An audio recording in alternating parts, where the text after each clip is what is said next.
Unmarked. Okay, they can hear me, and they should be able to hear you. No. Actually, easy way to find out. I can always open it on my phone. No, I think I might need to unmute desktop audio. Now they should be able to hear you. Alright, I'm just gonna double check with my phone, make sure. Just once I get to this ad. Just gonna double check with my phone. Yep, perfect. Okay. So at least hopefully there's no echo. Sound in. Yeah. And didn't seem to be. All right, now we need to fix your picture because you don't have one. Well, you know what? You might not have a... There might be an echo here as soon as I put your picture up. Because right now you're not... Yeah, I'm not on there at the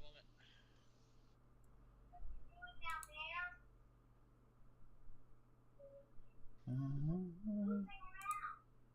Oh, wow. You're way up there.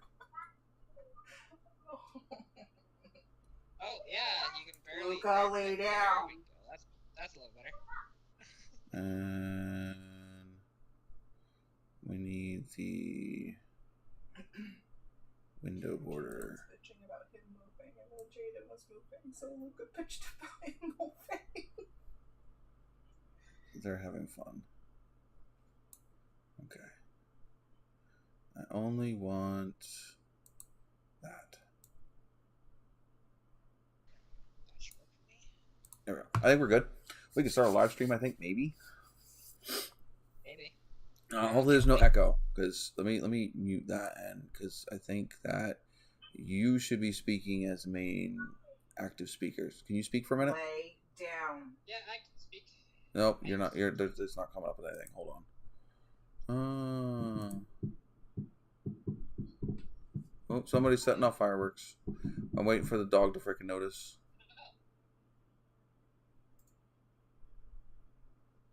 Setting off a whole day for you guys. Because, it's July 1st, not the 4th yet.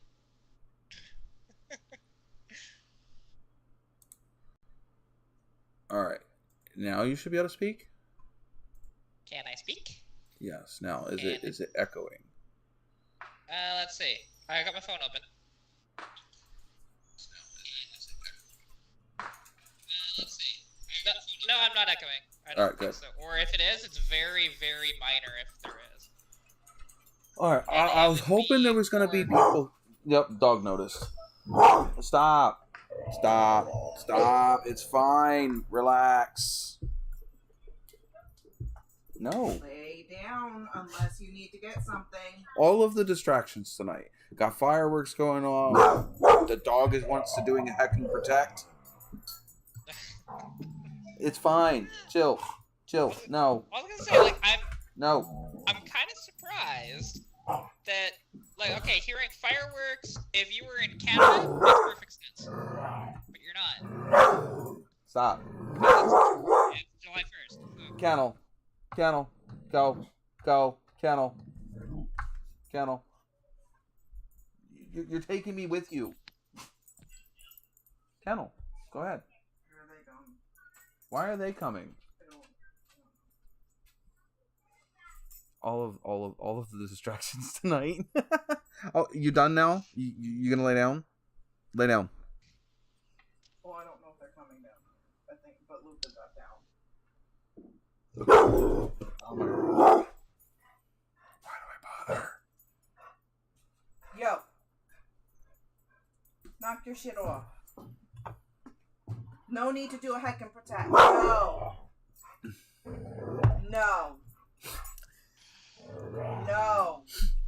I got kids that aren't staying in bed. I've got fireworks going off, and I have a dog wanting to protect us from something that's not a threat. No. Yeah. No. It's gonna be one of those nights. God. But I didn't do a live stream last week because of moving the Novas. And this week I barely made it. We literally just finished putting together the new bunk bed. Jaden and Luca, why are you not in bed? There they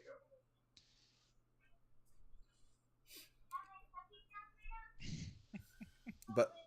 But yeah. So last week we moved the Novas. This week I went and got my kid that I haven't had in 4 years. And we literally just finished putting together their bunk bed and sent them to bed at 8:45. Oh, yeah, so literally 15 minutes ago. ago. Well, Yeah. 25 minutes ago. But yeah. Lay down. Last time I'm going to tell you before I come up there. So, and I had somebody in Instagram asking me if I was going live tonight. I don't know who it was, but they said they'd be here. I don't know if they're going to be. I don't know. Oh, Well, you've had something. you were doing a couple dyno runs. Did you do any dyno runs this weekend, or was I know you did them last weekend? So okay, I was on the dyno. I was working the dyno. Right. That was actually not this weekend, but last weekend and the weekend before. Oh, so you did it 2 weekends in a row. Okay. Yep. Anything exciting this weekend? Not yet. This one. Well, it's only Saturday. No, next weekend. There's another show. I gotta get the details from freaking John, because at this point because it's a little.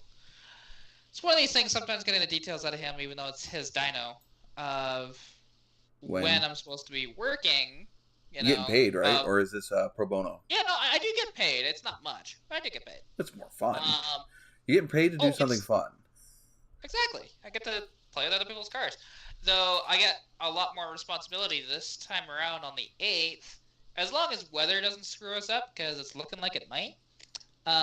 Actually, right now, fun fact, I'm under a tornado warning, which there was a tornado that touched down about 40 minutes from here this afternoon. So I got a picture of it. Well, you living in what you're living in, I don't know if tornadoes are the most thing you want to be hearing about. Oh, here's the thing. That is every other week in the summertime here. It's just like tornado warning. Okay, cool. Now the fact that one actually, we've had some close calls, but actually touching down in Sundre, it's never happened. Not yet. Since I lived here. So, the one that touched down today, it was about a half hour from here. It was south of Olds by about 10 minutes, apparently. And luckily it was going southeast, so it didn't actually touch Olds. Yeah. Nobody got injured, and I think it just destroyed some crops and stuff. That was about it. Those poor corns. Yeah. But it's one of those things.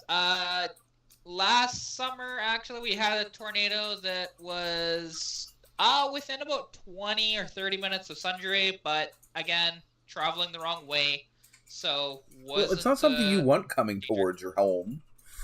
No, basically, the one thing is when it's really, really bad. I'm getting if I get the warnings constantly. I've only gotten the warning once today about a tornado. If I get them constantly. I'll be watching TV, and every commercial break, I'll just go outside and look around to see, is there a tornado? No? Okay, we're good. Go back inside. Are you actually going to have enough time to do anything if that is your warning system? Well, legit, the only things I'm saving, if it's that far, I'm grabbing my cats and we're screwing off. That's it. I'm not saving anything. We've got insurance. Just stuff Dad in the trunk, right? Well, my dad he's not even here, so. I'm not saying today. Yeah, if he was here, Dad, in the trunk. Let's go. We got a tornado. Yeah, well, we'd probably put everything in his car, and I would just have my car running, and I would take my car as well. But if there's a tornado coming, my convertible will get freaking destroyed, so, But, again, there's insurance on it. There's insurance on the house. I think the house, only bought it for now, I have a question. At that point, do you just put the top down and hopefully, the car is okay? Or do you leave the top up? There goes the dog again.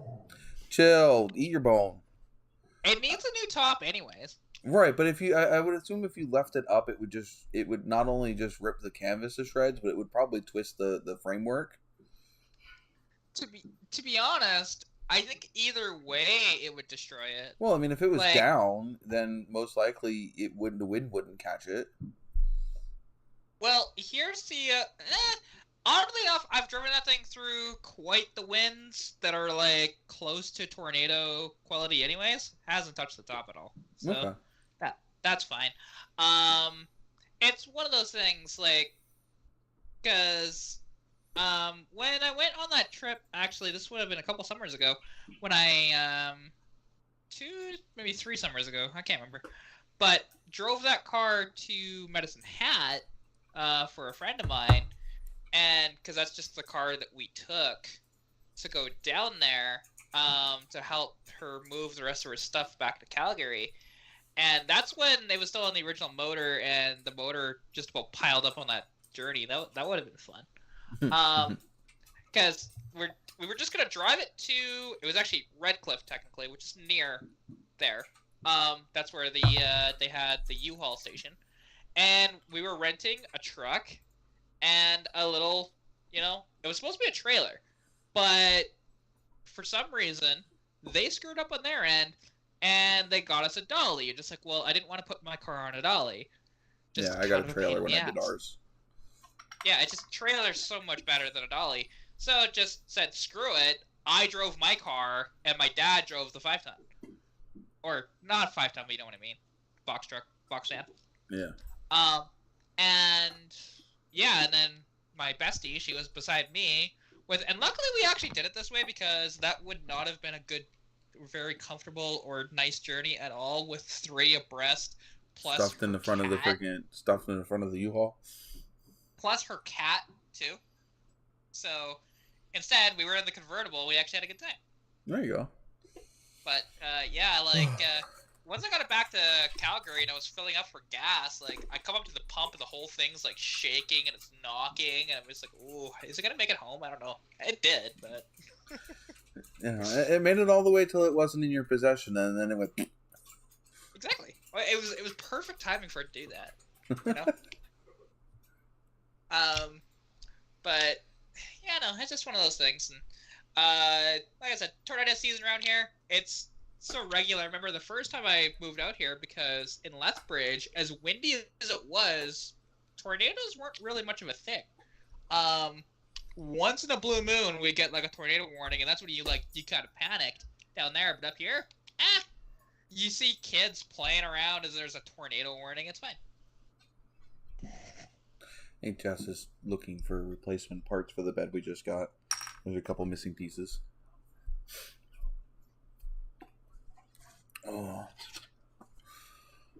So yeah, I had fun last weekend.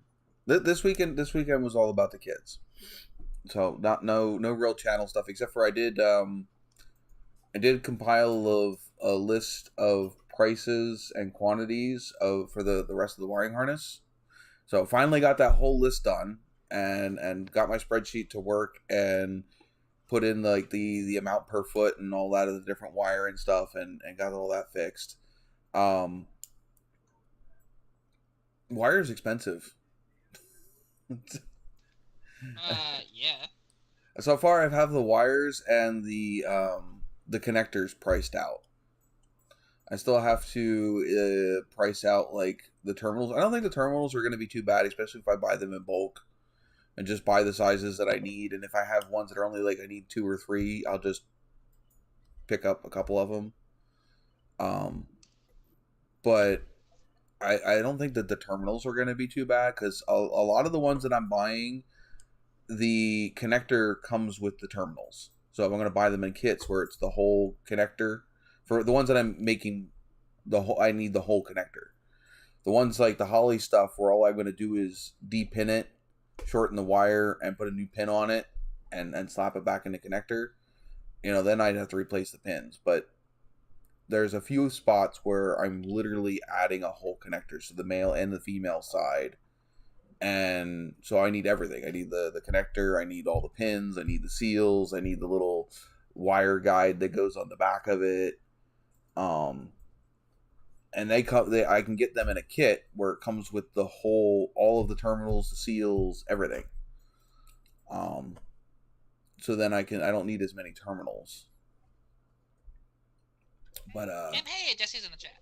Hi, Jesse. Oh, yeah, he hasn't been popped in for a little while.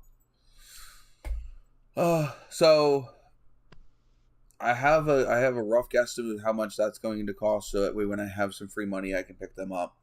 That might be a bit.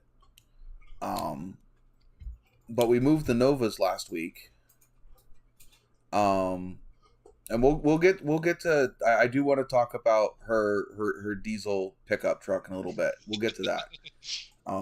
Just so we don't think that we're ignoring you. We will get to that. I want to talk about that a little bit later. No, it's fine.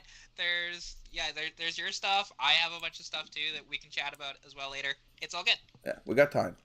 Unless you got to leave. Unless you got to leave, we've got time. Yeah. Unless there's a tornado, that should be good. That'd be some live tornado coverage. I mean, geez.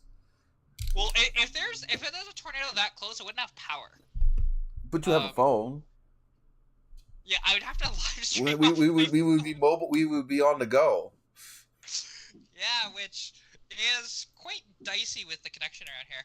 Now, the beauty of I will say, where I live, if there's a tornado that touches down anywhere near me, it's a big hole, and you can go north, south, east, or west of town fairly easily. So it's not so bad. You just get out of Dodge. If I have to go west, it's kind of a pain in the ass, only because the entire town is that way. Ugh. It's a lot of flying debris. Yeah. Now, if I have to go, south or east. Well, it's actually east is a bit of a pain, but I just go way south first. So west is a pain, east is a pain, north and south is better. Okay. Yeah, because you can hit a bunch of back roads to go north or south. Compared to where everybody's going to be on the main drag, east-west. Which, basically, like where I live, because I can just dart out, I just go towards Bearberry and cut over whichever way I need to go. That would be the best way for me to go, probably. Yeah. But as long as I can go south, that's the easiest way to do it. But regardless. Oh, so, yeah. Oh, here we go again. You good down there? I think he's ignoring that one. Those ones are okay. It's got the little crackly streamer ones. It's not even the 4th. Today is the 1st. Yeah, like it's Canada's holiday, not the U.S. No, they'll just sell it because it's the weekend and the 4th isn't until Tuesday. We'll get this all the way up until the 4th. Yeah. Every day. I will say actually something technically. Here's a little history lesson for you. Just like the United States, actually, the Constitution wasn't actually fully signed on July 4th. Technically, ours was signed July 4th as well. However, there was such confusion between the United States and Canada for that we just changed it to the 1st. No. Relax. You weren't even paying attention to most of it. Take it out on the toy. He is like a freaking. He is just like a freaking over anxious fucking teenager. And Jesse, I will say, like, tornadoes here in Canada, they're more common than you think, only because we get stupid hot and we get a ton of rain. Yeah. So, both of which are suitable for tornadoes. Mm-hmm. Like, the thing is, there are very few climates out there that you can experience about, I'll talk about it in Fahrenheit because that's how you guys know, of 115 plus Fahrenheit. Yeah, I think we have like 105 maybe here. Yeah, like I've experienced about 100. But it's 105 here with humidity, which sucks. Yeah, this is before like humidity at times. It can get bad, but so like I said, but 115 and minus 40 within the same year. Like it's one of the harshest climates that you can honestly live through. It's not quite as bad here. It doesn't get typically that hot here or that cold here. It does touch those temperatures every once in a blue moon. But like where I lived in Lethbridge, it was quite more often in the summertime and winter like that. We have trees. Well, the thing is, depending on where you are, where I am right now, tons of trees. Where I lived in Lethbridge, hardly any. So we have trees. Because they keep mowing them down to try to find coal, but we have trees.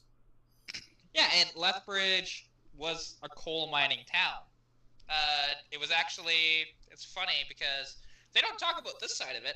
But, okay, yeah, founded by, coal miners. Okay, but also, what kind of funded the town was prostitution. Hardcore.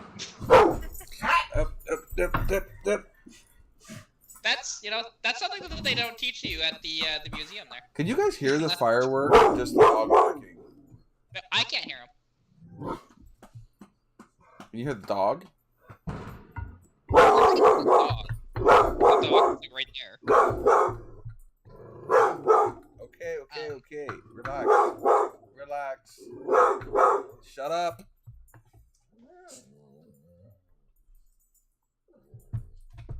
You done?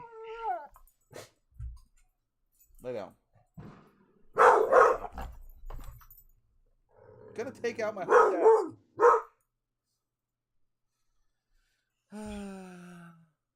I'm gonna play with my app here to get my volumes up, because the one thing is with this headset, for some reason, you're always quiet on this headset. I don't know why. It's not that you're quiet, it's just on my end. My dog needs a Valium. Anybody got a doggy Xanax?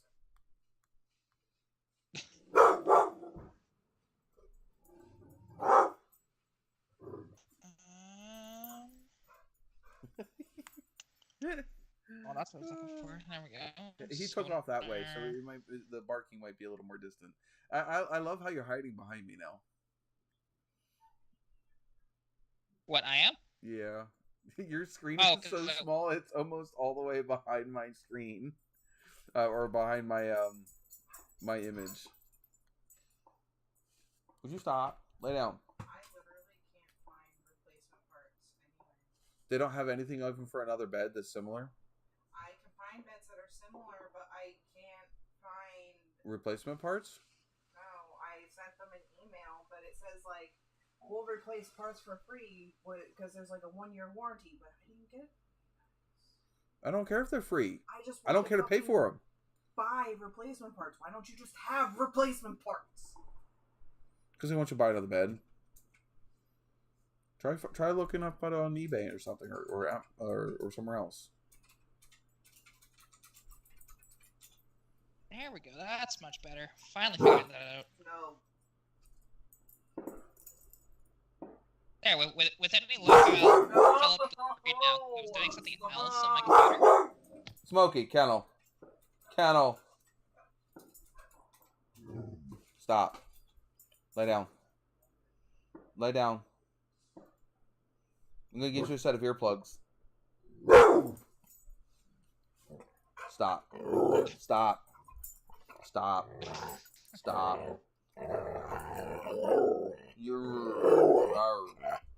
No. You're on camera and you're acting like a brat. Such a silly pup. Stop.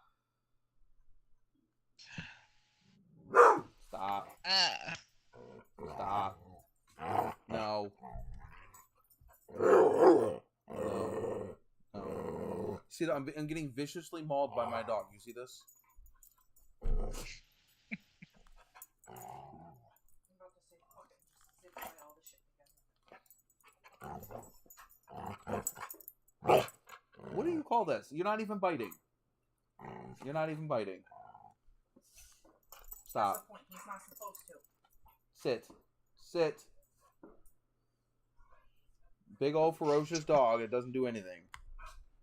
Knock your shit off. Oh, don't growl at me. The thing is as soon as you go back, like you're gonna do something, he runs and tucks his tail and just gone. Yeah. He's all noise without any of the actual threat. Did you lay down? Oh, Steel Series, you want to download an update? Not right now. That's just gonna kill the live, or at least my internet. Stop. No.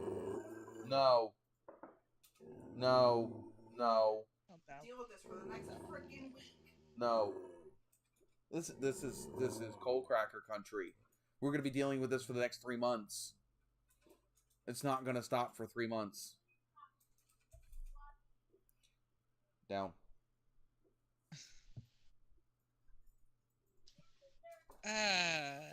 Well,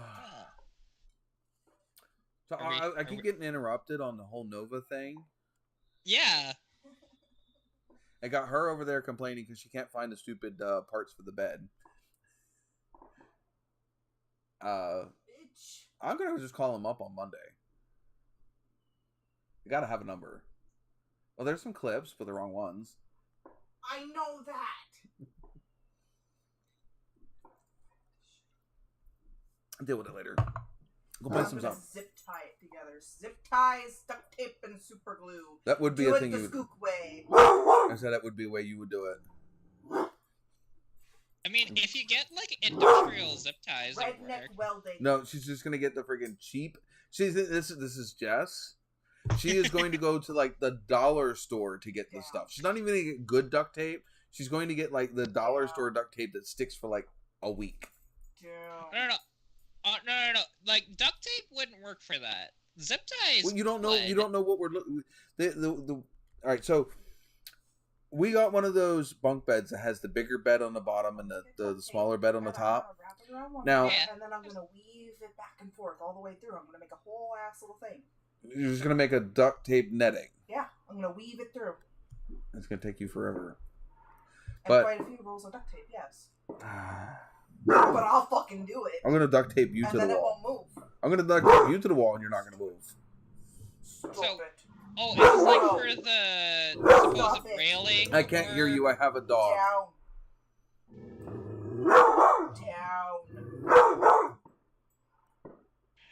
It's gonna be one of these types of class streams. Yay! That might Here's a work. rope next time. Get over Is it? Would it be bad to duct tape his muzzle shut? That would be considered abuse. Yes, so I have a dog, Jesse. I have a pity mix. Come here. Hey, you. Hey. Come here. Up here. Come on. Up here. There. See, dog. Dog on camera. That's not a dog. That's a house hippo. House hippo. Got it. That's not a house hippo. This No. is a house hippo. A house hippo is a pit bull.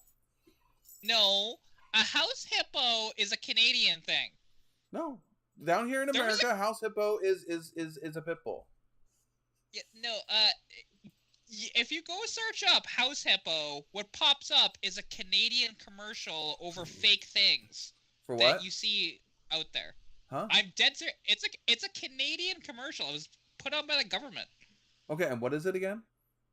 It's a commercial about so these The house water hippos are woofer, hippos. The house hippo. Yeah, they're hippos that are only about yay big. And No. they go- I can't. Here, take camera. She's gonna take the camera. You're going on a trip in your favorite piece of shit. It's literally the first picture. It is the water woofer, the house hippo. See, that is ridiculous because like here in Canada, how we know the house hippo is of a very famous commercial that the government put out to beware But that's your of Canadian things. house hippo. And the American house hippo is a pit bull. Yeah, well, go search up the Canadian house hippo. Well, go search. The Great North American house hippo. Yes, the Great There you North go. American house hippo Yeah, is still a pit bull. This is the slippery house hippo. Oh, it's hippo. a slippery house hippo is a bath time pit bull. Yeah, no, it's see the Canadian house hippo. It's like I said, it was a commercial, and basically it shows this small little hippo that's like the size of like. I think smaller I've than a seen hot- that. I don't think it was just a Canadian. I think I've seen the house hippo you're talking about. But in America, a pit bull is coined a house hippo. That just doesn't make any sense. You have to see the picture of a hippo next to a pit bull. She did. I just showed it to her. A good one. Here, send it to me and I'll send it to her. Or just send it to her. Your kids are having a fucking conniption Over what? The fireworks or themselves? themselves.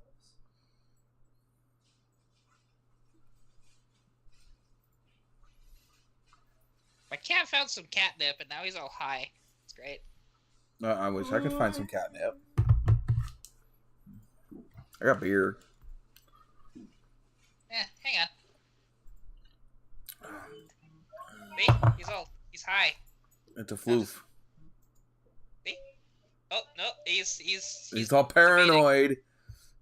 He's debating on what to do here. The world is going out to get him. Hey, Saber! Fat cat! Jesse's never heard of the house hippo either. That's like, you ever heard of a spoop? You ever heard of a spoop? Spoop, hang on. S-P-O-O-P. That sounds short for familiar. spoopy. That sounds familiar. I'm just trying to remember what it is. It's a black cat. They're spooky and cute. They're spoopy. And the slang term for spoopy is spoop. What's up? He's still being a pain in the butt? Just ignore him. You go to bed. If he misbehaves, then just lay there. If he misbehaves, somebody will be up there to correct him. We have him on camera. I haven't closed that. I can see both of you, and I can see you moving around too, mister. And bicycle legs. Yes, we can see both of you. We have a camera. I know. If either of you two get out too far out of hand, one of us will be up there. It takes him a little bit to do this. You want to say hi to my live stream? No. Okay. Jaden doesn't want to be on camera. Normally, we would have Luca go to bed first, and then you would go to bed later that way. In fact, actually, we can do that. We can do that. If you set him out there with freaking slimes. You want to play slimes for a little bit? And he can go to bed. Settle down. What do you want, Saber? If you're wanting food, I already know you have food. I'm not giving you more. Gotta finish your food. Saber, come here. Fat cat. See, if you're a rascal, I could just hypnotize you by... She sent the house hippo thing straight to the live stream chat. I'll have to send it to Jesse. Jesse, where do you want me to send it? Facebook or Instagram?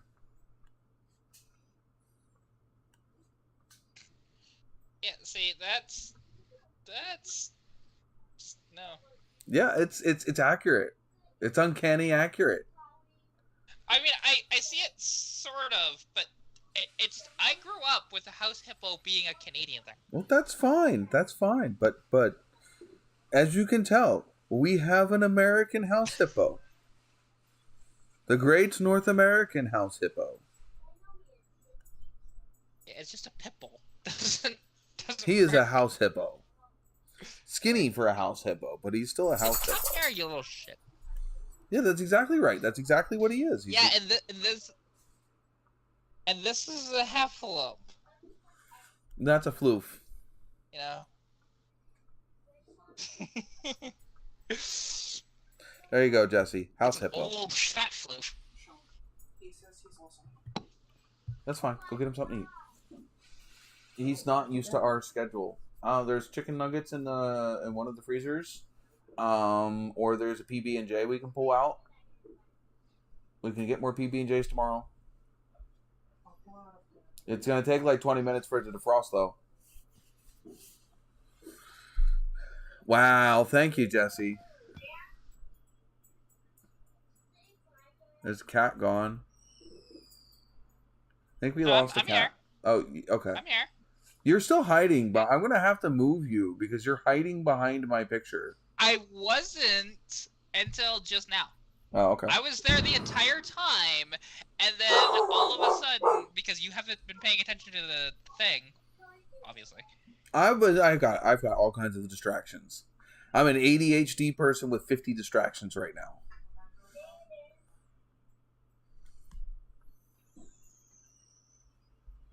Smokey, come on. Get over here and keep my feet warm. Don't go for shit. Go to daddy. Come on. Under here. Come on. You tell him he's not going. He's going to bed. Jaden is gonna come up in a little bit. You need to go to sleep right now. Don't you worry about what Jaden's doing. You go to sleep. See, Jesse agrees. It looks like a bit like a hippo. Yeah, a bit, but still, it's no. We Americans, we like what we like. Yeah, I actually it's a short little 1-minute commercial. I put it in the live stream chat. If you want to look at what the house hippo actually is. Pretty sure I've seen it, but I will take a peek. Probably they've done I think 2 commercials with it. That's the original commercial from. I think I have seen that one. I'm not sure if it's necessarily just a Canadian thing. I gotta watch it with the sound off. That's fine. There shouldn't be any copyrighted anything in it, but yeah. It's the perfect fucking hutch, Sean. Oof. But yeah, like that's Where? We'll go get it. Pittston. Where the fuck is that? Up north. It's up past Books. It's where... You're paying for gas. No, I'm not, because I don't... Driving all the way up there with the kids, the second day in a row, would be nice, but I can't pay for gas. Save it. See if it's still available next week. It won't be. Who cares? Save it. You never know.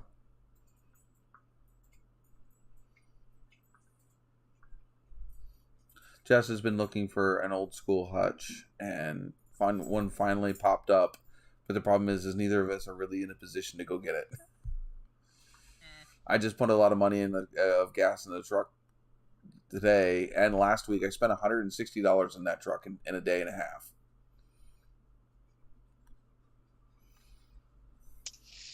Yeah, that's the one problem when you're driving a gas guzzler like that as your daily vehicle. Well, it wasn't even that. It wasn't even doing the daily stuff. The 160 was just to haul to get the Novas, and really used all of the gas in a 24-hour period. And today we drove all the way out to Allentown and around Allentown a little bit and back. To get the bed, and we were doing some Goodwill Salvation Army shopping, thrift store shopping for kids' clothes. Ooh, damn. That's a little sketch. What? So apparently there was somebody did a sort of time-lapse video of this, today near Carstairs, which is not that far from me. Like, they're within an hour, or 40 minutes or so. Yeah, you can kind of see. I don't know if I can get that to focus or not. But, funnel clouds. That's some cloudage. Starting. Yeah, but look at the clouds Nice and how they're circulation. moving. Yeah. I love extreme weather. Oh, so one of my do I. favorites. It's neat. Like, it's cool to look at and whatever else. And just like obviously the destruction is, not. I have not had a really awesome active thunderstorm in forever. That's like one of my favorite things to do is the super active thunderstorms. Yeah, they are fun. That is one of those things. Like, I haven't had like a proper really good thunderstorm in a while. Like actually not this past weekend, but the weekend before, actually, I didn't get down to see family stuff because I was in Edmonton for the Dino Day. And then it was the day after that I was supposed to come back towards here, but it was pissing rain so bad that it's just it's just dangerous to go on the road. It's not that I don't have confidence in my driving skill, is that I don't trust other people. If I don't have to drive in those conditions, I won't. Was it last Tuesday? I was coming home and it was raining so hard I couldn't see the car in front of me. I think it was last Tuesday because I was coming back from court and my mom was on the phone and it was raining so hard I could almost not see the taillights of the car that was only like 20 feet in front of me. Jesus. It rained, not fog. It was literally raining that hard I could almost not see the taillights. Oh yeah, basically, like that last storm, you could not see about 100 feet in front of you, which, when you're traveling on the highway especially, no. Yeah. Just no. No, there was one time back when I had my escort, and I was traveling between Reading and Philly, and literally everybody on the highway, we all just stopped because it was raining that hard that you could not see where you were going. So everybody on the highway, we all just stopped collectively for like 10 minutes. I have been there, except for not when it's been raining, but when it's been snowing, I have done that. And I only stopped that one time only because my windshield wipers started to freeze up. So I couldn't get the. I think if I was on the highway and it was snowing, I think I'd more likely get off at the very next exit and stop there than to stop actually on the highway for snow. Only for the sheer fact of you might not get going again by the time that you decide to get going. Oh, the one thing is, I wasn't sliding too terribly. No, it's not the sliding. It's that if it's snowing so bad you can't move, then you got to be worried about the fact that you're just get snowed in place. Oh yeah, no, it wasn't. In this instance, it wasn't that. Okay. Me and my dad, we went to go see, like, and it was actually a nice day. And, we were in my '81 Mustang. We went to go see a movie in Olds, and then all of a sudden, it just started, like, just biggest snowstorm I think I've driven through ever. So I'm driving my '81 Mustang, and that's before the limited slip rear end was put in it, mind you. So it was a lot sketchier with the open rear end, doing that. But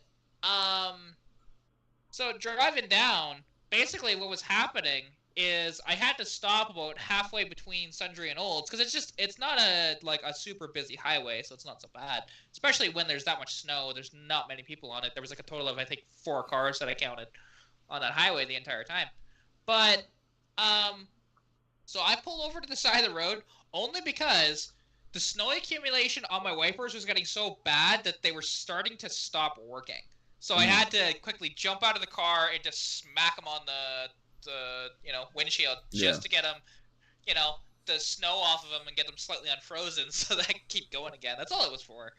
And yeah, it's, just, that's the one thing living here. I have experienced weather like you wouldn't believe. Blizzards that you can barely see. Haven't had one of those in like forever. Starting to think snow doesn't exist anymore. Snow is a myth. Lucky you. Because that is like about every year now. At least a few times a year. I think ours, we haven't had a decent snowstorm, I think, since 2017. And we've had snow, don't get me wrong, but we haven't had the crippling snow. The bring the area to its knees snow. See, now, it is interesting, because snow like that, it doesn't actually cripple much, because we're so used to it. Right. It's just everywhere's cool. different. The thing is for it to cripple here, we're talking 24 plus inches of snow in a 24-hour period. Yeah, see, we typically don't get quite that much snow. We'll get about a foot within that amount of time. Normally, okay, so we have different types of snowstorms here. We have the foot or less, which they're kind of okay. It's a snowstorm. Okay. Lay down. Then we have the 20 to 24 to 30 to 4 feet of snow in a day. That's what I'm talking about crippling for this area, is where it's 2+ feet of snow in a 24-hour period, and the shit just stops for a day or two until we can get the shit cleared out of the way. Anything less than like 2 feet, Pennsylvania doesn't stop. Yeah, no, to be honest, because the only time when snow really stops, because, like, it's not that we haven't experienced, over 2 feet of snow in 24 hours. It's just very rare for that to happen. It used to be every other year here. Climate change, gotta love it. Just so that you get rid of that. It's nice. Auburn. No. There was kind of. There was one in Coaldale that was like 17 inches, I think. That wasn't like huge. I think the last big one was right before the truck went down. Yeah. Where we had like 24 inches in a less than 24 hours. It was like 8 hours. We had 2 feet of snow. It was overnight because it started right before it got dark, and by morning we had over 24 inches of snow. Plus then you add snow drifts on top of that. I think the main thing that made the one in Coaldale was so bad was the snow drifts. Yeah, it was really windy. So you'd have areas that were like 3 inches, but then across the street it was like 3 feet.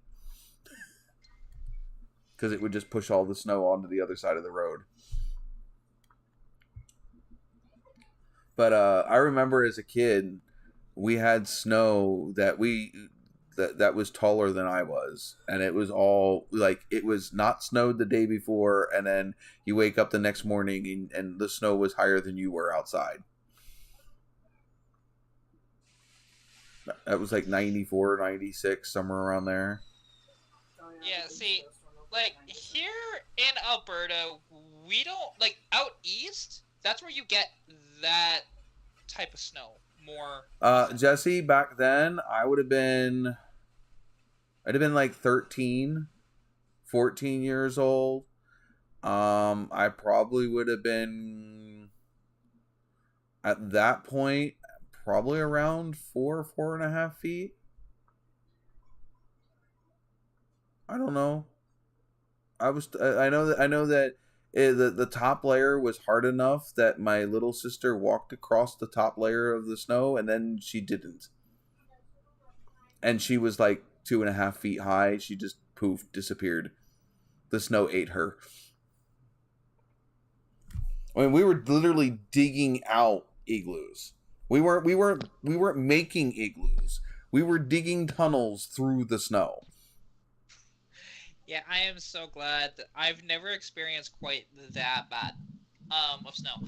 Now, having that accumulation of snow within a few days, yes. But, no. We always get it, shoveled or, plowed away before it gets quite that bad. Well, like I said, when you get that much snow in a 20, there isn't enough time to clear it away. No, definitely not. Like, you'd have to have the graders going the entire day. They just get out the big freaking, like, 60-inch tall fucking, the front end loaders, like the middle articulating front end loaders with the fucking, like, 10-foot wide bucket. Just come in and they just get to work. They just start scooping snow and taking it. We had a big drainage in the development that we lived in. It was a townhome development at that time. We had an area in the center of the development that all the rainwater collected. So, like, all of the rainwater that would wash off the roads, because everything was kind of like on a hill, all of the drains dumped out into this big like grassy pit. And so whenever it rained real bad, it would fill up like a lake. It would drain away in about a day or so, but you'd have a lake for a day. So they would just take all this snow and they would just take it over to this thing and just dump it in the middle. If it wasn't snowing too bad, it made a really awesome place to go snowboarding. Or, not snowboarding, but sledding. Because you had one area that was really long and like not a really steep slope, but then the sides were really steep but short. So you had all kinds of different places that you could choose. Depending on where you went on the outside of the rim, you could have a really fast long ride, or you could have a really, really fast short ride. Especially once the kids got it real slick from using it a lot, it would almost turn to ice. So you get some really good speed going down those. We build little ramps about halfway down and get some air, and it's fucking awesome. Um, Oh, but for sure. when the snow was really bad, that's where they just dumped all the snow. They would just come in with the big front end loaders and the backhoes and stuff and just scoop it up and take it over there and dump it because there was really nowhere else to take it. Yeah. Oh, yeah. That's the one thing when you're in a town or anything that's developed properly. It's like you have nowhere to put snow at all. Which you'd think they would have thought about that, but nobody ever did. There is a video. So there's a video where I had to go and move my Trans Am because it was in front of my house, and we were told it was possibly a snow emergency route and had to move all the vehicles out in front of the houses or whatever. And when we came back, that was when I had the green truck and the rear brakes failed. The line rusted through. So I had to crimp off the rear brakes. So I had at least front brakes. And we came home from that. They literally purposely did not plow any of the on-ramps to get onto the highway. They didn't plow them on purpose because they didn't want any cars that couldn't handle snow on the highway. It was trucks and big rigs only. So if you could get up the on-ramp to get onto the highway, you could get on. We drove the whole way freaking home at like 35 miles an hour in four-wheel drive with like 6 inches of snow sitting on the road as it was snowing. You couldn't see the next car in front of you. And that was with plow trucks going by. There was still like 6 inches of snow on the road because as soon as the plow truck went by, it would just start accumulating again. Your best bet was to find a plow truck and just sit behind it. Oh, yeah, I've been there. There's, like, when you go down, especially, like, if you have to go down back roads or whatever else like that, find a freaking plow and just follow it. Right. Because... So, we came all the way up to, I think it was Hamburg. And we were at the Wawa, and not the Wawa, the Walmart in Hamburg. And of course, everything's deserted, everything's closed because no cars can really go anywhere on the road. I mean, the snow is literally to the up to the bottom side of my truck. Now, granted, this is the little shorter truck, but it's only like what, 2 inches shorter. It isn't that much shorter. But it's in the video. We're going through the parking lot, and the snow is almost up to the bottom side of the stop signs. Where it's not plowed. We get snow. We get a lot of snow, and sometimes we get it pretty quick. That's what I said. We haven't had a crippling snow. We've had snow. We've had 6-8 inches of freaking snow. But it doesn't hang around very long. It's gone in like 3 or 4 days. The majority of it. Some of it sticks around. But we haven't had one of those 24 inches of snow in 24 hours. Snowstorms and like what we call it nor'easters is what we call them up here. No. Yeah, I've heard of them. So we haven't had one of those, and I'm afraid that I'm too far in the mountains right now because normally you'll hit them, up through Philadelphia, New York. Those areas will get nailed, but we're up here, and I don't think we get them as bad up here because too far inland for it to swing back around and hit us the second time. Because you get the first half of the storm doesn't hit too bad. But once it goes up north of you, and then it swings back around and comes and hits you from the north. It swings out into the ocean, and then it comes back down and re-slams into the coast. That's why they call it a nor'easter. Because it goes up north and east, and then comes right back in. Well, that's the one interesting thing about here. So, like, with weather, especially with... not as much snowstorms, but more of rain and like thunderstorms. So they'll start near here and they'll blow through. And then all of a sudden, a few hours later, you'll see on the news that, oh yeah, Calgary got hit with all this hail and it took out a bunch of vehicles and destroyed a bunch of businesses and stuff. And because Calgary is only like an hour south east of me. It's really not that far. But it's one of those things where that's just how it travels. 20-minute timer stopped on living room flex. Jaden's sandwich timer. He has one of those. We have those frozen PB&Js, and they take like 20 minutes to defrost once you take them out of the freezer. And he got hungry. He's still new, so we're still getting adjusted in his eating schedule. He's still getting used to when we eat, and so there's a big adjustment that's happening. Oh, for sure. Well, the thing that surprised me is just like they make frozen peanut butter and jelly sandwich. The Smuckers makes them. Yeah, Smuckers makes them. Huh, I've never seen those. You can get them in grape, and you can get them in strawberry. I wonder if that's an American thing. I don't know. That might not exist here. They're called Uncrustables. Yeah, look up Uncrustables. No. Would you stop, doggo? Get over here. Ooh, I have snacks. The Cheez-Its I sold.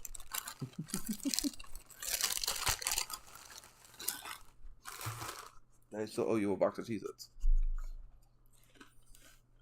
You find them? She's looking. They just released them in Canada. Oh, there you go. We've had them for a couple while here. You can get them on Amazon or actually at Costco, but nowhere else so far.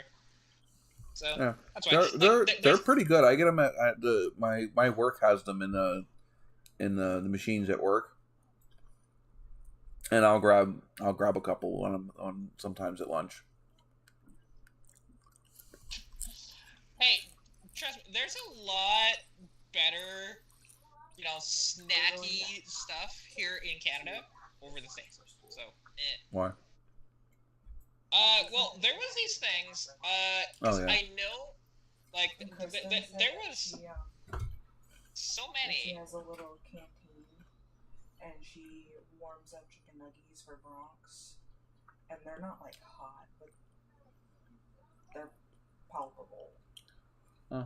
So I might see like what she got. That way we can. I was worried about them being bad by the time, like not like. We have a picky eater, and school's going to start soon, and we're still trying to figure out what is going to... Would you mind? Your hot breath all over my hands. Stop. You're going to have to get used to this. You're fine. We're fine. The fireworks are okay. The world is ending. Hey, he's a dog from Philly. He should be used to it. Yeah, but not in the opposite way. In Philly, things like that go off, people die. Fireworks, gunshots.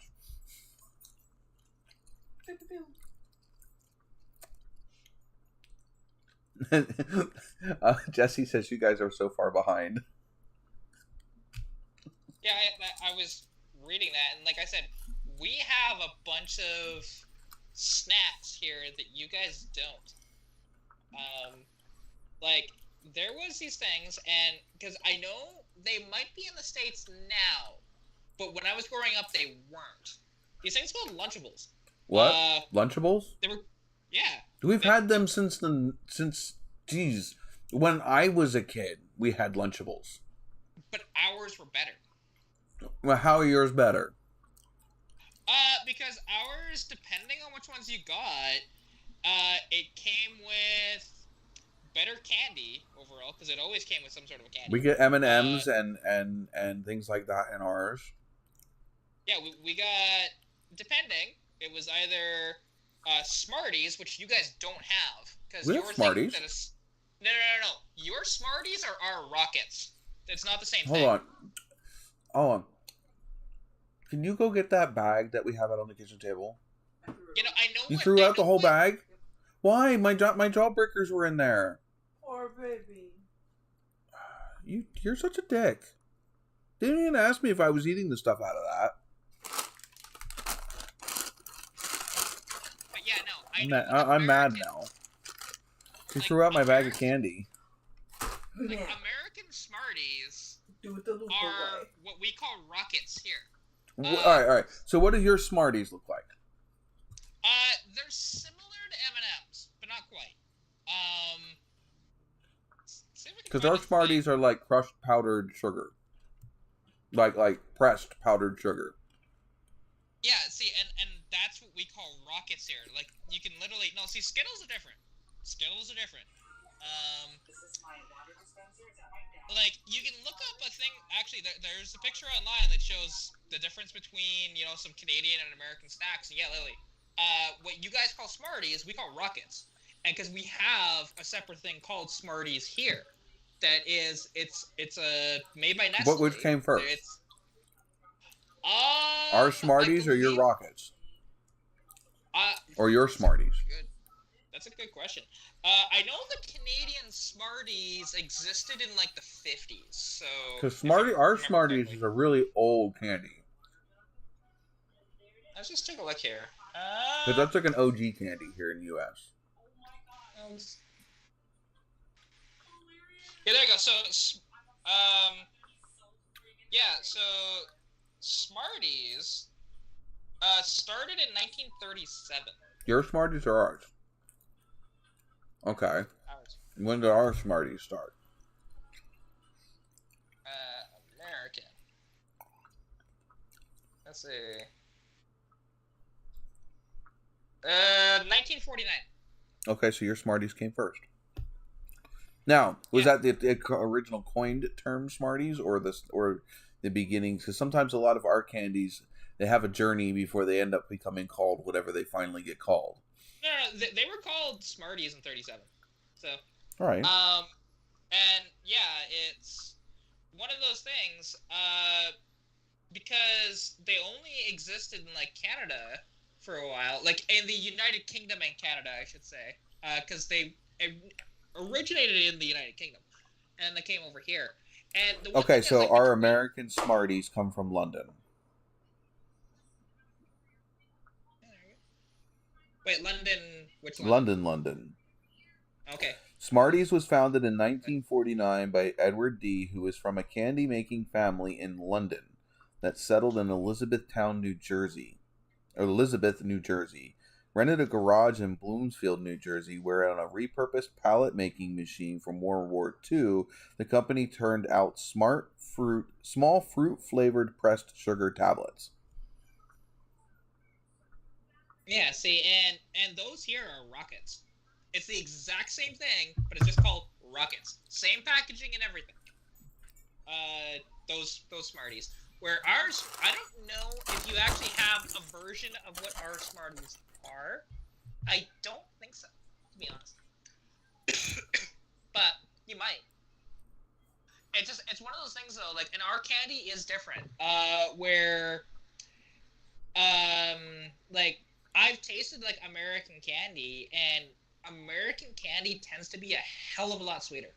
Like, it depends on the candy, and it depends. It's like, okay, so we're right in I live basically where Hershey is.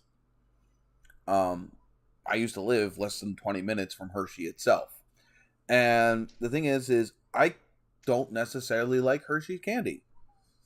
And depending on what it is, Palmer's is the same thing. Okay, so Palmer's is one of the biggest like Easter candy companies. Palmer's is right in Reading, PA. But Palmer's doesn't actually make chocolate candy. Palmer's is chocolate flavored candy, which there's a big difference. That's like American cheese, right? They have processed and cheese product. No. Processed cheese is real cheese. Cheese product is not. So your Kraft Singles, that's a cheese product. It's not processed cheese. Yeah, definitely, yeah. And the same thing with like chocolate. So like Palmer's, a lot of the chocolates and stuff you see at Easter, you got to look. Are they chocolate flavored or are they real chocolate? A lot of candy is chocolate flavored. Yeah, see, actually here... Well, is Luca still up? Check if Luca's not still up, then Jaden can go to bed. Like chocolate here, it's all proper chocolate. That's one thing in any of our candies and stuff, it's all proper chocolate. So, and that's some of the difference, though, right? And where, like I said, a lot of American candy tends to be a lot sweeter than Canadian.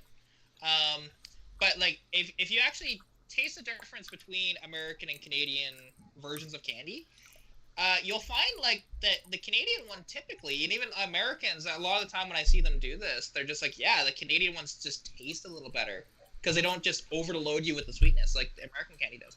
Yeah. Which is interesting. Because even apparently, like, our Kit Kats versus yours are different too. Like same packaging and everything, or very similar packaging, but they taste different. I don't know what they do differently. I'm pretty sure Kit Kats are made down in Hershey. I'm not sure. No, sorry. Is Kit Kats, is that a Mars or is that a Hershey product? It's Nestle. Nestle is owned by Hershey, I think. No, Nestle's owned by Kraft. Yeah. Oh, wait a second. Ours is made by Nestle. Yours is made by somebody else, if I remember correctly. Now you're gonna make me look up more shit. Yeah. I will admit though, your A&W root beer down there is so much better than ours though. Our root beer? Yeah, A&W root beer. Oh no, you root beer Barks root beer. That's the only. No. Like, the one thing is, I love Barks root beer, 100%. That's what I always go for. But for a unique flavor, because our A&W root beer tastes a hell of a lot different than what yours does. I don't know. I don't like the A&W down here. It's too sweet. Well, see, like, the A&W root beer that you guys have, in particular, the ones that have the aged vanilla, I love those. Oh, any root beer with a vanilla in it. I down here we have those like 50 flavor Coca-Cola machines. Oh my god, stop! Stop, no!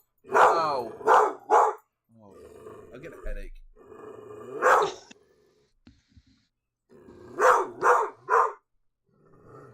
We're knocking it off! You're not saving anybody. Oh, we're not gonna come up here like a big baby. Oh, that's my ear. Ow. That was right in my ear, you asshole. Down. Stop.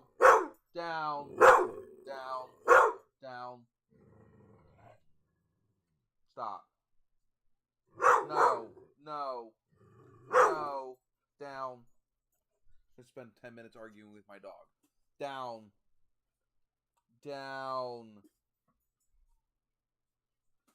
Dick. Oh, wait, am I allowed to say that on YouTube? What? Richard. Dick? Richard. Yeah. You're allowed to say dick, it's fine. That's his name, Richard.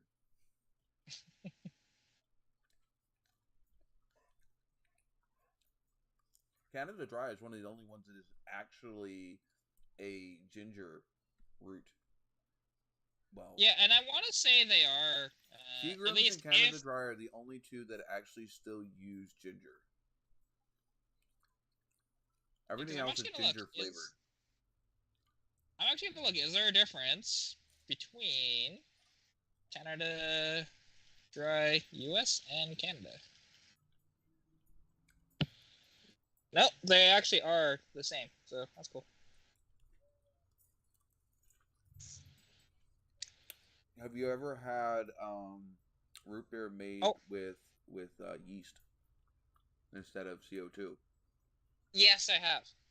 That is a unique experience. It is. Actually, at like 7-Elevens, you can buy them. They're kind of expensive though. But it's hard to make. Yeah, I used to get them all the time, and they come in a freaking beer bottle. Uh-huh. It's fantastic. We get them here. I'm gonna just. You know what? I'm just gonna cut out your tonsils. No voice box. You can't bark. I love as soon as you said that, he just went, whoa. We argue. We argue all the time. By the way, no harm will come to my dog. I'm just yelling at him. Right?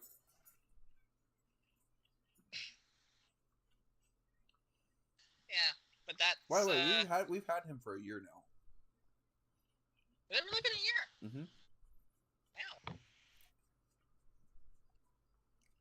That's awesome. I think we got him at the beginning of June last year.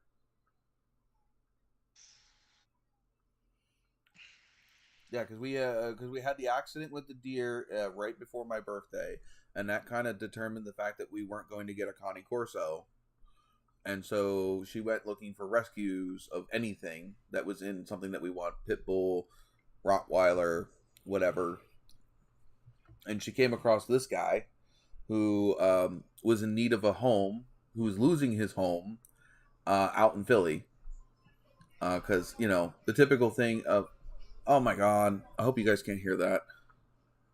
I can hear it a little bit. I can't make it out though, but I think it's gone. The guy going down the street blaring his fucking music. Oh yeah, I heard, like, I couldn't make it out, but I could hear just a little bit of it. Yeah, that's the one thing that sucks about YouTube that way, because like on TikTok it's not so bad. Where you can have music and it's fine. But just with YouTube, obviously we have all these restrictions. Well, and it's hot as freaking hell here right now. And more humidity than anything else. So I have all the windows open, so it's pulling in the cool night air instead of all the hot air that's been trapped in the house. I don't want to have to close the windows if I don't have to.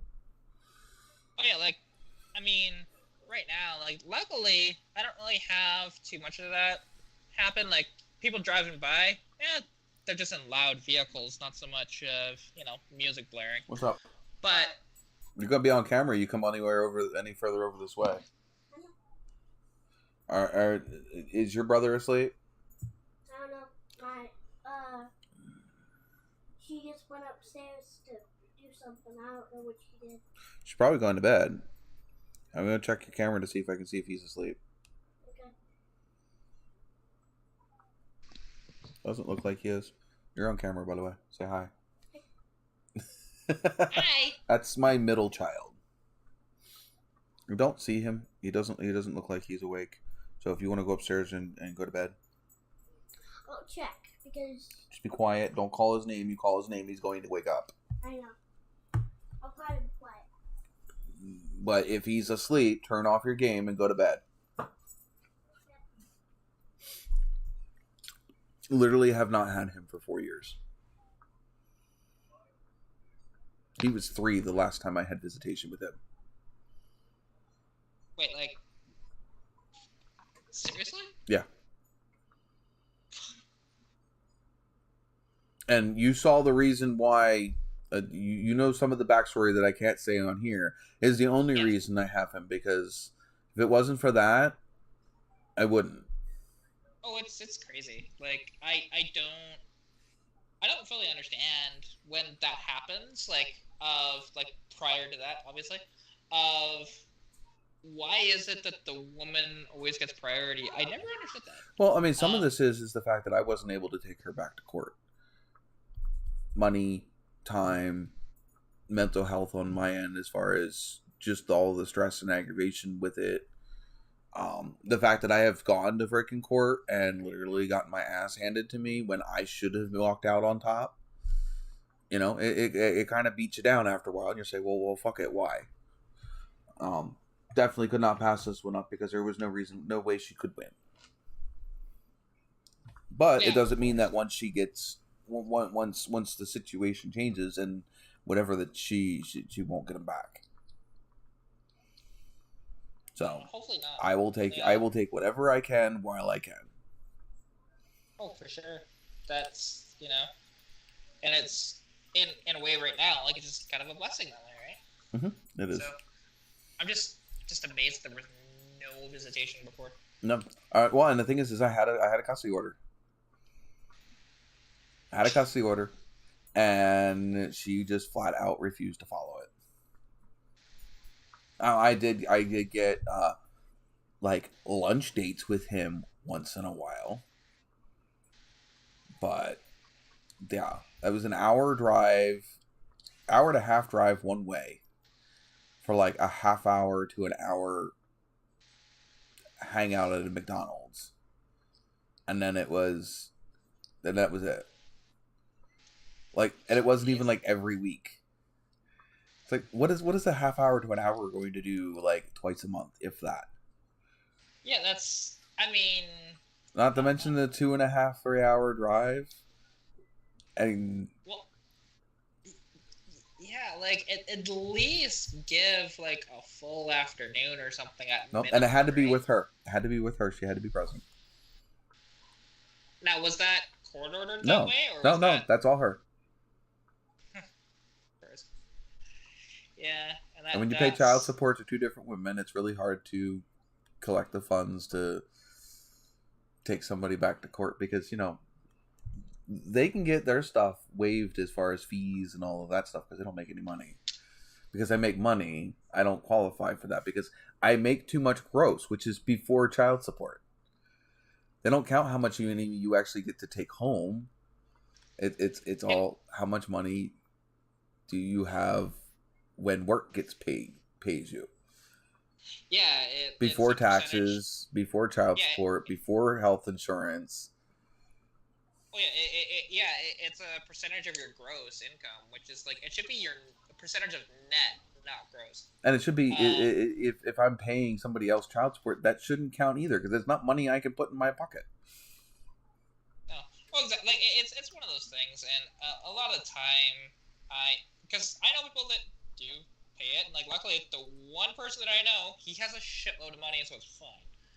Even though he says he doesn't have money, just like, dude, you have no idea. Go look at my bank account, then you'd know no money. Right. So I'm okay now, but it's only because I really haven't been taken back to court for child support in a couple years. But at one point, I was bringing $300 to $400 biweekly home. Yeah, it's not great. That's with making bi-weekly. I should have been bringing home over $1,200. It is insane, you know, of how much they can take, and it's like, to be honest, like 60%.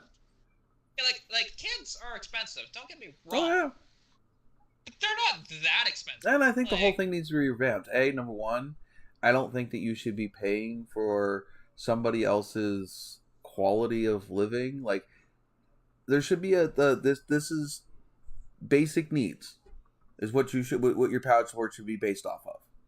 It shouldn't be based off of luxuries or standard of living if somebody lives in a higher end area or whatever, because even if you were capable of doing that when you guys were together, as soon as you split, you don't have the ability to keep that up. I don't even have the ability to keep up what I used to do before I met her.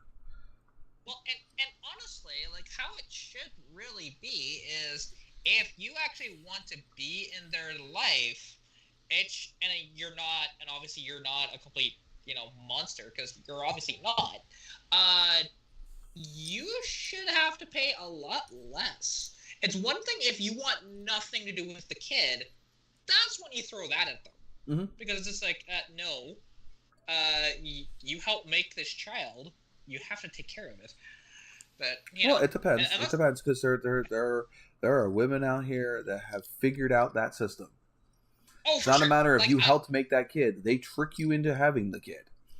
Oh, for sure. Like, you know what I'm saying, right? Mm-hmm. Like, those instances of where, you know... I watched this is an ex I didn't have a kid with. Okay? But I watched one of my ex's friends literally claim that the Nicorette patch that she had on was a birth control patch. And also sabotaged the condoms that they were going to use because she wanted to get pregnant that bad. And that's entrapment. Yeah. 100%. That's 100% what that is. So, I mean, there are women out there that think that either they can trap guys into a relationship by having a kid with them, or they have a kid with them so that way they can be financially stable. They have no intentions of actually having the relationship work out. They just want the kid. And I don't know if that's a Canadian thing too, but down here, it happens a lot. I'm sure it happens up here too. I'd have no doubt. It's one of those things where there's always going to be those people. Period. Just always. My first ex was that way. she was having kids to try to keep men, and if they didn't work out, well, then she had a source of income. She doesn't really care about the kids. My oldest gets dumped off on his grandparents.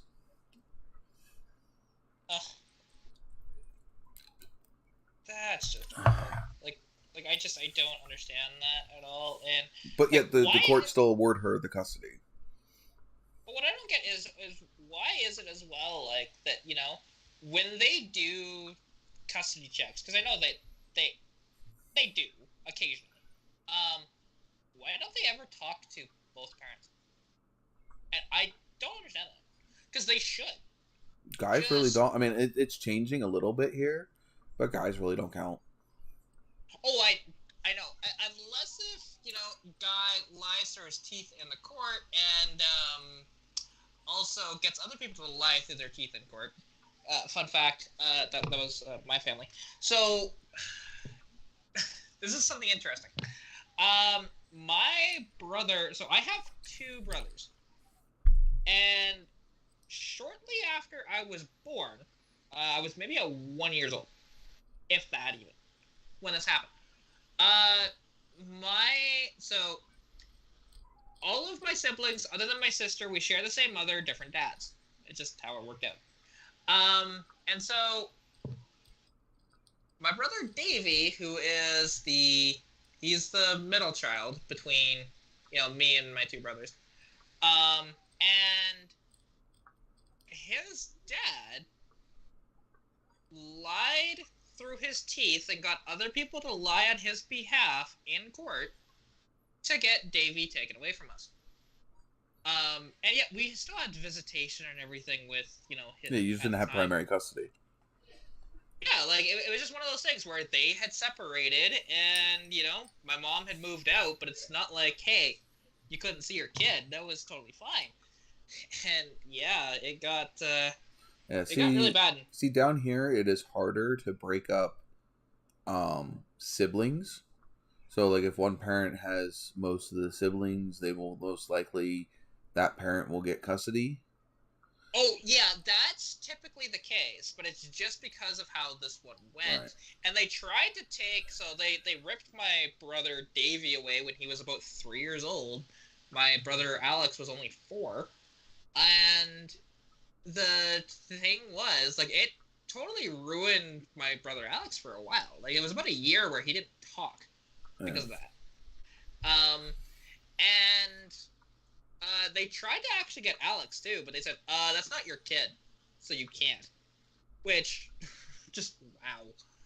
I mean, that's kind of like, alright, so, But that's very rare for that sort of thing to happen. Luca still asks where Zach is, which is my oldest.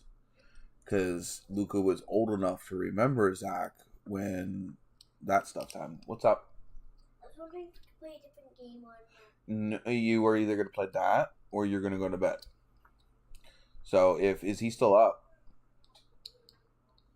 Yeah. Okay.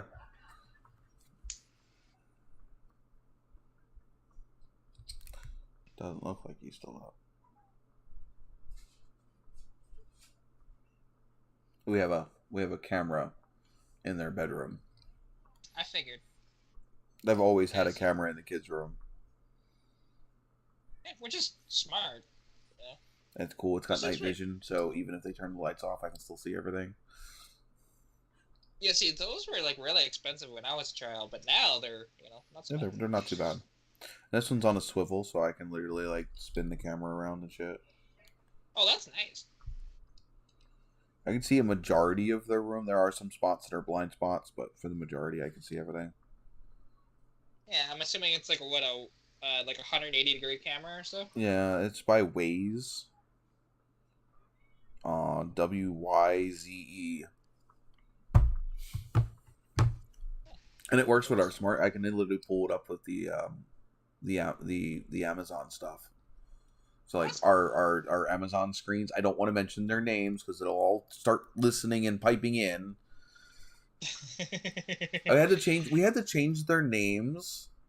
So like not two of the same name were too close to each other, because I could literally say their names and get like 4 of them to respond at once. Oh yeah. Well, that's one of the funnest things that you can do. Well, and when you're trying to turn on a light, and I'm not even being very loud, I'm just asking it to turn on a light. And you know, obviously the one that's in the room knows what lights I want on, but the other ones start asking, there are several names with the lights. Which one would you like? Oh my God, shut up.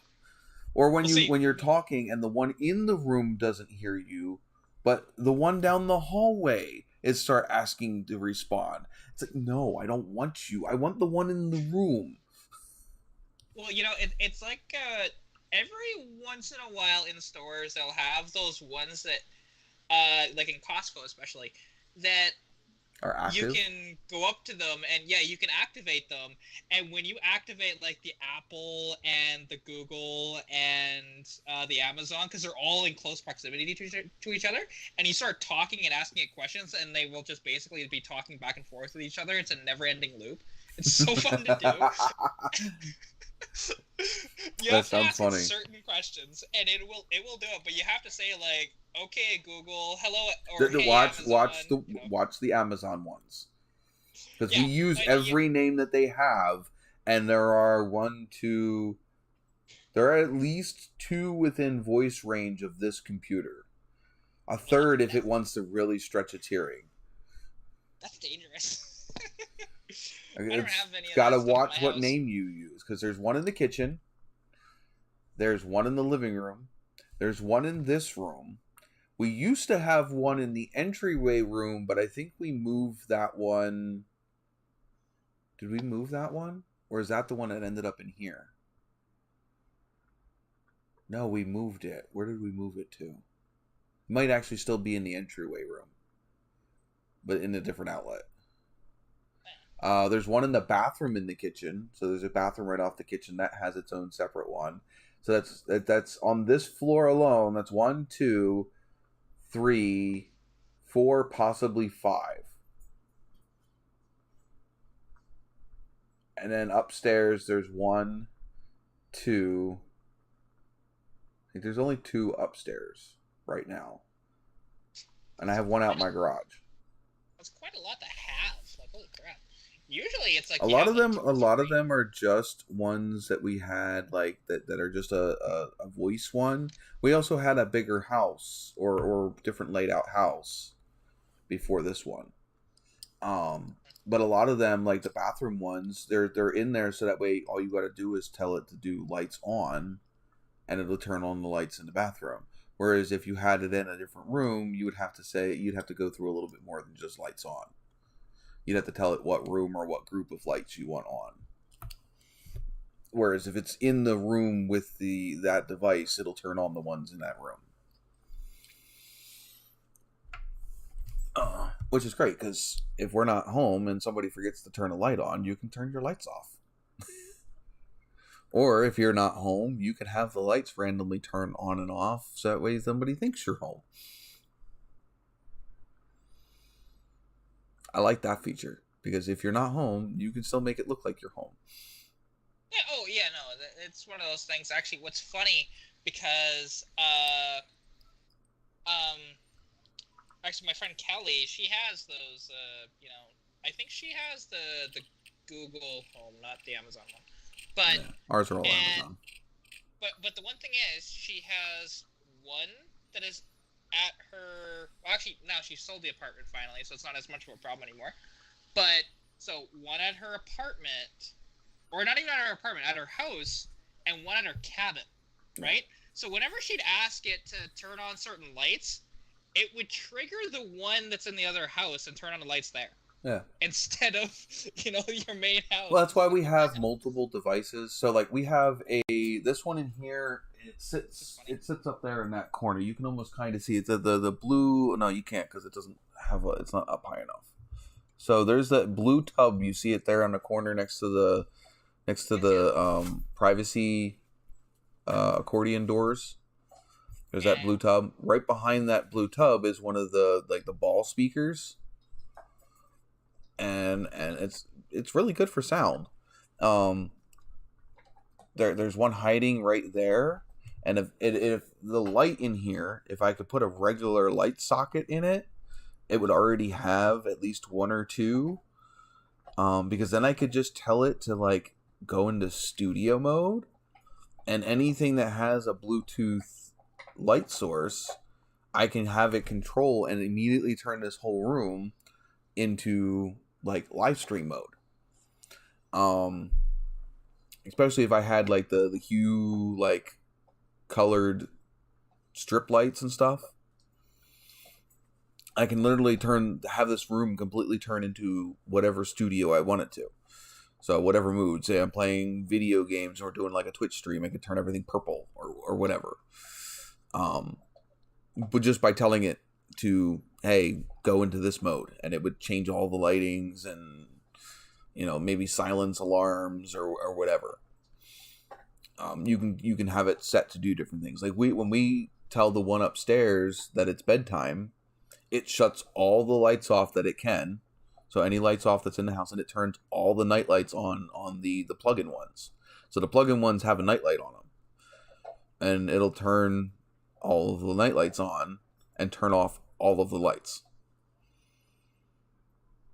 And it goes into sleep mode. Oh, wait, like, they're an interesting sort of thing. I don't think I'll ever own one, because just like, for me, I don't really need it. It's just fun. Well, also, like, I live in a lot. Did you hear that? House. I'm hearing something. I don't know what It was a train horn. Oh, is that what that was? That. Oh, there we go. I heard that one. Yeah, that's the train that runs through that takes the coal. It's on the other side of the mountain. So we're on one side. It's on the other side of the valley. Oh, yeah. That's one thing, because people don't realize of, you know, how sound travels. Because they think, oh, the mountain would stop that from traveling. No, it actually amplifies it. Yeah. It's on the other side of the other, summit or whatever, because it's like, we're pretty high up the mountain. And there goes the rain. I guess no more fireworks. It's raining. Well, that's the one thing I wonder. Is there actually going to be fireworks tonight? I might have to go check windows. Because we have all of the windows open. And I gotta, depending on how bad it comes down. Yeah, actually, I can hear that rain. We got rain. We got the. You can hear the rain. Like I can hear the rain. Yeah, I heard the train horn a bunch, and I'm hearing the rain. Oh yeah, I can see the microphone picking it up. Yeah, it's coming down a good amount. Yeah, it's pouring. Yeah, well, because I think if it was just raining a little bit, I probably wouldn't hear it. But I think I gotta check this one right here behind the computer, because our router is right in that window. All right. Yeah, that's a good. Move me, Pitbull. This window back here is fine because it's underneath of a porch. Be right back. This one's fine. The rain is not going this direction. Move. Beep beep.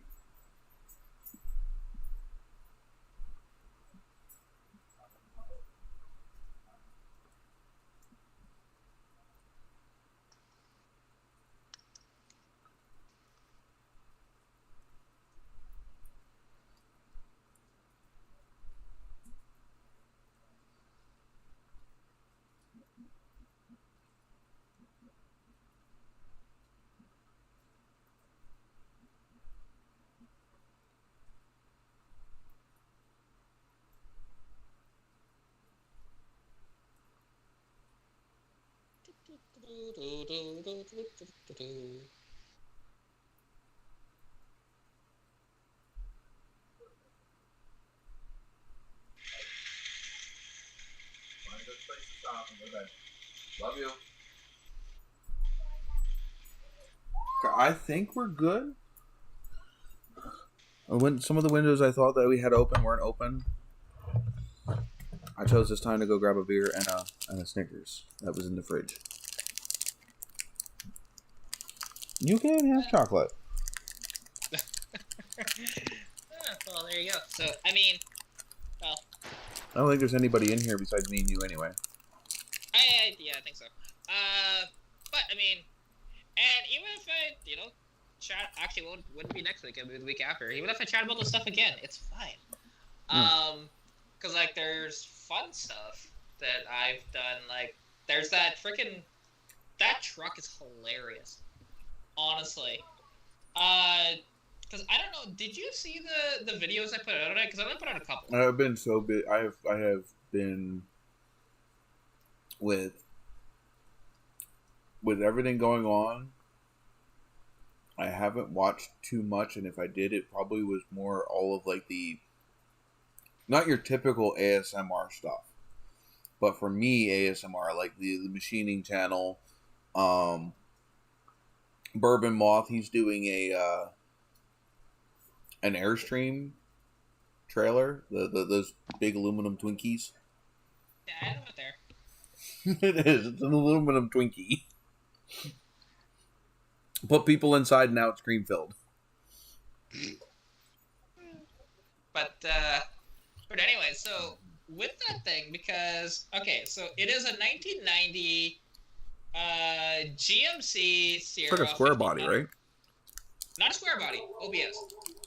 So it's the 88 to 90, I think it was 97 body style, right? That one. Not the square body, it was from 73 to 87. But anyway, so, it's, honestly, you see a ton of them everywhere.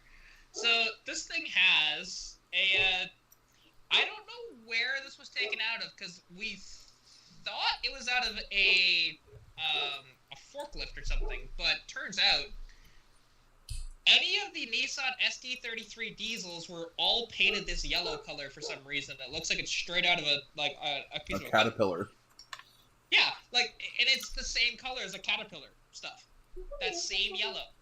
Hold on. I have a kid needing my assistance. Dog, off my foot. Thank you.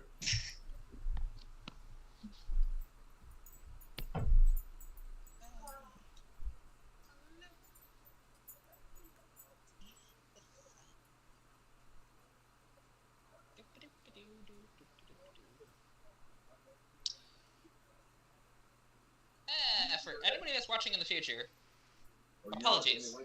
It's been quite the stream here. It's just one of these things that happens, right?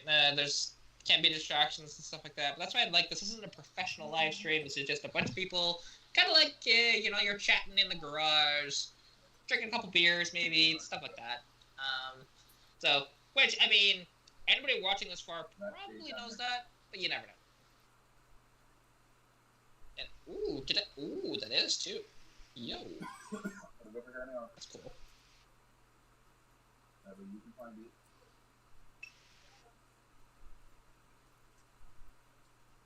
I'll charge it before I go to bed. Hey, I'll get it before I go to bed. You just go to bed. Thank you. Love you.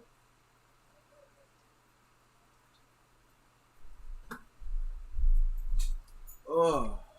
Is there somebody popped in? No, I was just talking to people in the future. Talking to people in the future. Yeah. Anybody that watches this after the fact, and if they stayed for this long, we're 4 hours in? No.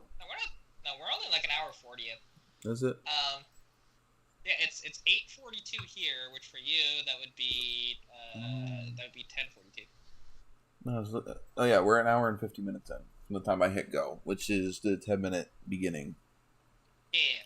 So, but anyway, so this damn truck, because the engineering behind it is hilarious. So they couldn't really fit it in properly without doing a bunch of custom modifications. So instead of putting it in the right way, and doing the custom modifications. Yeah, well, instead of doing it, putting it in so that it's flat, because of the coolant pipes were going to hit the rad, which they still are hitting the rad, by the way. It's actually, fun fact, one of the pipes is actually zip tied to the rad. But, so they put it at an angle so So they can do that, which means the pinion angle is just all basically like that. It is fantastic. That'd be great for those freaking U-joints, those U-joints. Oh, it's great. It surprisingly drives quite decent. Like, other than that diesel under the hood, it Is there even a hood? Well, okay, there isn't a hood. That's The diesel crammed into the freaking space that an engine should be in? Yeah. Which now is interesting because, like, the motor mounts that they did, they actually tied into the original motor mounts. They just built these plates and painted it yellow to match the engine. And they did a really good job of that, to be honest. But then you look at, okay, as soon as you look at the front end and you see that belt tensioner sticking out like a sore thumb. And because what the belt tensioner is, it's the funniest thing. So it's 2 hood springs that are attached to a plate that's welded onto the fender support on the inside. And then those 2, hood springs go over to a, what the hell is that called? Basically, like, what actually would have been the belt tensioner for, I think they stole it off of what the 6.5 diesel that it was before. And they just put it on there, but they realized, oh, we can't really get this to tension properly. I know, let's do this. So, and problem it solving. Works. Yeah, it works. It's freaking hilarious to look at, but it works. It's proof of concept. It's the first gen of the mod. There should be like 3 or 4 before it becomes an actual finished, flushed out mod.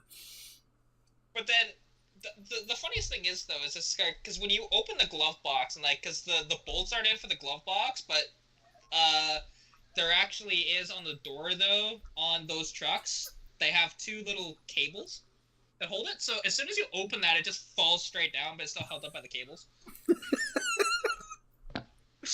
And in the glove box, there is a spare little, tensioner pulley thing, like just hanging out somewhere. Well, it's in there along with an extra hood spring.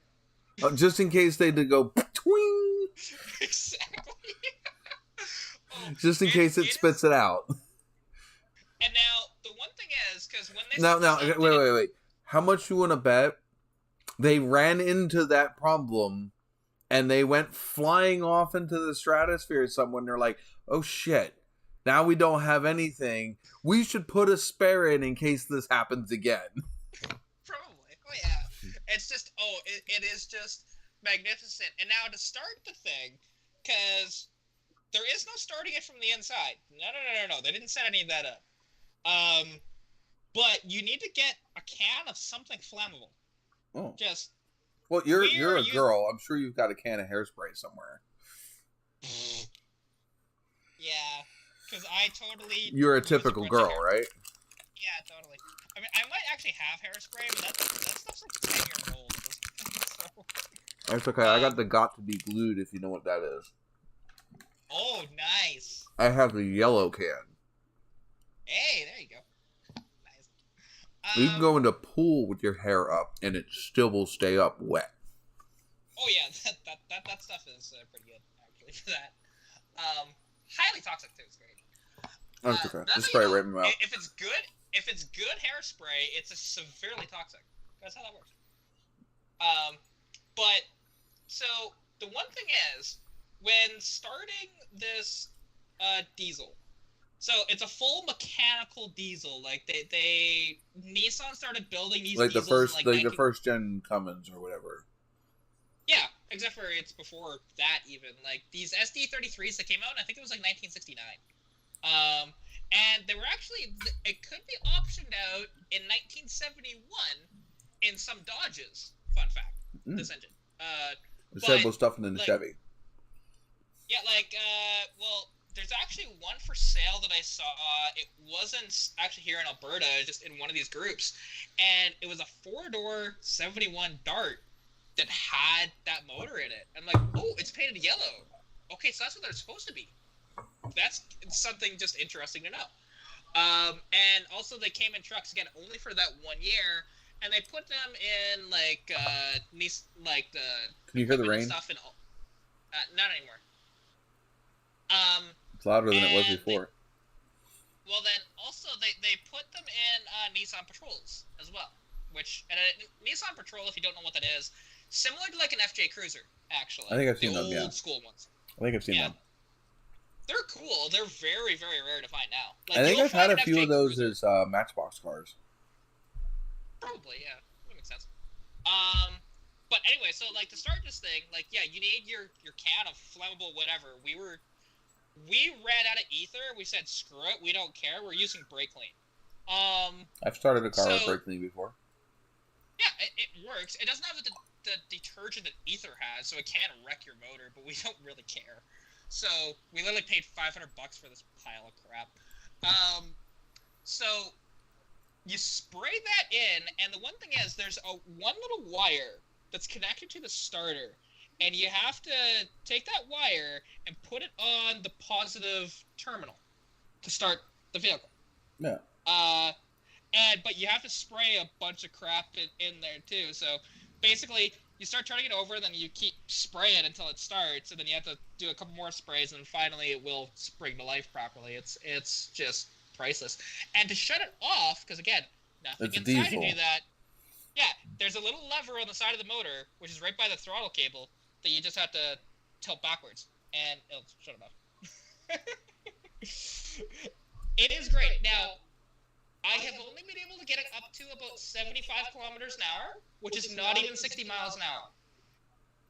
So it's an in-town car.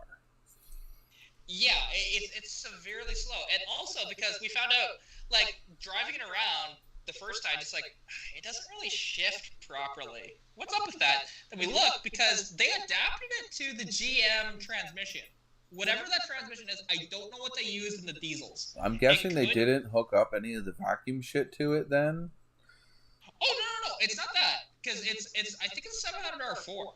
So it still have a vacuum solenoid, doesn't it? Well, no, because if I remember correctly, those, because like GMs use like Hydro Boost, which is nice because it has Hydro Boost, right? That's what all the THs were, the TH350, 400, 700 R4, for the LE whatever ones. Yeah, the 4L60, 4L80, not the E's though, but just the standard ones. But yeah, it's one of those things. Like, so the transmission fundamentally actually works, half decent, but because they didn't set up the kickdown for it, so the TV cable it didn't know when to shift. It doesn't know where the throttle's at. Exactly. That's the whole point of that cable. That cable is there just so that way the transmission knows how much the throttle is open. Smokey, come here. So Smokey, come. Sorry. I didn't know what he was doing, and there's nobody out in the living room right now. All good. So what we actually did was, just so that we could get it to shift somewhat, because you couldn't even really manually shift this thing either. It was just so screwed up. We found that cable. It's like, ooh, let's just pull that as hard as we can to get it, to pull it out as far out, and we just zip tied it open so that it thinks it's full throttle all the time. So at least it will shift. If you let off the gas, it will shift. It takes a minute though, because like you pin the thing right, and it just doesn't go anywhere. Because this thing, bear in mind, it had, when new, 110 horsepower and 200 foot-pounds of torque. That's it. For a little 3.9 or 4 liter. That's the diesel. Okay. Yeah. Which basically, put it this way, it's about the same power that my 81 Mustang makes. So I'm trying to figure out, like,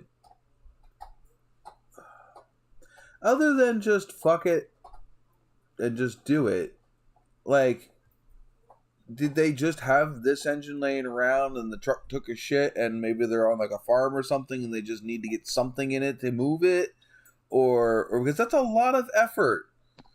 And I'm not seeing where the gain was. Like, it's an impressive amount of engineering. Because, like, when you see that belt tensioner, you expect, this thing to be a total hack. But you look at the rest of it, it's actually not that bad. Yeah, and the belt tensioner was probably a last minute, well, fuck, we need something. But the thing is there's a whole lot of effort, and I'm just trying to figure out where the payoff was. Yeah, I don't fully understand it, other than it's just kind of fun. As well. It's weird. It's an oddball. Like, it's just like you're a. You should try to sell it to Grant. the Six fan. Yeah. Because he's the one that's all about the oddball. It's an oddball. Yeah, and oddly enough, the truck isn't that bad. Okay, yes, it's got some rust in it. Yeah, it has like 400,000 kilometers on it, but it actually drives pretty good. Like brakes work quite good. All the I love how everything's quite good or not too bad. It's not. It's good. No. There's no definite. It's good. No. It's an almost okay. Yeah, like honestly, if it just had a regular engine in it, it'd actually be probably a pretty good truck. Just find the biggest hole in the floor and stick your feet through it and start running. Well, and so with like that truck, because like my buddy's driveway, it's quite long, and that's where we have it. It's out at my buddy Keith's place. So I pinned it, and the one thing is, because like I said, you have to let off the gas because you can't manually shift it. It won't do it. So I pinned it, and then once I hear, because again, there's no tachometer either. Once I hear the motor like, "Hey, I need another gear," I'd let off and try and see. Okay, did you shift? Go back on it. No, you didn't shift yet. Hang on. Let go of it for a little longer, and then okay, go. I just kept doing that, and I only got it up to I think it was like 72 or 75 kilometers an hour. It's just a pile. It's a pile. It is. It's so what is the plans with this thing? Is it just fuck around with it till you get bored with it? Fuck around with it till the views stop coming in on social media and then get rid of it? Is it actually try to do something with it that's productive, or is it just? See what kind of the plan, because actually it's not mine technically. Keith is the one that bought it. I'm just the one that's playing around with it. However, he has ideas, and would have been perfect for this. There happened to be a 68 four-door Valiant actually at an auction. It just went a little too high in money, sadly. But it had a slant 6 that was seized up, so just like, okay, well, why not dump it in that? It'd be kind of fun, right? And then just the motor itself, and then put a regular, whether it's a diesel or a gas motor, back into that truck, put a hood on it proper, and actually sell it. That's kind of the idea about it right now, because I've already had my fun. I got the videos out, because like there's not too much I can do, because I can't even get it on the highway. It's too dangerous to try and drive it into town. Well, you got any interesting comments in the thingies that you could like? Did anybody leave you any tidbits of something fun you could try with it? No, everybody's just like, why'd you buy that? Because why not? Exactly. I mean, it wasn't expensive enough to say no, it's not worth it, but it wasn't fucking. It's just one of those. Well, fuck it, bucket. Yeah, actually, something I could do really quick here, because there's nobody in the chat, anyways. Let's just find my video, because I'll show you how I start the damn thing. I'll do a screen share in a moment. I just got to find the video. Because, let's see here.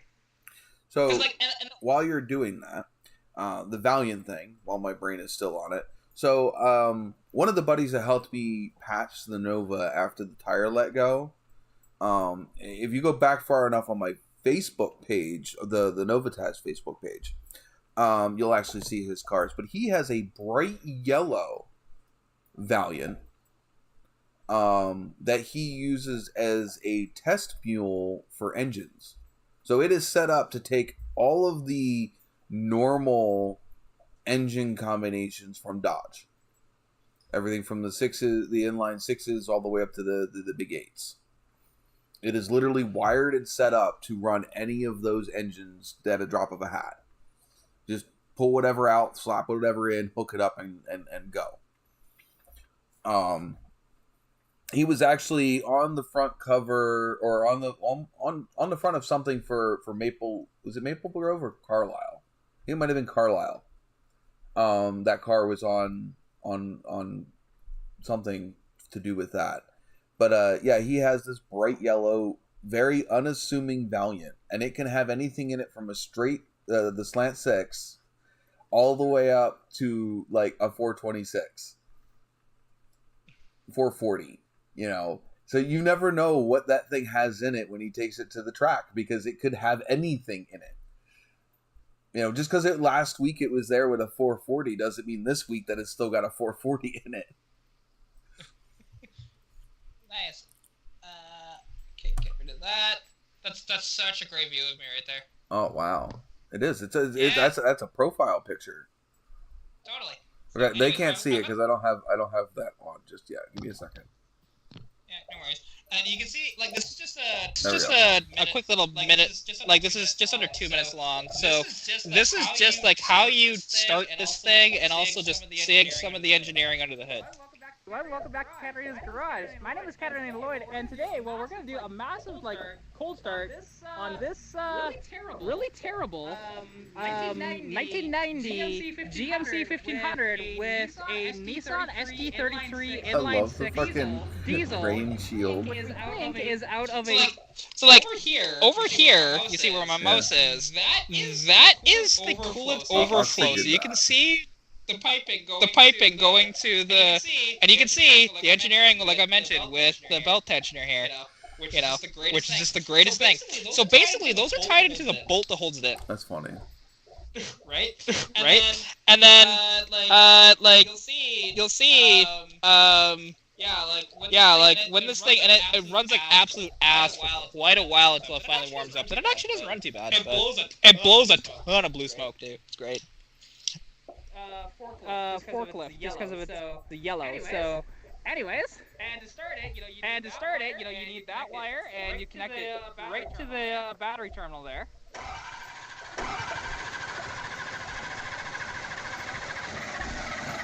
Come on, Betsy, you can do it.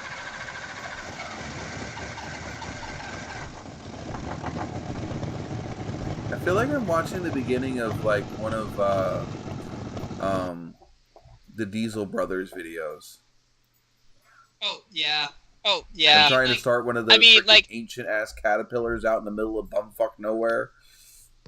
Oh, it's pretty much like that. And because like something that's interesting, because like this wasn't like an air conditioning truck. Now they didn't get rid of all the AC components. So you can see there's still I think that's the condenser's right there. Yeah, the condenser's right there. And what's funny is because all the electrics inside work, but like all you use the key for is the electrics inside and to unlock the column. So at least that still works. In that regard, like even the radio works and everything, and yeah. There we go. Float a bit of blue. Definitely a tired motor for sure. And like you can see what I was talking about, right? And like you can see what I was talking about, right? Like so you see over here with it's literally the coolant pipe is actually zip tied onto the rad right there. And you can see how bent up this flange is. And everything. It's hilarious. There's also pieces that cut out of this too. It's not like perfectly uniform there. When you look at it, it was really rough. It's just. And it's interesting because it looks like a stock rad. But I think what happened was when they were putting it in, they may not have taken the rad out, and they just hit the rad with it. Something like that. Something like that. On my kid for a hot second. But you know, it's running kind of rough, but just I'll be right back. cold. Yeah, no worries.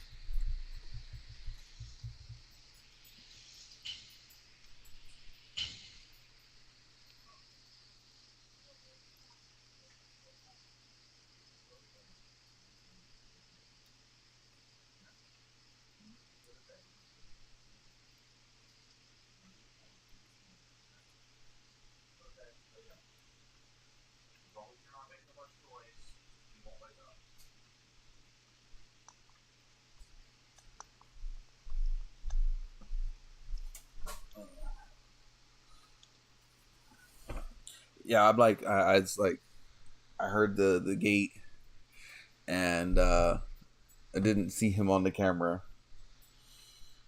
Fair enough. But yeah, like you can even see. Like, because this is interesting here too. With the with the because like there's this plate that goes down here and comes up here. I don't know what that is. It's not the motor mount. To be honest, down here. Because it's not the motor mount. The motor mount's down here. Like you can see it when there's. It's welded in. Whatever it is. It's welded in. Whatever it is. It might just be, I don't know, maybe this thing had, instead of 2 motor mounts, maybe it had 4. I don't know. But it's just kind of interesting, this whole thing. And it's just hilarious, because like, honestly, it's just hilarious, because like, I did 2 videos of it starting, and then 1 video of doing a full tour of it. I put it up on the hoist as well in that video. Just to take a look underneath of it. Just to take a look underneath of it. It was not bad. But anyways.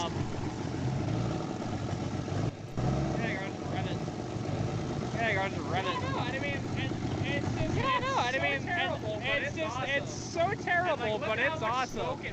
And like, Those almost look like freaking springs for like a trampoline. And like, you can see a bit of. Oh, they might be actually. I thought they were hood springs. They might be actually. I thought they were hood springs, but maybe not. More beefier. Yeah. At least any ones that I've seen. Yeah. Blue smoke in there, so it's bird and oil. But yeah, just a super fun, terrible. And you can see the bolt through there with just a cotter pin in place there, and then this weird hold it in place there, and then this weird contraption. It works. I don't know what this is, but it works. Like you see the engineering with the belt tensioner here, even though those look like here, but for some reason they did this. Those look like trampoline springs. To shut it off, there's actually a switch over here that you have to hit. Nothing's hooked up inside, but overall, such a sweet rig. Right? I'll just start sharing here. There we go. I'll just stop sharing before it starts playing more of my content. There we go. Because when you watch YouTube on your computer, it will do like autoplay of stuff. Sometimes. Depends on how you have your settings. Yeah, like mine is set up that way, to where it'll just continue binging a channel and stuff. But and that's one of those things. And then actually something, because I beat you to 3,000 subscribers. I know you did. You beat me by a bit. Yeah, I'm over 30 to 100 now. Oh, I don't like you anymore. Get off my channel. Okay, see ya. No. Yeah, because I'm still only, I think, at like 2,982. Yeah, see, I'm at 3,125. I had one video just explode. Well, for no reason. You're also putting out more I haven't put out anything other than live streams since I did the first truck scale truck video. I have the other one. I have it most of the way finished. I just have not had any, between everything that's been going on in my personal life in the last couple of month and a half, 2 months, really haven't had the motivation to go finish that video. I do have part of a video filmed for the Nova stuff. Forgot everything for Sunday morning when we unloaded the gray car. Didn't film anything.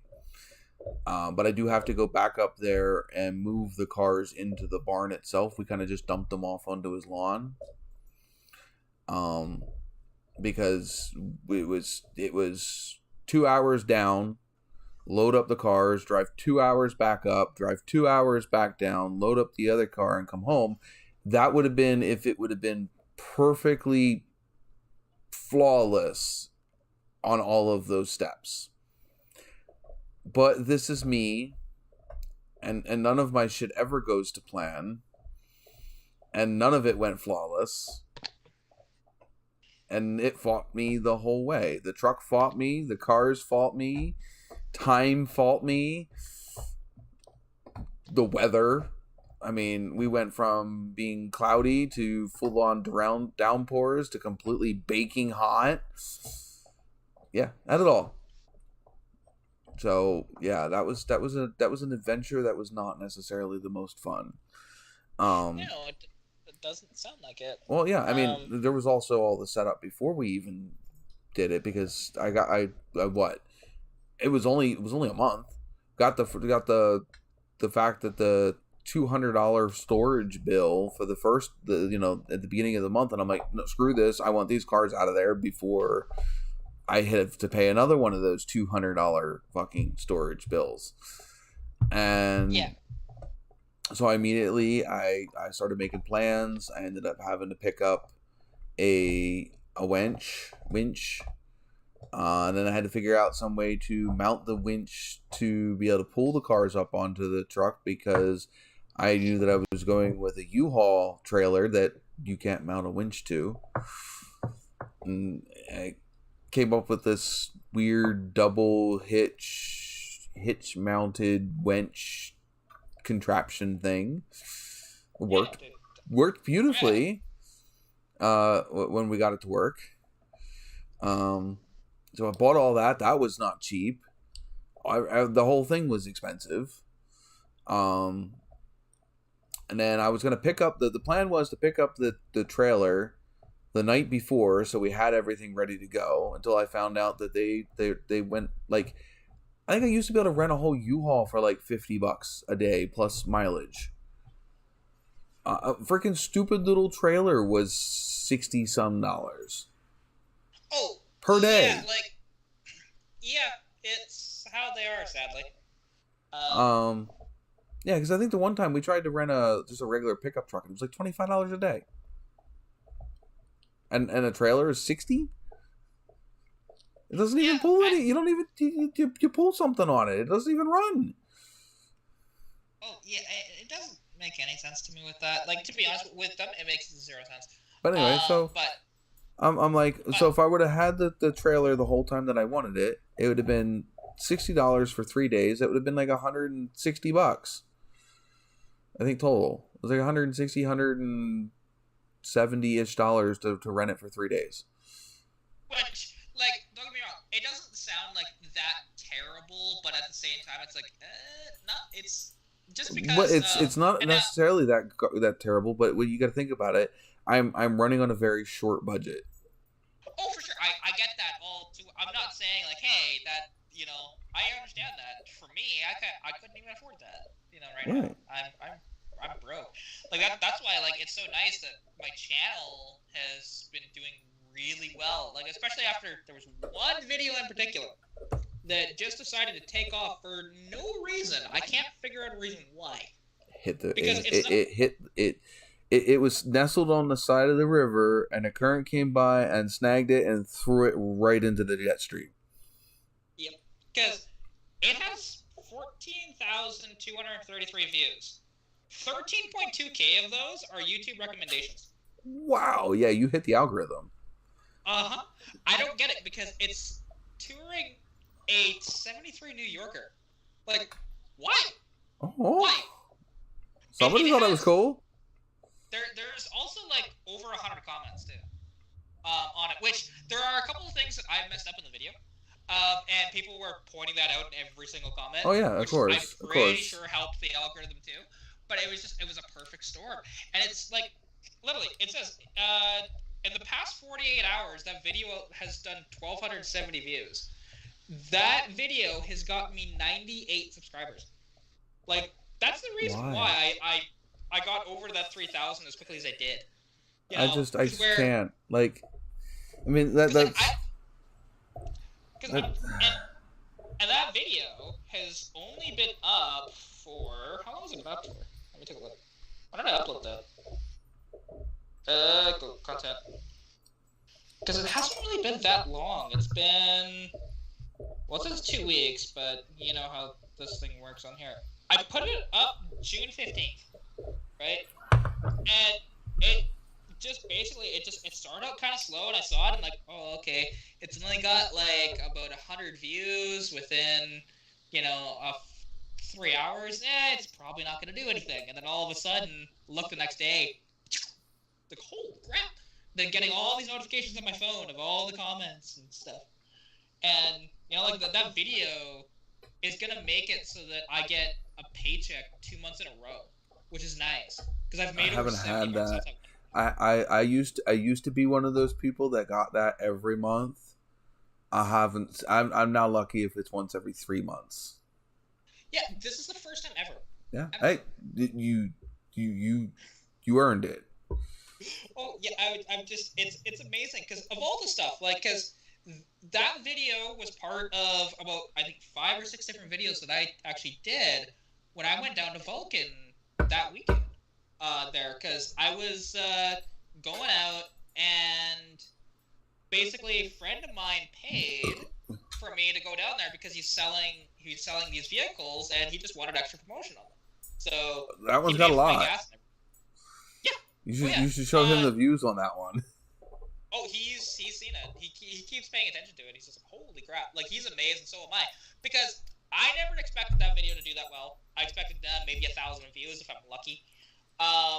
Because like the other one that's right beside it, a '66 Chrysler Windsor, which is a Canadian-only Mopar, only has 610 views. The walk around of the '78 Civic that I even called it a barn find because it kind of is. 883 views. Again, I expected that to do way better than it has because it's a '78 Civic. But and even the '76 Mercedes 300 diesel, really cool rig to be honest. That thing was awesome. But 483 views. I expected that to be weird enough to do better than that. And no. No, it like when you go to put up videos, it's like taking a handful of darts, spinning around 3 times, and then chucking them and hope that they landed anywhere near the dartboard. Oh, yeah. Even if you're even pointed in the right direction. It's just, it is wild with some of these things. See, and then you take a dart and you just throw it straight up above you, and somehow that one lands the bullseye. Yeah, oh yeah. Like, and even the full sort of video that I did on that truck, it's about 18 minutes long, and I had problems with it too, because somehow when I got out of it, I must have just hit the e-brake on it, because it's one of those, foot brakes on those for the it's not a handbrake, but, it's one of those ones that you have to press by foot. And I guess when I got out of the truck to put it on the lift, I must have hit it to engage it. Because when I got into the truck, I could not get it to move. And that's how little of power that thing makes. It can't even overpower even a little bit. It's the brakes. So I was thinking, is there like a transmission problem here? Like, what's the problem? Nope, it's just a cat problem. Yeah, then found out later, Keith jumps into it. He looks around, he's trying to get it, and all of a sudden, he just presses that again, and hey, look at that! Oh, it moves.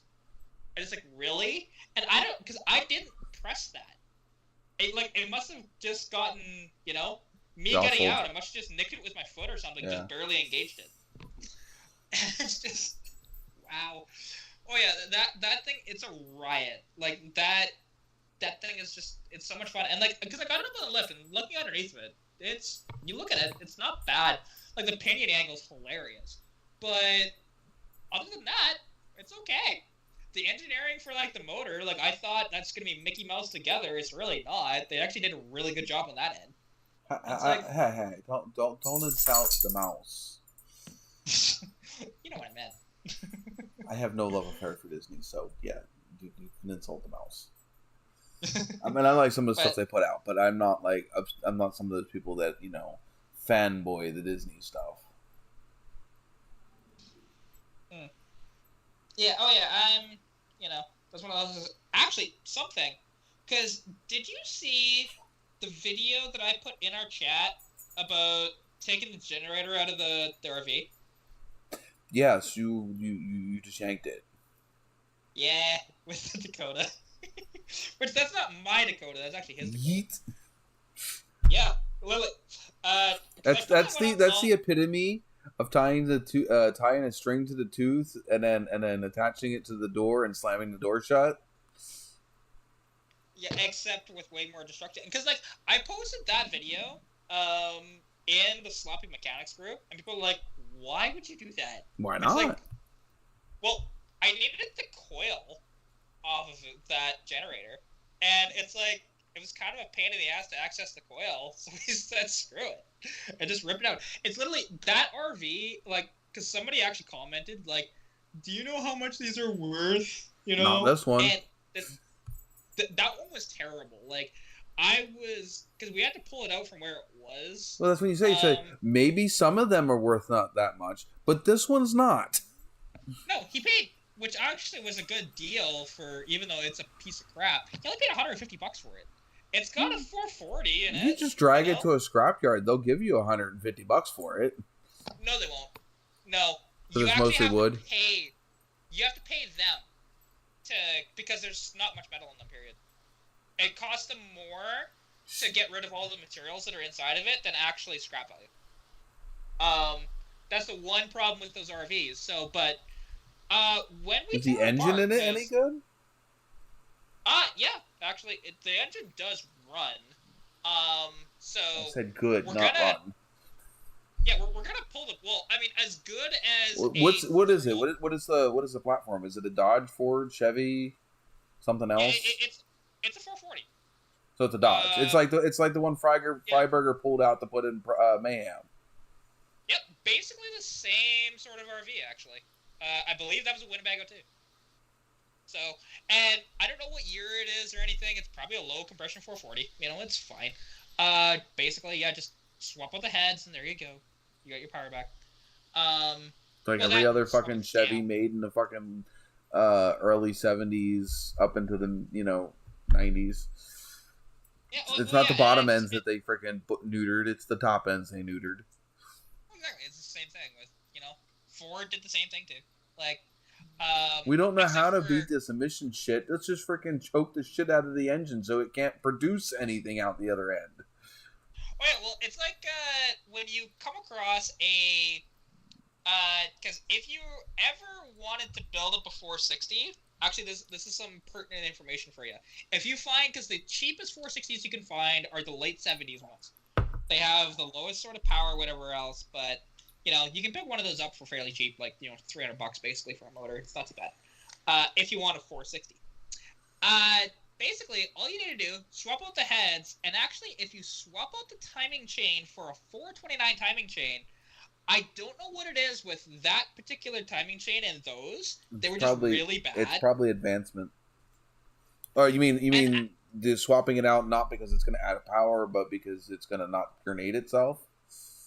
No, it's literally, it does actually add like power and throttle response and stuff. It's probably because the timing is slightly degreed differently. That makes sense, actually. It's probably retarded a bit. That makes sense. And that's one of those things where, so you do that, and even just swapping the timing chain without swapping the heads, you gain like 40 horsepower doing it, just because you're able to advance the timing properly. And it's just awesome, right? And then go swap the heads. Even if you find like a set of 429 heads, okay, up the compression to like 10 to 1, and hey, look at that, you got your 500 horsepower motor back. Yeah. Without doing anything else. It's 460s are, because everybody says, oh, the 454 is that sort of engine. No, 460 is even better than that because you don't have to do hardly anything to it. Where a 454, you had to actually do a little bit more than that to get that sort of power out of it. At least the bad 454s in the 70s and 80s and stuff. The ones that's in the freaking in the work trucks and shit. Yeah, like where you could get an OBS truck for like $1,000 out of 454 in it. That used to be the LS of the day. It wasn't the 350. It was those 454s, right? Everybody just pulled them out of those trucks because it was cheap. And like now it's obviously LS's now, and even now, like trying to find a cheap LS is kind of hard now. No, you know what you go after?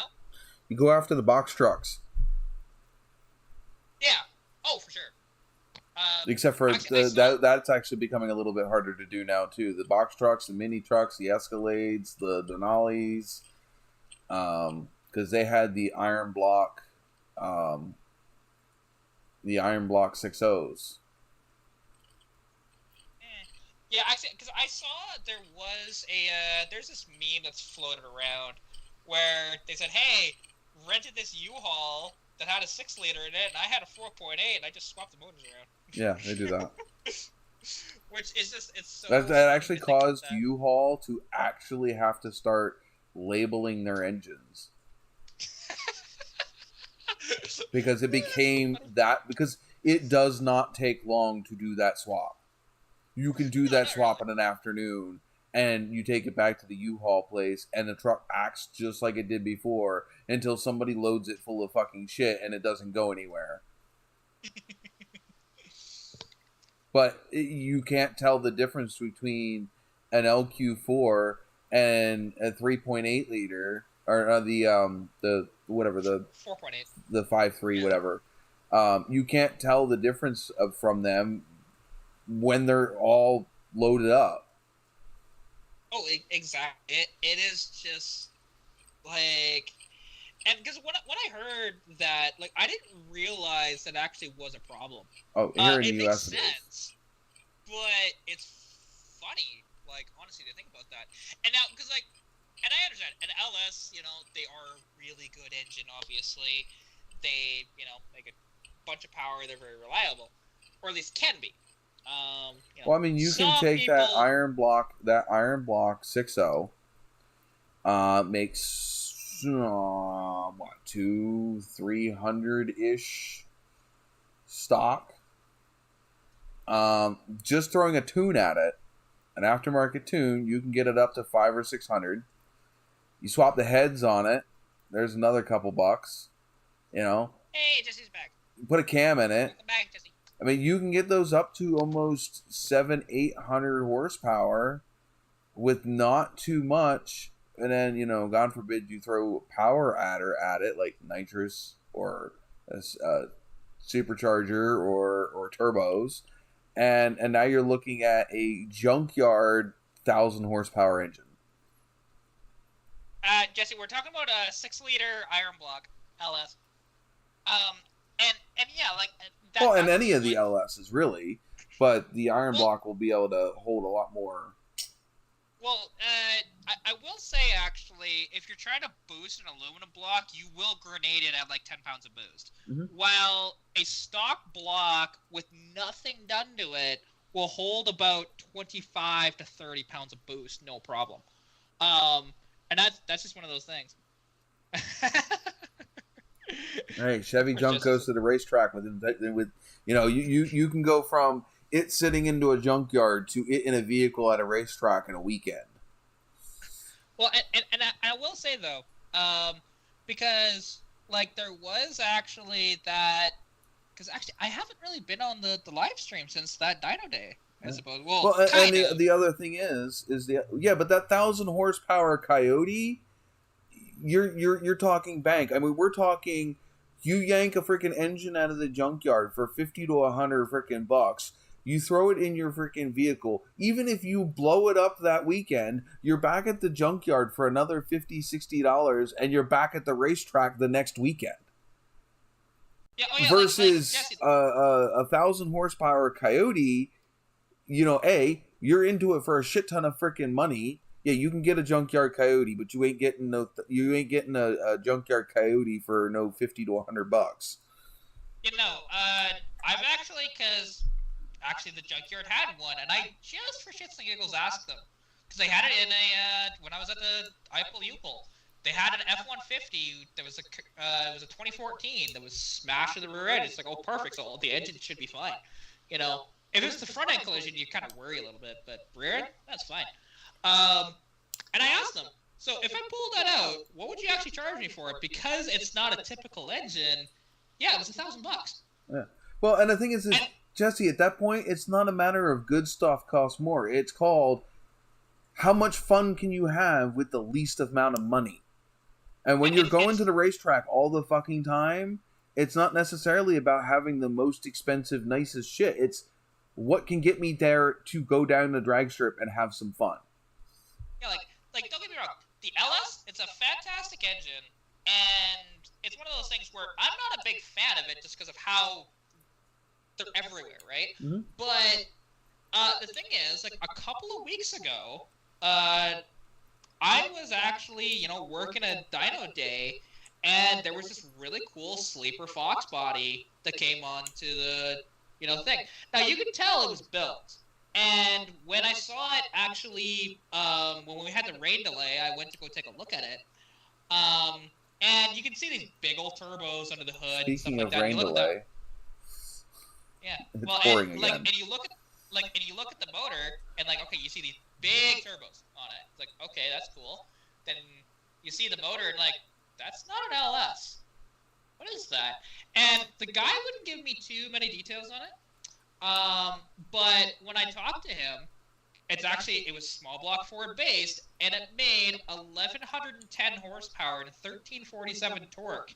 Now, how much money you got invested in that shit? He has a good amount of money into it because I know it's not a stock block. It's an aftermarket block because that's the only way you're making that sort of power out of a small block Ford. And he had twin 76mm precision turbos on it. And you look at it, and because the entire thing, you see it go down the road, and you expect, okay, it's built, you know it's built. But it only looks like somebody tried to make a sleeper, and it's maybe 500 horsepower or so. Because of those turbos quieted down so much, that it has a little bit of a rumble, but it's really not that bad. And, yeah, as soon as he got on it, his first pull was only 700 horsepower, and, I think it was 800 foot-pounds of torque or something, and then he played with the computer on the next 2 pulls, and shot it up. And he was only on 94 octane as well, which is amazing to see that. Because, and that's one thing, with the LS, you will never get that kind of torque out of an LS when you have that much horsepower. They're much closer for horsepower and torque numbers compared to a small block Ford where you can actually get the torque to be a lot higher. It depends on stroke and bore size. It's true.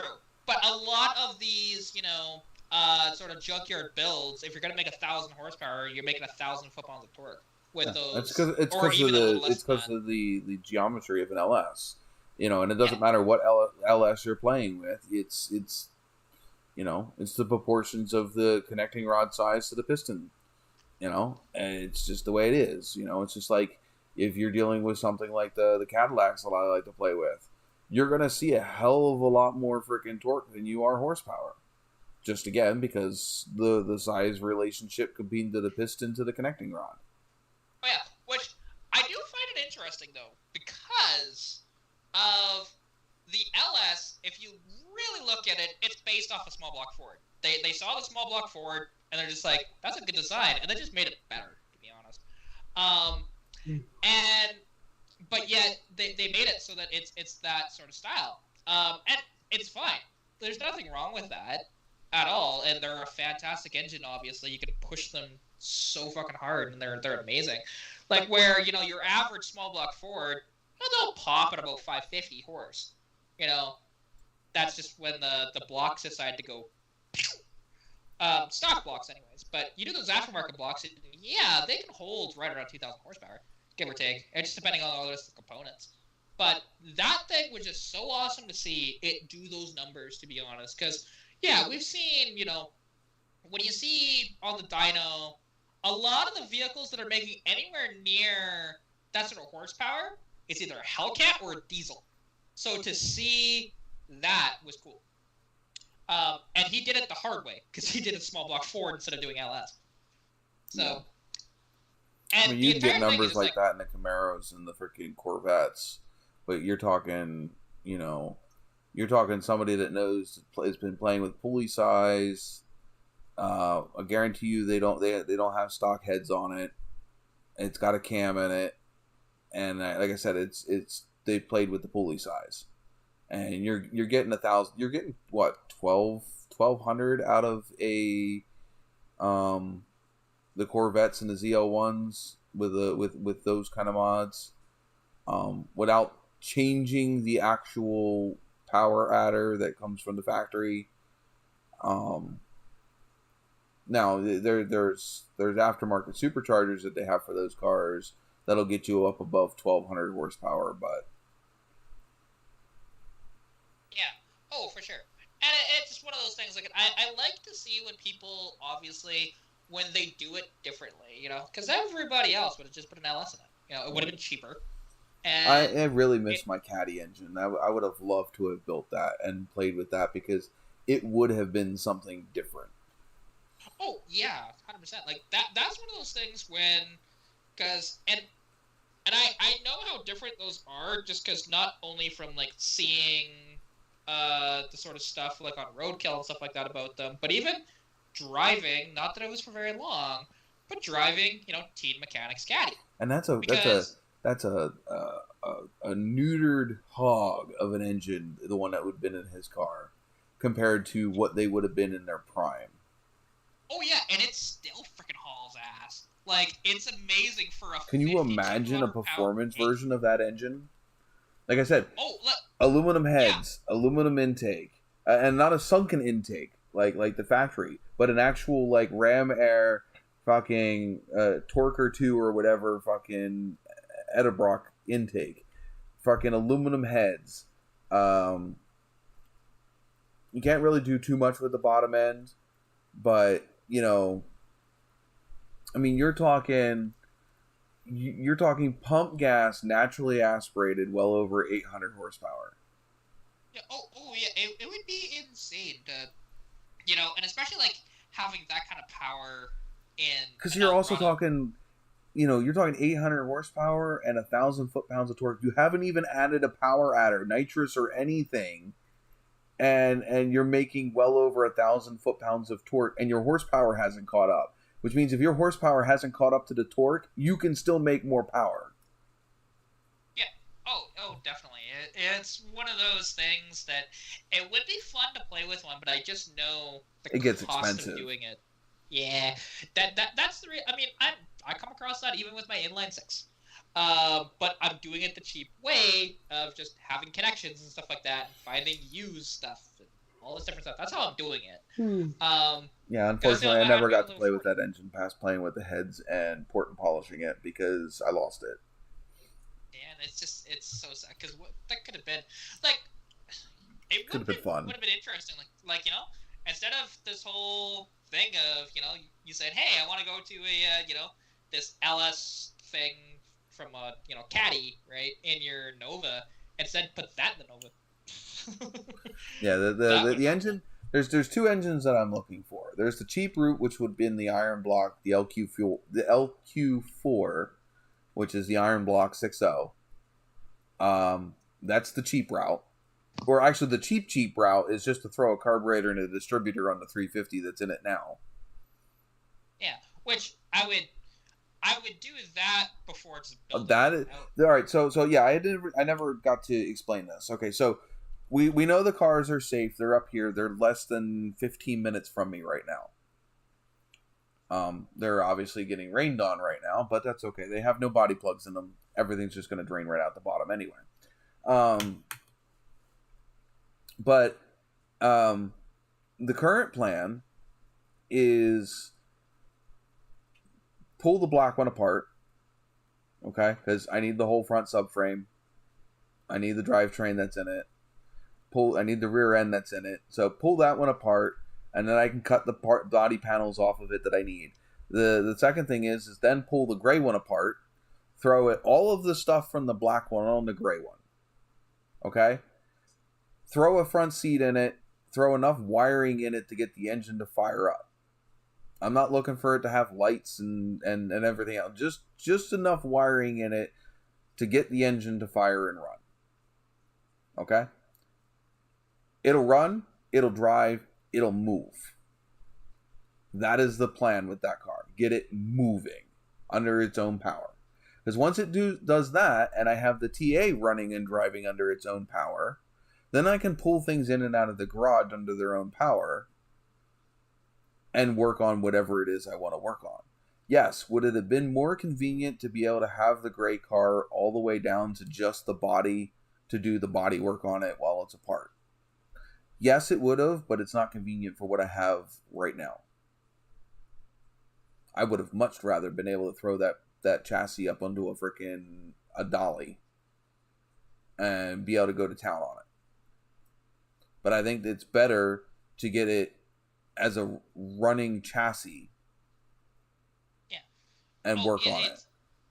Yeah, it's way better that way, because at the very least, you can just, like you said, just getting it running and driving, even if you just kind of put it together very cheap and, just get the lights working really quick and just throw a cheap-ass interior, whatever in it, and, you can at least just drive it around a little bit. You know, it's not like for me to be able to get that car to be able to pass an inspection, to be able to drive it anywhere, I'd have to almost put the whole car back together. Well, that's fair. But I mean, even just say driving it literally like on your property, you know, just even. Well, I know you don't have much of, but you know what I mean, right? Like just being able to do that, it's just nice. Yeah, I mean, like I said, the thing is to be able to get it to because right now I only have the one stall open that I can pull a vehicle in and out of. Just to be able to pull it in and pull it out. So like if I need to work on the gray car, the Kia, I can pull it out and I can pull the Kia in to do the oil change or whatever, and then I can just pull the project cars back in afterwards. Right now, I can't do anything with my garage because there's a dead Trans Am in the middle of it. It's not going anywhere, and until I find some way to mount that that winch in the front of the garage, there's no way you're getting that car in and out of that garage without at least 2 people. And I don't always have 2 people. Sometimes I only have me. Oh yeah, it's one of those things. Like even because you know when I'm up at my buddy Keith's place, because we actually moved around a bunch of stuff when we were there, just because hey, there's an extra person, and it's not just his girlfriend that has limited driving experience and stuff, because she has her license, but she's from the Ukraine and she didn't drive much in the Ukraine at all, so she's just relearning stuff, right? So we got plenty of tanks available out there right about now. Yeah, like, you can drive one of those. You can drive anything. Oh, yeah. Well, it's kind of fun because we were moving stuff around, and then all of a sudden she just jumps in the Dakota that we had running, and she just drives it around the yard. I'm like, okay. Why not? Like, oh, she's awesome, to be honest. Like, I do really like her. We had 2 Lithuanian women when I worked at the KFC Taco Bell as a manager. They were there on a work visa, so they were just there to make some fucking money and go back home. And those 2 chicks, man, they were pretty cool. But they knew each other, so they came from like the same town. They came over together. I think they were even living in the same apartment. And yeah, they were great workers, and they were pretty cool ass chicks. Yeah. Oh yeah, like and the one thing is with her, because it's interesting, because like the different customs and whatnot. Because anytime I'm there, she always wants to like give me food. It's kind of funny that way, and it's just different culture compared to, you know, when here, like if you go up to get something, you might ask the other people, hey, do you want anything, you know, while I'm out in the kitchen or whatever. No, she'll just like if she's getting chips, she'll just fill up a bowl of chips and give it to you without you asking, or you know, she'll you ever watch Goon Squad? No, I haven't. They are from the Ukraine, so they're Ukrainian.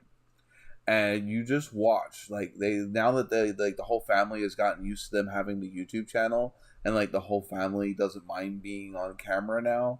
The food on that freaking channel will make you drool. The brother actually has a food YouTube channel, and the ribs and the steak and the everything that they make on that channel just makes it. They just do food. I mean. Oh yeah, like the food she makes is really damn good. The only problem is with all of my health stuff, I can't eat hardly any of the food she makes. It just makes your nose smell, though, doesn't it? Yeah, that's the one thing, because she doesn't realize, like, even there's some stuff, like, she made breakfast one morning, and she asked me, like, hey, do you want eggs? And I told her, I can't eat eggs, sadly. I used to be able to, and they just make me nauseated now. It's sad, man. Which, you know, it is what it is, okay, right? So if Kat ever comes to visit, can't eat eggs. Got it. Yeah. Basically, can't eat eggs. Don't put spice on anything, period. Like, even pepper or anything. Don't do it. I can't do it. It's just weird with me. I have a whole cabinet devoted to spices. Yeah, I know. And I can't do it. Because there are times, like, there are stuff I enjoy. Like, even there was, she handed me a piece of chicken that she made. And, you know, I take one bite of it, I'm like, this tastes really good, but I can feel myself getting like nauseated instantly because of the spices in it. Whatever she You put even in try it. pulling the meat off, because sometimes it's not in the meat itself; it's just on the outside. Yeah, and I tried doing that, and still, yeah, it was. The one thing is though, is once it's on the skin, it will bleed into whatever's underneath. Yeah, it's just I would figure it would have been muted enough at that point that it wouldn't bother you too bad. But obviously, I'm wrong. You know, it's just with me, it sucks. That's why I tell people when it comes to food, I'm cheap, basic, and boring. Bowl of porridge, got it. Yeah, like if it's meat, literally just regular barbecue sauce or ketchup. That's basically it. You can handle barbecue sauce, but you can't handle spices, because like barbecue sauce normally has. It depends on the barbecue sauce. It can't be like a spicy barbecue sauce, just your typical sort of, generic shit that you get at the store. I can handle that. That's okay. But cup of soup for you. See, and even then, depending on the soup. I'll get you ramen. I'll get you ramen. Chicken flavored ramen. I have whole box out in kitchen. Yeah, see, I get you some. I can't do ramen either. Why? What's wrong with the ramen? There's nothing in it. It's the salt.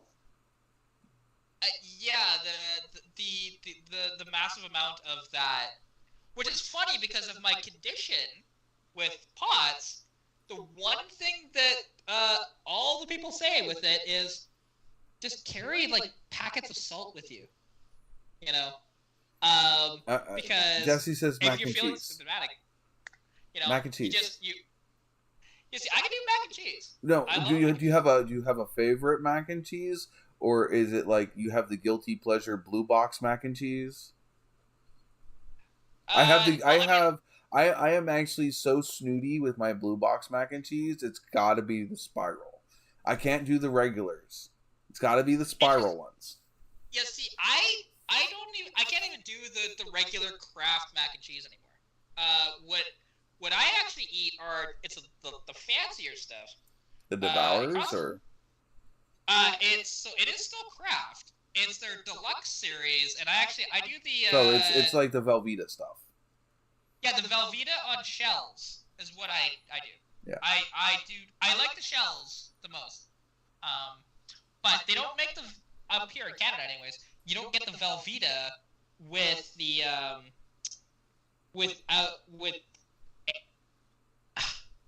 you can't get the Velveeta with regular noodles or the swirl. It's only the shells up here.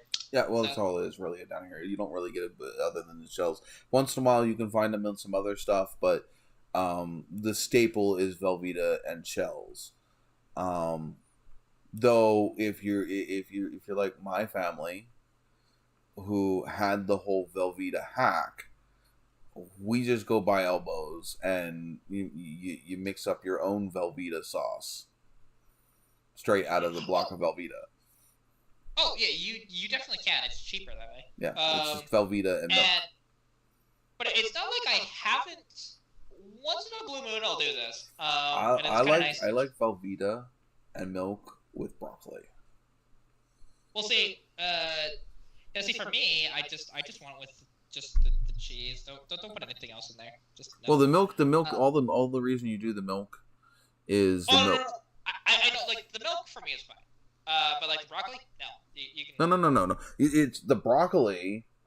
It's not the cheese and add broccoli. It's the broccoli and you drizzle the cheese on the top.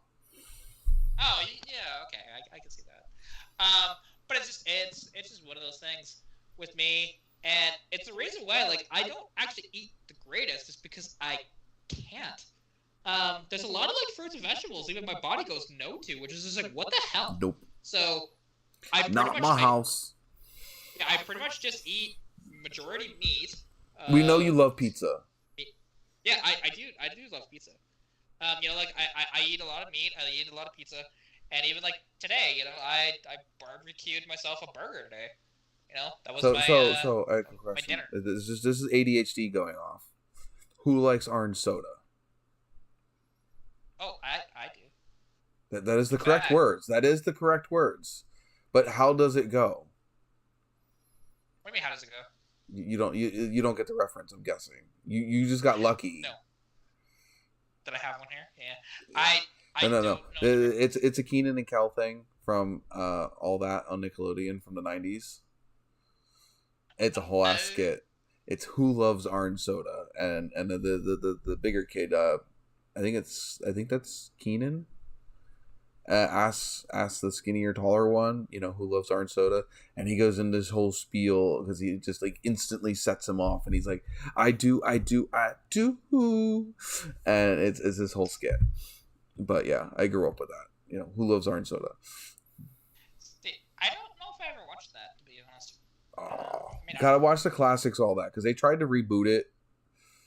Well, do gotta remember though, there was some stuff because we did grow up in different generations. Like, technically speaking, yeah, I know. We're both millennials. Don't get me wrong. I'm the last of the millennials, though. I don't know where I fit into that. I don't really associate with the millennials, though. You probably. I'm kind of in that transition period. I'm kind of Gen Z, but millennial, so I still have a lot of the Gen Z mentality. But technically, I'm a millennial. Well, my dad is technically a boomer, but he identifies as Gen Z. So yeah, it just depends on how close you came to the edge infringement on those, and also the type of people that you grew up with. So yeah, see, and for me, because technically speaking, as an example. Even the generational gap between, because there's essentially 11 years between me and T. Mechanic, right? So he a young buck. He's like 20 years younger than me. Yeah, literally. So I turned 27, a couple weeks ago. Okay, I'm 40. I'm just gonna put that out there right now. I'm 40. So yeah, I'm old. I didn't realize you were quite that. I turned 40 this year. I didn't know that. Because you don't present as such, and your kids are. I didn't have kids until I was like 25. Yeah, see, and that's what makes sense about that. Because, usually when you hear, somebody with kids, and, you don't look that old. Most of my kids I had in my 30s. Yeah, see, and that knowing the ages of your kids, yeah. Or at least two of your kids. I have a 13-year-old. I think he's 13. Again, when you haven't celebrated their birthday in 4 years, it gets. I think he's 13. I understand. It just sounds really funny to say that. Just I think they're 13. Because I don't know. I don't know anything. I just literally zero contact with the older one, and since COVID. But I will say though, that is such a dad thing, though, in general, of not knowing the age of your child. Sometimes I forget their actual birth dates, so the day of the month. It's just I'm horrible with remembering things to begin with. Oh, I know. Unless it's something that I use all the time. Yeah, I've known you long enough to know that. I'm horrible with it. Yeah, so and it's just one of those things. But anyway, so yeah, my oldest I think is 13. And I had him when I was 24 or 25-ish.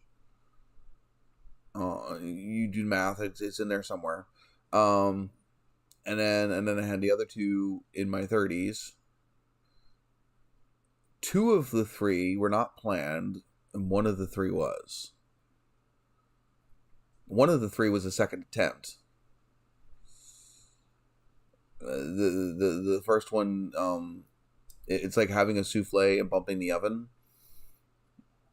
Hey, I will say, all of my siblings were all accidents.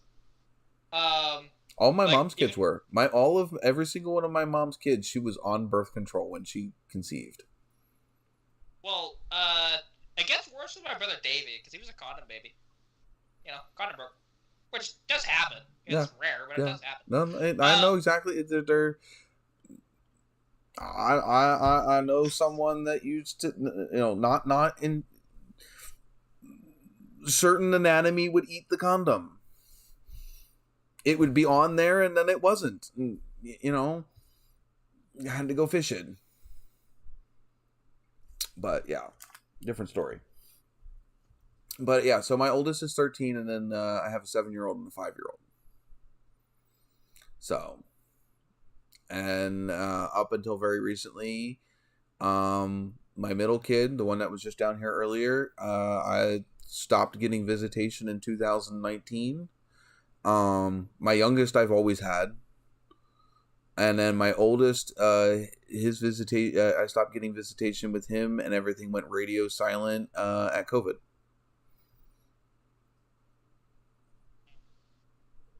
They both used COVID, but the other one was me saying that he might have autism, and bringing up some other concerns, and then it just co-parenting went out the window. We co-parented up until I brought up a concern, and then all of a sudden, apparently now I am not a good father.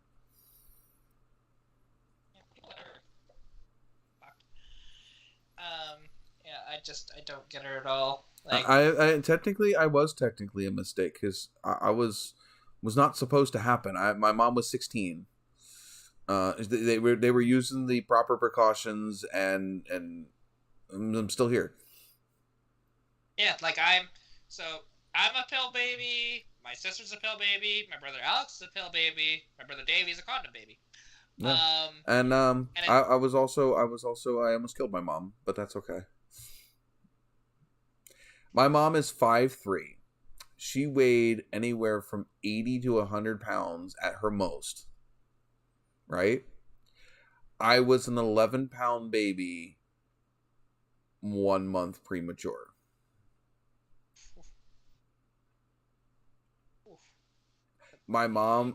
All my mom's kids are big, and she is not. She had 5 of them. First 2 were C-sections. They were 11 and 10 pounds. So me and my sister were 11 and 10 pounds. Then she had one that was like 2.5 months premature, was still 6 pounds. That was her first natural birth. That one she spit out the right way. And on the way out, my sister broke her pelvis. Specifically, the end of the tail, the part that kind of scoops down under. Yep, just snapped it clean back. My mom waddled like a penguin for the next 6 months. Yeah. Then she had both my brothers. They were both 2 months premature, and were both again around 6 to 7 pounds each, and they were both natural births. My mom was the first one in Pennsylvania to go from 2 C-sections to all natural births. Because most of the time, once you have a C-section, they just immediately give you C-sections after that. Because they're afraid of rupturing the old C-section. Yeah, it makes sense. It's one of those things, because it's interesting, because I was I think only about 7 pounds or so with my mom, but my mom's not that small. She is about 5'7" or so, and at the time she had me, where she was still young when she had me, she would have been maybe prior to getting pregnant with me about 120 pounds. Yeah. Or so. She wasn't that big. Or my friend Sorsha, which I can't believe that she went to school when she was 9 months freaking pregnant, but she did, and it was amazing because before she got pregnant, she had her and her mom just had big old breasts, to be honest. They were huge, ample sized coconuts. Yeah, where we think, oh yeah, double D is big. No. Her mother was a K cup. Ugh. She got a reduction to be I think the triple D. And Sorsha, talk about back pain. And Sorsha before she was pregnant was a Jacob. And then after she got pregnant, she was a K. And it's just how can you function? I didn't understand how she could. She wasn't very big. You look at this girl, and she's 5'1", dude. with that. I don't know how she moved. Period. Because if I had boobs like that, I wouldn't be moving. You just walk on the wheelchair. boobs. Screw The that. boobs walk. Exactly. Your feet don't And reach just, the ground. Your boobs are the first thing that touch the ground, and they walk. But even like with her, and it was amazing though just to see her, because like I said, she went to school like 9 months pregnant.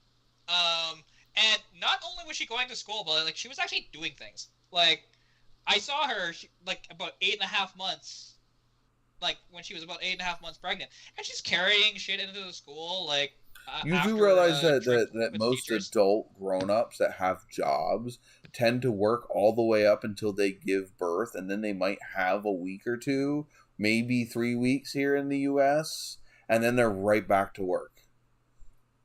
Oh yeah, that does happen, of course. Majority of the time down here. It was just amazing considering the circumstances, because you're in school, plus the school we were in, it's not like it's a very fancy school or anything, because fun fact, you had to actually have a problem with you to be at this school. Whether it was, depression or an anger issue, or whatever it was. If just regular school wasn't working for you, you went to Victoria Park. And it was interesting because, like, all the teachers, we called them by their first name, not their last name. And it wasn't unusual to hear a kid absolutely screaming at a teacher. Like, and just cussing them out. Oh my god. I don't know if I can get this to show. This is... Jesse, this is absolutely fucking nightmare fuel, and I love it. So he sent me a clip of his game. He's trying to get just a basic driving game to work in I think it was Unity. I think is what he was trying to do. Hold on. There you go.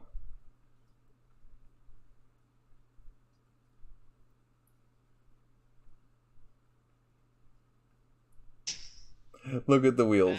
Look at the wheels. That is freaking awesome. I love it. The wheels are spinning, like the axis is not at the center of the wheel. It's like on the edge of the tread, and the wheels are literally just, oh my god, I can't. Let's see if I can get it to, it won't zoom in. I can't. It's just absolute, oh my god. Let's see if I can send it to you.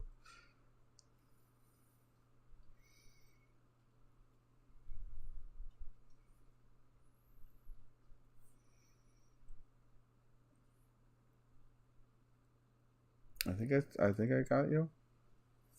Did it send to you? Haven't seen it yet.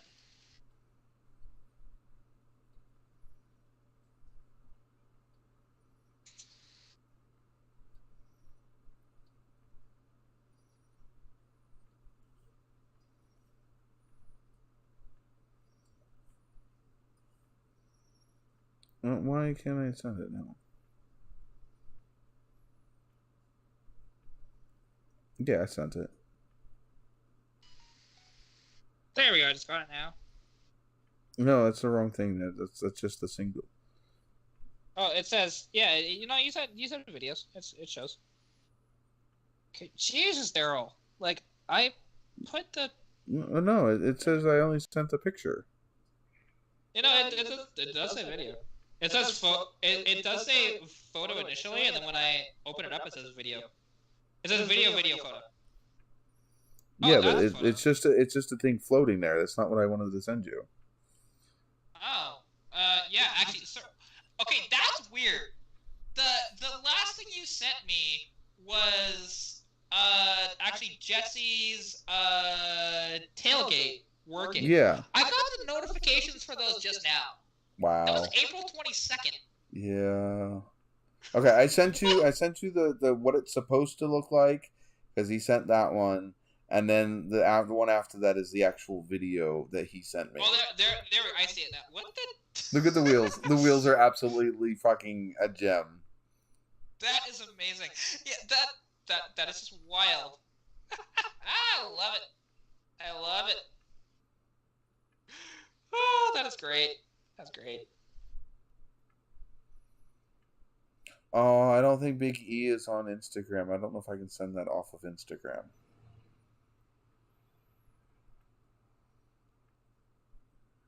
Can I save it? Let's see. Can I then send it to Big E?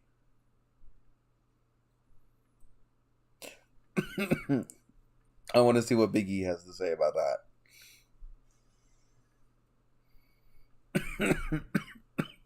I just sent it to him on Facebook. He's playing Project Cars 2 right now. I saw the notification come up on the bottom of my screen. Let's see. What does he say? The tires are all wrong when they are set up to spin. I can send it to here then.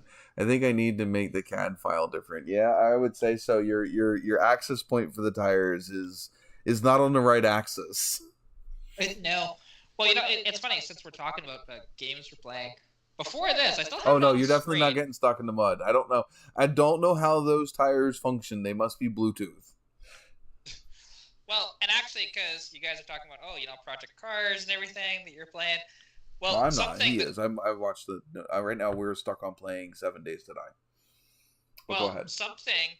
A game that you probably haven't seen in the past at least decade, if not two, playing, or pretty close to two, anyways. I still have it on the screen. That is Need for Speed Pro Street. I never liked that one. Absolutely hated it. See, I don't mind it. The best Need for Speed game was the original Most Wanted. Yeah, that it is. 2005's Most Wanted. Most Wanted, the second Most Wanted, the one where they brought that the BMW back again. It was okay. It was not as good as the first one. And then they went with Pro Street and Carbon, and they were just absolutely hot junk, as far as I'm concerned. I hated the look of them, the feel of them, everything. Well, how the releases went, because I know the full releases. So it went, actually, Need for Speed went hit after hit after hit. It was amazing. So they started out with Need for Speed Underground, Need for Speed Hot Pursuit 2, Need for Speed Underground 2, Most Wanted. It's the Underground series. That's the one I'm thinking of. Underground was the ones that had the BMW in it. No, it didn't. Really? Which one was that? No. Most Wanted had the BMW. I promise you that. Like the silver on, or the white on blue. Yeah, that's the one I'm thinking of. Yeah, that was Most Wanted, where that came out. Because that's kind of your car at the beginning, and then you get it back at the end. And then in Carbon, actually, it starts when you're still being chased by Cross. Okay, that's the Underground ones. Okay, yes, that was one of the first ones that I had. They were not as good as the Most Wanted one. No, Most Wanted was the best one. Underground's still pretty good, and Underground 2 as well. But I'm also a Need for Speed from before any of those games came out. Oh yeah, the original Hot Pursuits. Yeah, I played the original Need for Speed on PS1. Yeah, it was really horrible looking, but it was freaking awesome fun. Oh yeah, compared to today's standards, it was horrible looking. For the day that time period, no, it was on par. Yeah, put it this way: the original Need for Speed, at least it came out on PC. I think it was the Ferraris and the Jaguars. But they ported it to PlayStation 1, and I believe it was 95.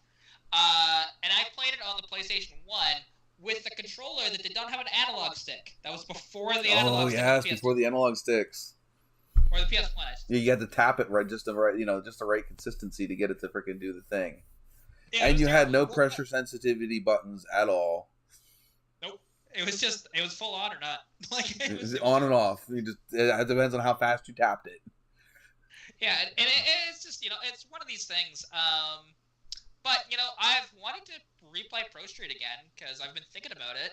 And I do like the game. It's not as good as Most Wanted or Carbon, because I do like Carbon, but it's not as good as Most Wanted. Most Wanted at that point, I think I'd already moved on to Gran Turismo and... Well, see, I was still playing Gran Turismo as well, but it took a while for releases of Gran Turismo, where Need for Speed was every year. Let's say the Gran Turismo I didn't care, because the content itself really didn't need to change. Well, but anyway, so how it went, and it became hot garbage right after this. So This was the last of like the good ones, because it's still not an amazing game, but it's still a pretty good game. It's just very repetitive. That's the only problem with it. But like I said, it was Need for Speed Underground, Need for Speed Hot Pursuit 2, Need for Speed Underground 2, Need for Speed Most Wanted. Then you had Carbon, Pro Street, and then they went, I believe, to Undercover, which terrible game. So bad. And then they eventually reused the Most Wanted name in 2012, I think it was, which pissed me off because it was not Most Wanted at all. They reused the name, and basically what it was, because Criterion took over from EA of making Need for Speed, and it was Burnout, but it was called Need for Speed Most Wanted. If they didn't call it Most Wanted, I probably wouldn't have minded the game, but because they called it that, I hated it. What was the one that they came out with not too long ago, where they brought back the cops and the where you could play as the cop or the person running? That was actually pretty good. Oh, that was Hot Pursuit. Yeah, it came. It was almost like the original ones. Yep. Yeah, they were definitely fun to me. Oh yeah, the newer Hot Pursuits aren't bad. And it just brought back the old feel, but with like more of a realistic modern look. Yeah, like I haven't played too much of that one. I don't have it, but my friend. I beat it. I play. It's one of the few games that, like, a lot of the games I don't ever play all the way through because I get bored of them before I finish the game. But I totally beat that on both the cop side and the people trying to flee. Yeah. Oh yeah. It's and they're really good games. Like, and I like the Need for Speed franchise as a whole, but man, for a long time they were just making hot garbage after hot garbage. Like, even because yeah, it took a while for them to get their stride back, and now they kind of did, but then they took a step back with their latest release because they had like these cartoony elements in the game. Where, like, if you did a Burnout, it was a cartoon Burnout. It wasn't a real Burnout. Like, why would you do that? You know? There was other things, like, if you hit a wall, it would do, like, a cartoon, like, out of a, like, comic book. I'm like, why? Why? Like, who is that appealing to? Because, honestly, I have a hard time playing any arcade-style racing game. I mean, even Horizon. Okay, it's a decent game. It's actually a pretty damn good game. It's fun playing with other people just to dick around. But when I try to sit down and actually play the game, I don't really have too much of an interest in it. It just, I want out of a car gaming experience, I want that Forza Motorsport, that Gran Turismo feel. And yeah. I don't know, and by the way, April 10th, this channel is going to get flooded with Forza Motorsport. I'm going to be playing live as much as I'm playing, as I think that's gonna. I don't know. I don't care. I'm just gonna do it because fuck it. I want to hang out with people and play video games. So I used to do it to where me, Biggie, my friend Mitwick, and Will. I would have them all go live on Twitch, and I would snag their or live or just some sort of broadcasting their Xbox, and I would grab their Xbox stream, and I would put all four of us together, and so basically you got 4 different camera angles from each race, depending on which so you could see the action from wherever we were at. They're still on my channel, I think, somewhere. Oh, like, I've done a couple of live streams, actually, for the last Gran Turismo, but it just didn't work out that well because the problem is, well, I'm doing it on a PlayStation, and, well, I saw in the chat and everything, I didn't realize that the only camera that actually works on a PS4 or a PS3 without doing a bunch of finagling with the computer and running it through that is the PlayStation Eye, which is a terrible front camera. Yeah. I would be doing it on the cool thing. I can play my Xbox games on my PC. Yeah, that I will say that is a nice advantage. Although I don't have a good enough PC to run any. Though I don't even have to run the Xbox version of Forza Motorsports. They are releasing a Steam version of Forza Motorsports. Oh hey, Harvey's in the chat. Oh hey Harvey. So I can play a Steam version of the game. So it's already made for computers. Yeah. Oh yeah. Like it is nice that they did that. Like something that I could do on. That saves me from having to buy a new console. Yeah. Well, see, something that I can do actually off of not the PS3 but the PS4. I can actually. All right, Rip Van Winkle. Well, I can actually play my games that are on my PS4 on my phone. Yeah, really I can whatever they call that. It's your phone actually isn't doing any of the legwork. It's not. It's just broadcasting what was on the Xbox to the PlayStation to your phone. So you're gonna have a little bit of an input lag there, though. Harvey's comment is why I called him Rip Van Winkle. Yeah, I figured. And yeah, like I do know there was a little bit, and you could really only play like racing games and stuff like that on it. Because I tried to play Assassin's Creed once, that did not work out well. No, because the lag is too far behind. Yeah, it was. You know, when we went on one of our trips, I had installed what do they call that? Where you can control your computer from a different location. Remote desktop. I installed remote desktop on the computer and on my phone. And I could play War Thunder from my phone, even though my computer was the one actually doing any of the legwork.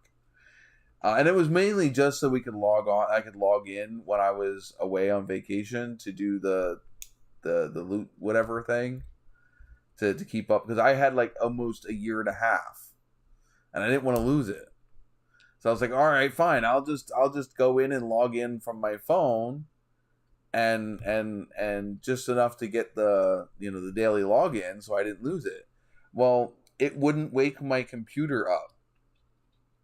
So if my computer went to sleep and went into dormant mode, it wouldn't wake it up, even though I'm trying to log in. So I still lost my that big long train of logins anyway, and I had to start back down to 0 when I was at like 400 and something.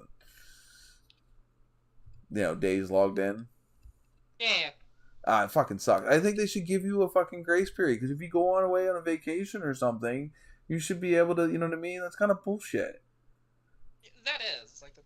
And they don't even let you log in from your phone on like a whatever, because if you're not playing the game itself, I mean, you're just needing to log in to frickin' to access your loot crate. Yeah, there is those, and that's some of the problems with some of these live service games that way, right? Free to plays. Yeah. Well, any of the free to plays that are live service, which a lot of them are. Some aren't, but that's very rare to find that. Yeah, you just get the ads out the wazoo. Yeah, pretty much. But that's one of those things, because even like, Royal of Tanks, when it comes around like Christmas time, yeah, I will log into the game, even though I haven't played it forever, just to get my cumulative rewards from that time. Just thinking. And again, I rarely touch the game, because my computer can barely run it anymore. This computer could probably run it a little better than my computer could, but yeah. This computer, it's interesting, because I was trying to set up, actually, a PS2 emulator on my computer, and it just was not working. I think my phone could do that. Oh, you can do it on a phone too. It's just not as good. No, this one. Yeah, see, and that's the one thing. That's got that Snapdragon. What the fuck is that new Snapdragon that they got out now? I'll find out. Hold on. Yeah, okay. Saber, stop typing space bars in the chat, please. Thank you. Yeah, oh, and Jesse, they definitely do. Like, the one thing is with my phone, because if I want to play anything on like a DS or anything, I can actually download, the emulators and do it that way. But and that's one thing, because I do have my PS2 open, whatever else, but it's just like, you know what? I wanted to just play it on the computer or whatever, or play it on my phone. And just the one thing is, my phone will not keep up to the PS2 emulators at all. It will like do the Game Boy and Nintendo DS, but not that. It's the Snapdragon 8 Generation 2, but the Samsung Ultra has like a special, like, overclocked version of that CPU.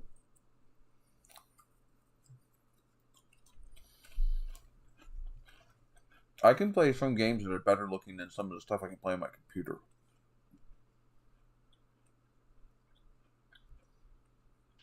Oh, well, and, something that's amazing, because even seeing this, now, bear in mind, this, like, playing Pro Street, and this is the remastered version on the PS3, because technically, it wasn't necessarily a remaster, it was just they ported it over and upgraded the graphics a little bit. Yeah.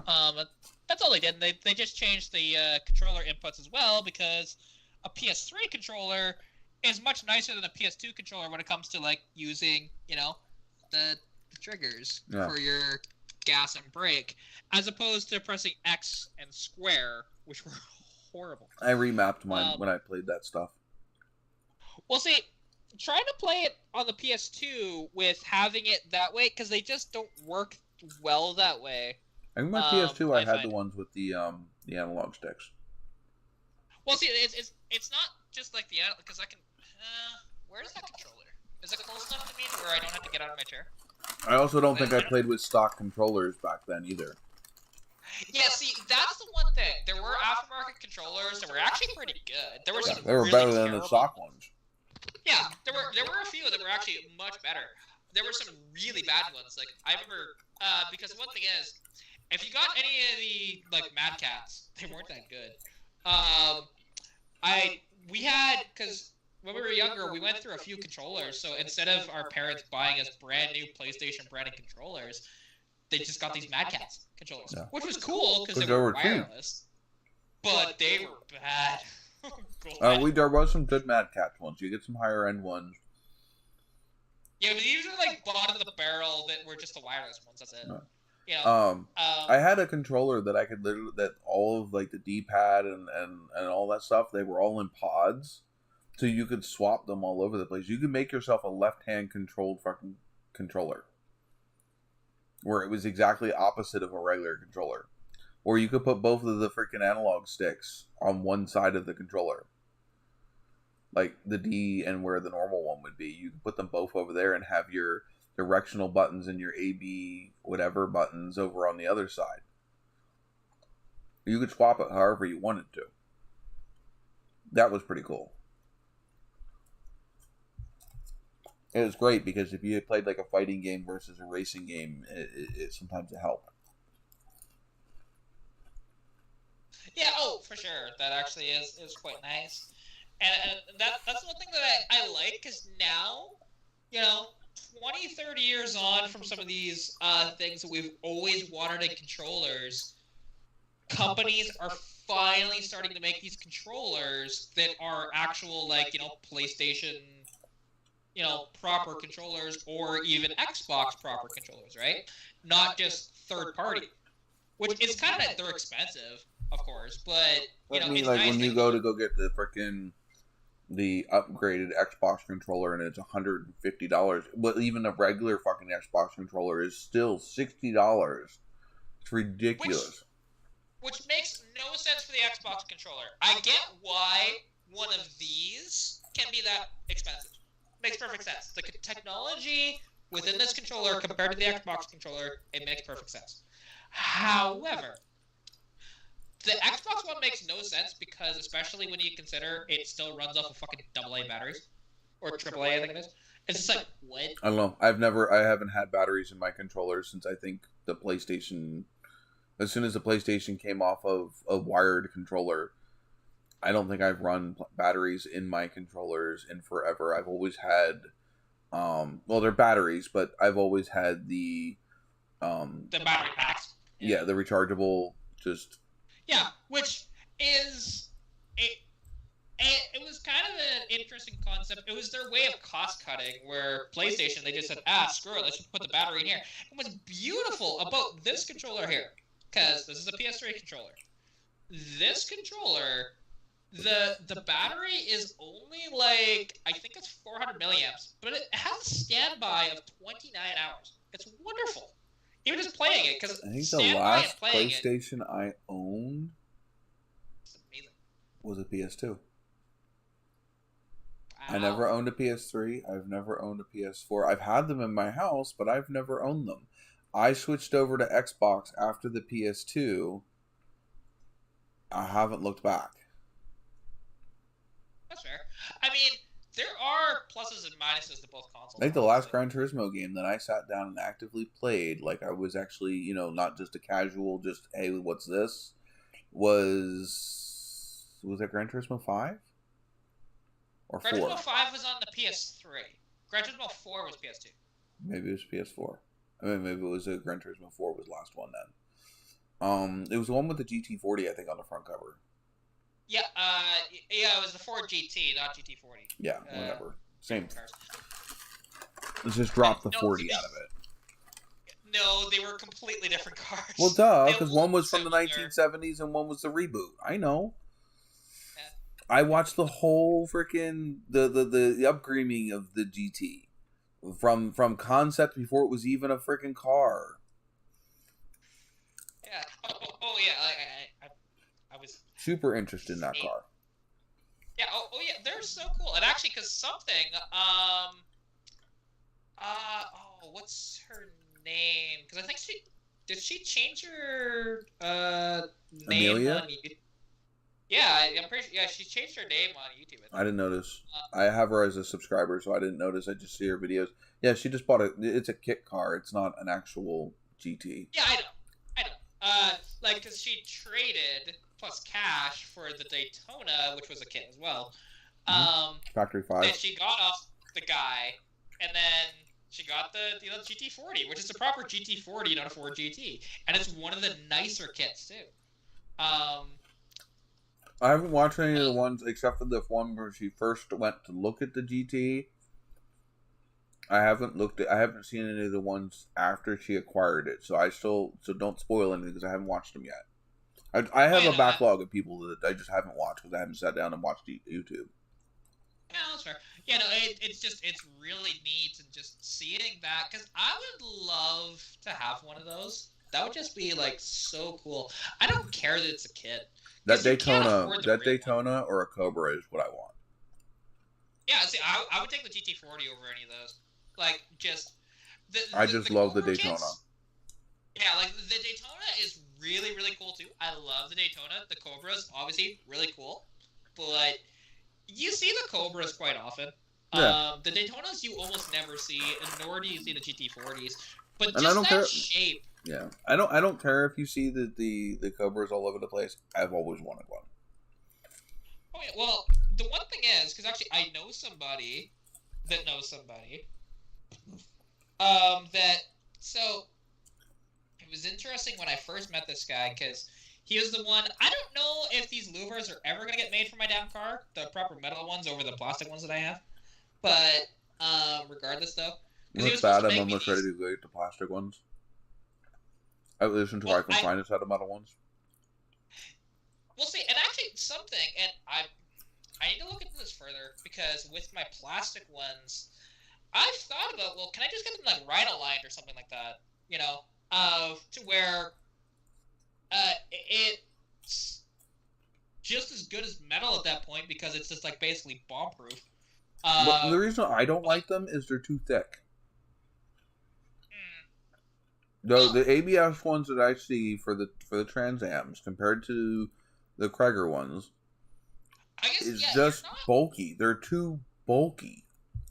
Yeah, you're not wrong, actually, because I've seen a few of those around, and yeah, they look like somebody cut up a trash can and freaking glued it to their freaking rear window.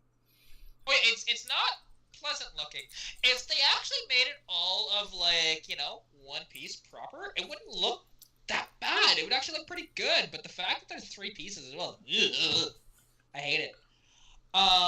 Tupperware party on my rear window. Yeah, it's not great. At least like with mine, is until you're right up on them. Like in pictures, they look like they're metal, but until you're right up on them, you don't realize that hey, they're actually plastic. But yeah, they're not even nice plastic. No, like maybe not like, yours. I'm talking about the ones that I can see from my TA. Yeah. They're not even nice plastic. They're like they're like garbage can lid plastic. Yeah. Oh, for sure. And it's just because I've seen a couple of them around, and like anytime, because I'm always trying to see, because after you said how rare they are, I've been trying to just see them on a car, period, and I haven't found a set yet. They're so hard to find. I only ever see those, you know, the cheap ABS ones. Or you get those ones that are the flat across with like where the louver part is only in the center section, and the sides just have that weird, like, it doesn't even look like it matches. Yeah, it's kind of like, because they make a similar louver actually for the S550 Mustang, and it's like, why would you do that? There's only one that I've seen that looks half decent, and it's only because he colored it to match his car. Is the only reason why it looks okay. Because it's actually my friend Randall. He has this white with orange stripe S550, and you know, with the Coyote and the 10-speed in it, you know, it's a fun car or whatever. But and he did this white on orange because nobody really does that. You know, when you think white on orange, you think of like the Camaro pace car from '69. Yeah, you so don't think of a here's Mustang. for anybody's out in the chat.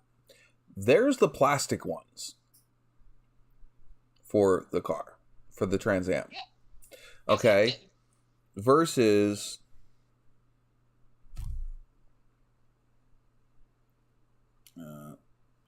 the metal ones. Yeah, see, they are much cleaner thinner as well because, well, as well, like the metal ones too. They are thinner, plus they don't have those cross braces in between, right? They do. You just can't see them. They are there. Yeah. Oh yeah, they're much smaller. Because like with mine don't look too bad, and that's the one thing I like about mine. But also, there's nothing else available. Period. Like, and those are a unicorn. Like, you'll never find another set of those. Yeah, if you look, they're there. Oh yeah, you can't see. They're just really small. But yeah, exactly, they're thin. Yeah, which is nice. And then there are, I'm trying to find the other set that I'm talking about. I think this is this one. Yeah, it's these ones.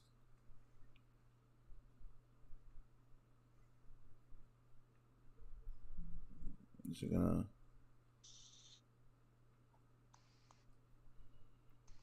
There we go. So there's the other style. This is the style I don't like. Yeah, see, those are just butt ugly. Like, I don't get it. Like, at the very least, you know, it'd actually be a little better if they didn't actually have those slats in the side of that, and they just had it as, like, a block off for the window. Like a solid. Yeah. Like, now I understand it's a blind spot at that point. No, you don't see anything there anyway. Well, I mean, those slats you'd be able to see a little bit out of, but it wouldn't be great. I'm sure. And I mean, I've never, like, you've driven the car, obviously, you know. I've never even sat in one to see how the rear visibility is anyways. Because I know, that big. Like, I think that's one of the reasons. You got about that much space. Oh, jeez. So like, you look at that rear window, it looks huge, right? Especially when you're standing right next to it. It looks absolutely huge. But you got to think about it. It's on a slant that's like this. So even though you have this much glass, you're only getting that much actual usable. Then you got to think that the back of the seat pops up just a little bit because the package tray, you know, the window goes down behind the seat just a little bit. You also got to think about the fact that your rear spoiler comes up into that field of view as well. So by the time you're done, you have a sliver of window that's maybe 2.5, 3 inches tall. that you can actually see behind the car through that rear glass. Yeah. Oh, like that. And you're not seeing anything anywhere towards the ground. You're seeing the tops of cars and sky. Yeah, because even like it is interesting.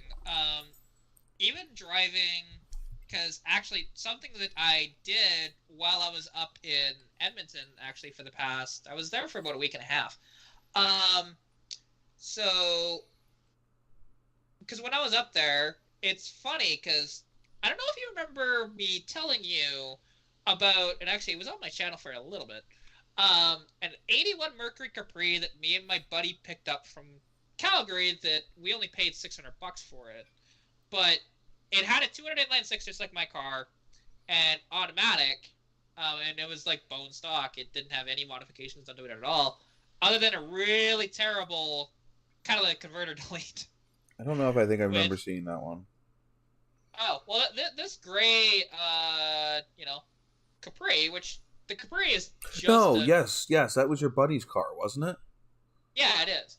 He's the one that bought it. I was just the one that did a bunch of work to it, and then I was the one that drove it, and it had really terrible brakes and everything. But I had to borrow his car because I needed parts for my car. So I had my carb apart. Well, not the carb itself, but actually I took the carb off the intake and realized, oh, that gasket's crap. It was a nice Holley gasket, but what's really funny is when I changed the gasket over, it didn't change how it ran. I'm just like, how does that work? There's chunks missing out of that gasket. What? But, okay, sure. So, after I swapped that gasket and everything, and then I get the car back on and everything bolted back together, I start driving it down the road. And as I'm leaving, I was trying to go home at this point, and this was about noon, 1 o'clock. This would have been a couple days ago. So I just dip out onto the little highway there that go back home, and all of a sudden I hit the gas to try and merge onto the highway, and all of a sudden it gets really easy to hit the throttle. I'm just like, oh, that's a throttle return spring that just yeeted itself. Great. So the car, at this point, I can control it somewhat. So I had to go into Beaumont, turn around, and go back to the farm. But basically, it was stuck at about 3,500 RPM at that point. Oh, like, God. This is just great. So when you just shut the car off and let it coast to a stop. Yeah, I wasn't very far. There wasn't much traffic. It wasn't the end of the world. I have really good brakes, too. So I get back, and so, okay, I had a spare throttle return spring actually in the glove box. I'm like, okay, cool. So, actually, going back, I totally forgot about this. So, before all that actually happened there, the throttle return spring, as I put it back on, it flew off in the shop. And I don't know where it went. I'm like, okay, this is weird. And that's the throttle return spring I've had in the car for, like, basically when I did the carb conversion on it. You know? So it's been on there for a long time now. Like 2 years. So it's just like, okay, why did that all of a sudden fly off? Whatever. So I had the spare one in the glove box, and then that happened, so then I coasted back to the house, and I borrow his Capri, which is, again, stock version of my car, and then emissions delete, and holy crap, is that thing slow. I forgot how slow my car was until I drove that. And, you know, so, and I go to Napa, and I pick up a nice multi-pack of throttle return springs. Just like, okay, cool. Get back there, and I actually do a double on it. Well, Chevys are double. I did, you know, the double spring instead of just a single spring. So, okay, cool. So I do that, and then I back it out, and I get onto the road again, and literally, it happens again. Like, where it goes thunk. Except for, luckily, it was only one of the springs that came off. And actually, I found the spring, because it nestled nicely right between the intake and the head. It was perfect. So, just like, okay, so that throttle got really easy, because these are just cheap sort of throttle return springs. But So then I did it, and then I get back to the house again, put it back on, and I bend it up so that there's no way it's gonna fall off now. To get it off can be kind of a pain in the ass. And next thing you know is it's gone again. Yeah, if it ever does, it's still on, and I got it home and it's good now. But it's just like Harvey just said what I said. You find them inside of each other. That's the way most GMs are. Yeah, see, I could do that. I actually did have that for a while, but the only problem is I don't like those ones only because those throttle return springs, when you have the two like that, they just seem to be really heavy, I find. It's because of the style of the carburetor that Chevys use. Yeah, but on a Ford carburetor, that's really heavy. Right, but like it's the spread bore, so it's like the way that the smaller bore opens up into the bigger bore, it gives you more control with your throttle, especially when those second ones open. Okay. Well, regardless though, because like Ford wear heavier shoes, and I didn't want to, just have to, because I don't have cruise control on my car either, so it would really suck when you have a heavy, throttle cable. So I just said, okay, well, screw it, and I got these two, and then it's actually at the perfect level, so it's a little heavier than it was, but not that bad. And now it's closer to being in compliance if I ever want to, take it down the track. So. No. But anyway, I found a decent picture. You can't really see it, but I mean it's still more than you actually get to see out of that back window. Hey, Saber, what are you doing? So yeah, there's not much actual usable real estate on that rear window. Yeah, no, definitely not. I'm kind of surprised, like just considering the size of the car and everything. You don't need to look in the rearview mirror on that car. What's behind you doesn't matter. Well, and driving the Capri, because it's interesting, because the hatchbacks, Fox bodies, they don't have near the visibility that a notchback does. Because there's nowhere near as big of a Jesse, you're fine. He doesn't normally skip my ads. I was like, you're fine, because if you don't, if you skip it, you're still interacting with the ad. Just don't do ad blocker. Yeah, and I mean, don't do YouTube Red. I'll always skip those videos. It's annoying. I'm not gonna sit through watching the same freaking YouTube ad like fucking 70 times in a row. Especially when I'm binge watching a particular channel. Or if you have Roku. Sorry. Yeah, or even when you see those ads, like, most ads, they're maybe 30 seconds if they're a skippable one, or sometimes they're a lot long. Did I just lose the... You lost the video feed. Yeah. What? Oh, now we got a beautiful profile picture of you from like 6 years ago. Okay, that was weird. You're back. Nope, now you're not. What the hell is now we got half of you. Okay, now you go. Going on? At one point there, your camera decided that we only needed to see you from the neck down. Yep, there's that shot. Neck down. Yeah. Yeah, I see it. I don't know what is going on with this. You're just cycling cameras. Like, I haven't touched it. Jesse says the webcam plug? Yeah, well, okay, I can touch it now, and it's okay, so... Don't touch it. Well, the problem is if I let go of it... Okay, well then just hold still. You got like another 6 hours of this live stream. You can do it. Hey, hang on. I'm gonna change the plug of that, because that's the one thing. It's not... If I was doing this on my channel, this would kill the live stream. Oh yeah, no, you're only on Skype. You can come back and you can leave and come back all you want. Yeah, it's not so bad. Because I've had to do this before. You go. You do your thing. It is.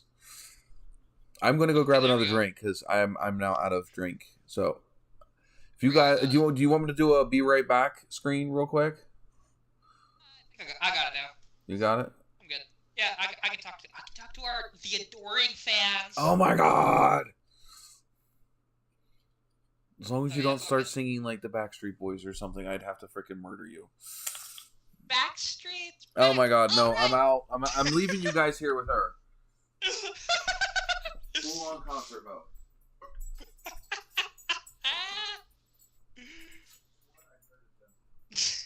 Tell me why.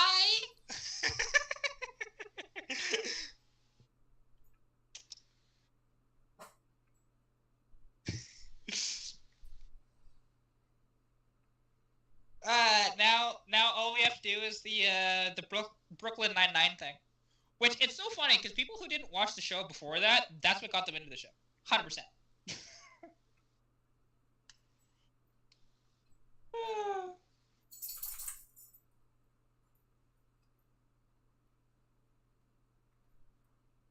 But yeah, so Jesse, because actually you said that you never watched the show. Interesting.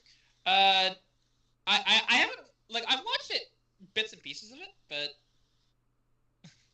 we'll see. And then, like, and that clip, yeah, because it made everybody like want to watch the show. But I have seen, yep, that's what I'm talking about. And it is great. Yeah. Now number 5. Yeah, it was number 4 who killed my brother. Oh right, I forgot about that. Such a great clip. But yeah, because actually, Jesse, because you did talk about that, I actually got that truck. Well, technically, like that POS diesel. So it's not actually mine technically.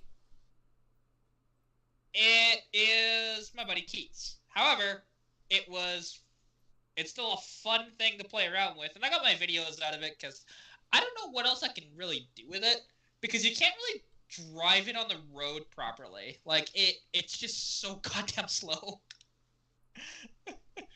But yeah, it only cost, it was $500 and I think it was $75.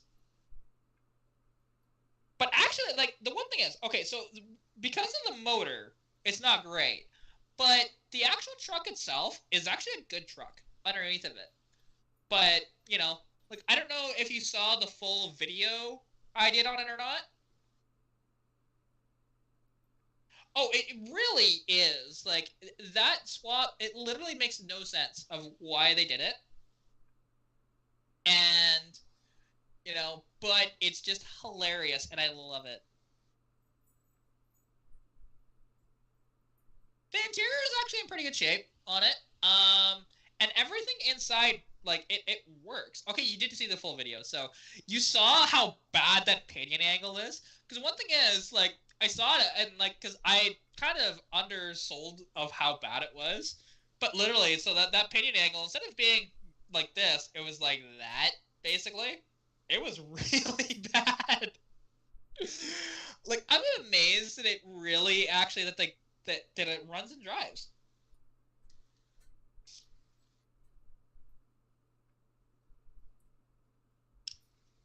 Yeah, he did.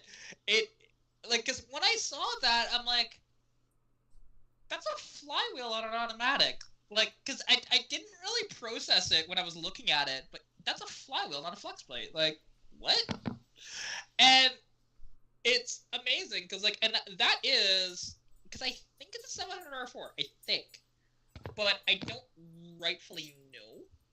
I'd have to look up what transmission did a 1990 GMC 1500 with a 6.5 diesel use. I think it's a 700R4. It wouldn't be a 4L60 yet. That would have been 94 that came out. It is a 700R4. How was the concert? Did you get a bunch of more adoring fans? Yes, I did, actually, because Jesse understood the reference that I was doing. It was great. Oh, good. Yeah, I made a Brooklyn Nine-Nine reference with, Oh, I wouldn't have gotten that. Oh, you've probably seen the clip, though. Maybe. You had to have seen the clip. Because the Brooklyn Nine-Nine thing, where there's 5 suspects behind glass, and they're trying to identify the murderer, and they were singing "I Want It That Way" by the Backstreet Boys. No, I don't think I've seen that. It's such a good clip. Like the show is really good for like really good clips. The show itself, I don't know Brooklyn Nine-Nine, so I don't even know. That's sad. If you look it up, it's really I good. might eventually. There's how much other useless garbage to look up. All right. There it is. I lost it. Well, like Brooklyn Nine-Nine was a TV show. Never been big into TV shows. That's right. I mean, I haven't watched a lot of the show. You know, it was bad. I've only really drank this during the live streams, right? That's how much I have left. Well, it happens. I need another one. This stuff is.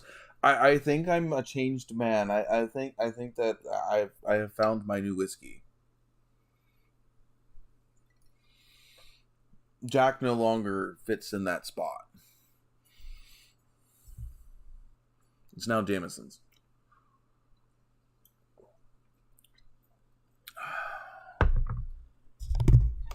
Much nicer whiskey. It is funny when a friend of mine is messaging me about, like, hey, he met a girl and stuff like that, and he says, yeah, she's a redhead, and shows me a picture, and, like, they're blonde. I'm like, okay, obviously that's not red. I mean, I have a redhead fetish. A redhead, green eyes will definitely make my mind stop a second. But there's so many people that, your hair's dyed. Don't even bother. Yeah, see, and that's actually one thing. Like, I do want to dye my hair. I dye mine, but I don't really dye mine to be different than what I am. You've seen my hair dyed. I just dye it back to the way it was originally. Oh yeah, see, no, with me, like, I'd be like bright and vibrant colors and stuff. Oh, I mean, I've done that. I dyed my hair bleach blonde once. For all of less than 20 minutes. And then I shaved my head. I did. I shaved my head completely. I was like, no, this is garbage. Off it goes.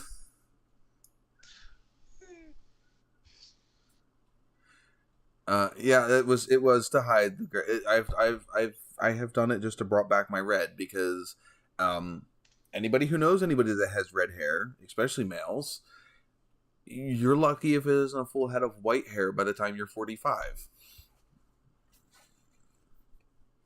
Because red hair is absolutely the first to gray out. That's why I like that I'm blonde. I don't have to worry about that as much. And you look at my family genes, and it's actually pretty good. So, for that.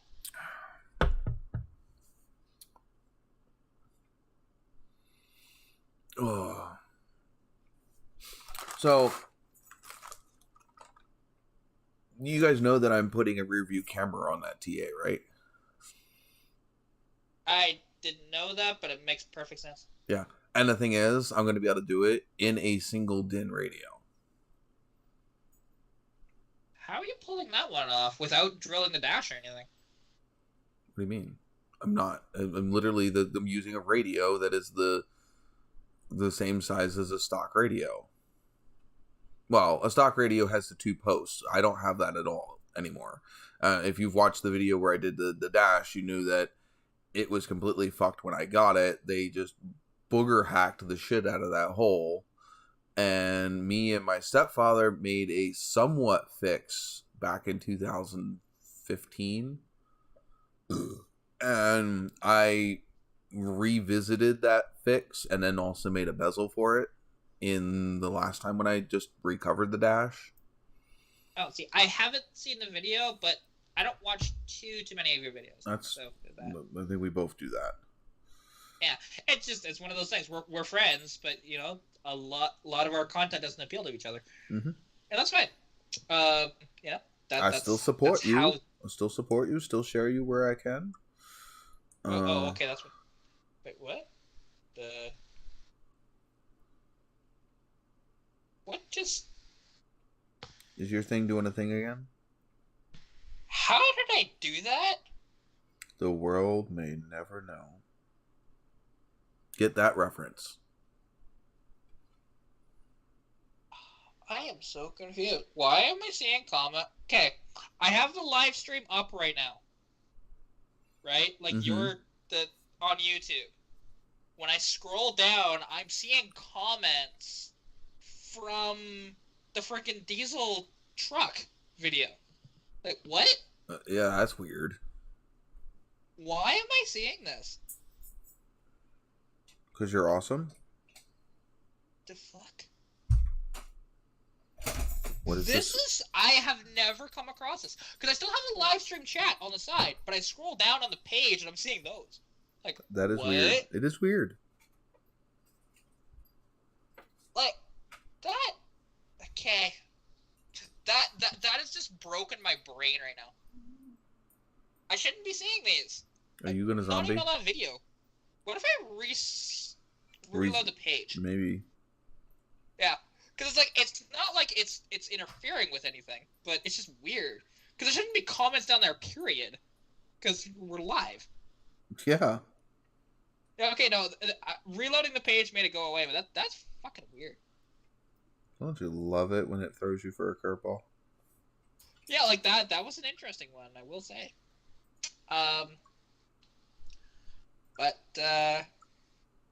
Yeah, although something that was actually really fun to try and do. Oh, I found a picture of my caddy. Remember I told that there's the Cadillac engine that I had. Yeah, the motor. Yeah, I remember you. Yeah, I do remember that actually. That picture, anyways.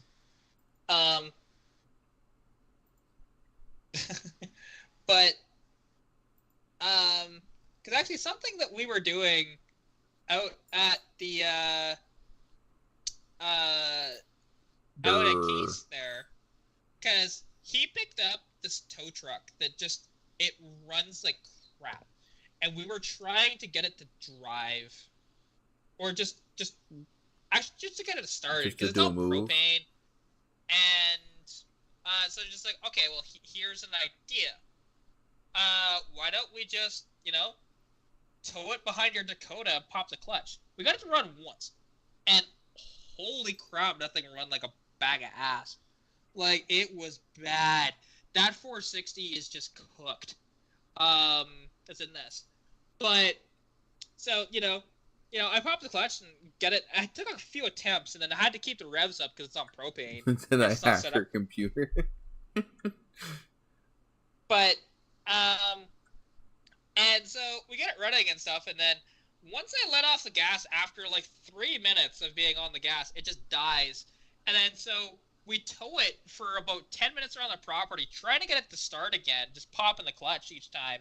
And every time I tried to pop the clutch, the whole truck would want to steer to the right really bad. That is weird.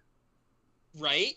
Like, I wish I was recording that when I was doing it, because it would have been just hilarious to watch. So, do that every single time. It just, like, pulls really hard. And you can hear the motor, because, like, we had it, in gear. And you can hear the motor when I was off the clutch. You could hear it turning over. But just not running good. It wasn't a four-wheel drive, Jesse. It's a tow truck. Most tow trucks are rear-wheel drive. Was it a dually rear? Yeah, it was. It's raining again.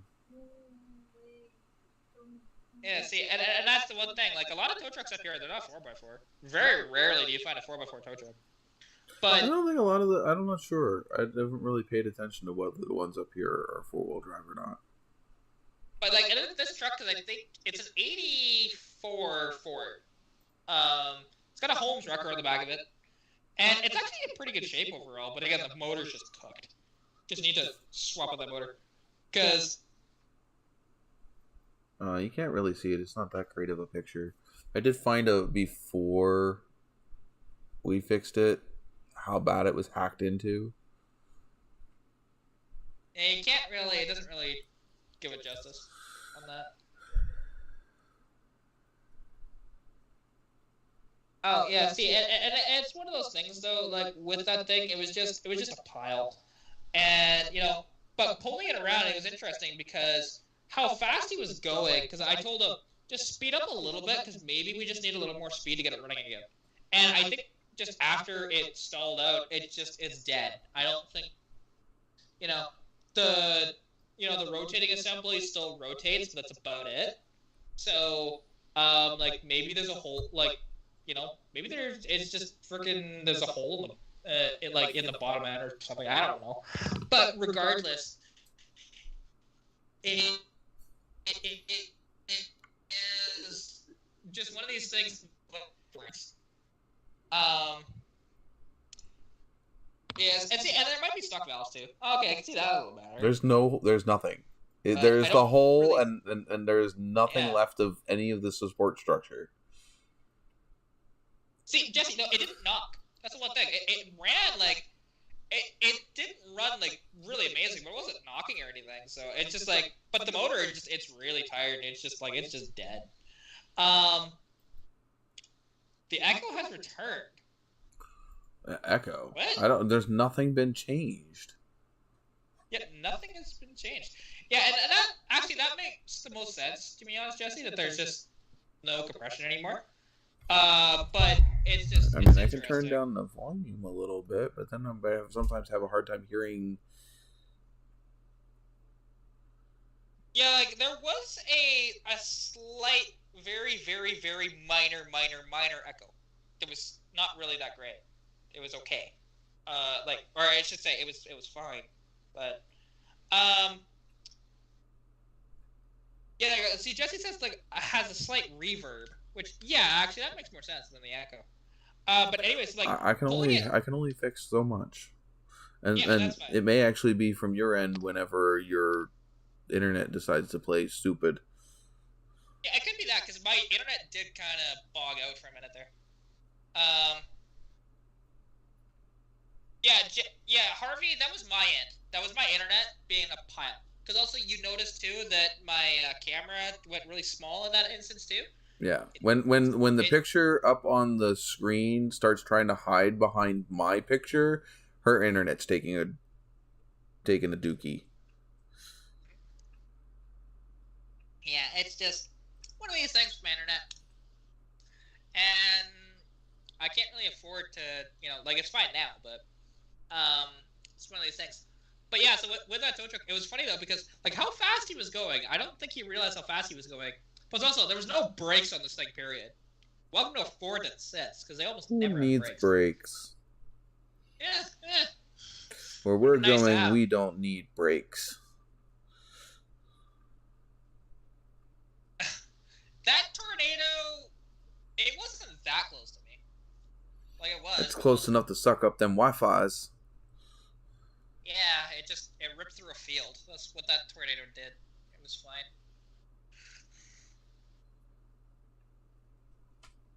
Well, see, Jesse, my car also had working brakes when I got it too. It's just very, very common that Fords, when they sit, tend to not have brakes. It's interesting, and I've come across that too. They get tired of stopping. Yeah. Well, see, yeah, Jesse, mine sat for 10, and it still had brakes, but I have dealt with a lot of Fords, and they typically don't have brakes. It's weird. But yet Chevys, you can a Chevy can sit for freaking 30 years. You put fresh gas in it, it'll fire it, it'll be fine. Yeah, unless it's one of my Novas, and it had too much brake after we parked it for a while. Well, see, yeah, because Hydro Boost, right? So, no, the caliper, the brake shoes are just literally rust welded to the rotor. Oh, that'll do it. Then again, it also sat there for how long without a fender on it, and completely exposed to the elements. Do you got a burglar? You look really concerned. Yeah, I just don't know what I was hearing. I thought I was hearing like really hard hail, but I was not. No, you're hearing my rain. No, it wasn't that. It's really heavy right now. but I heard it on my end, not on yours. Oh, okay. Like, I didn't hear it through these. I was hearing it outside, but maybe just my cat digging through a box or something. Hi, Saber, do you need food? You probably need food.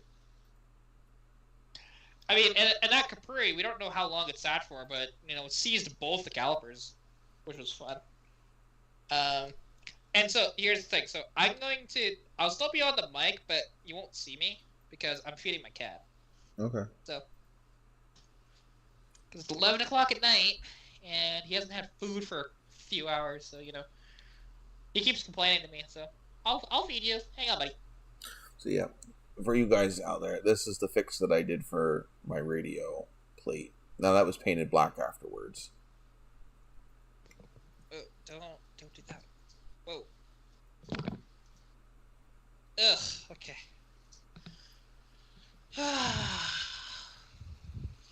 That's the shitty part about me, with my stuff that I deal with, and sometimes just standing up is a chore.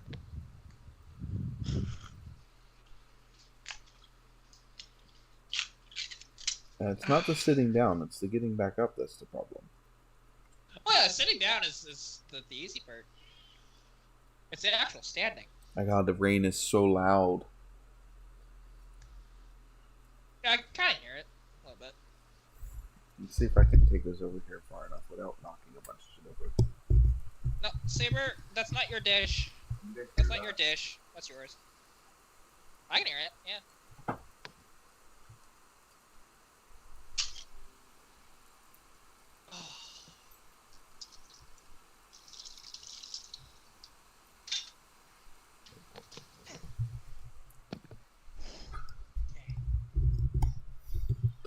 Yeah, Jesse, you were definitely stand-up challenged.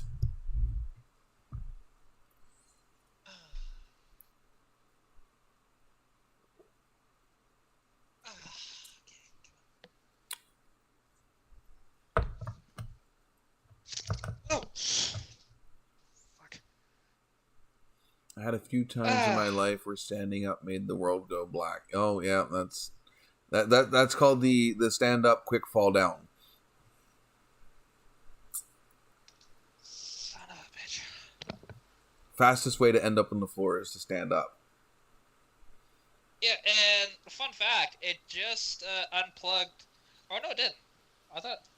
Why is that on? That shouldn't be on. I will be. What happened, Kat? Did I miss something?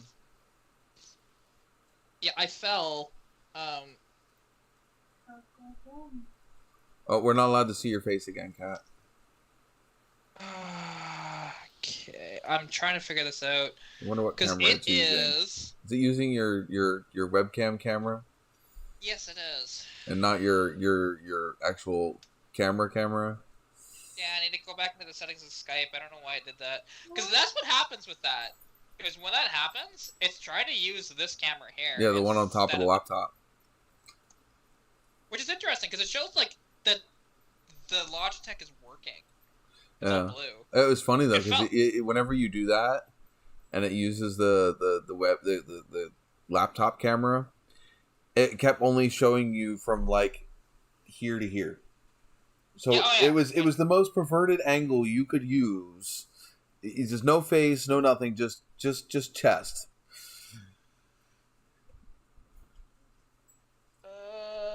And now, why is my DPI on my mouse so freaking sensitive? What the hell? Your computer's just being all sorts of wigged out.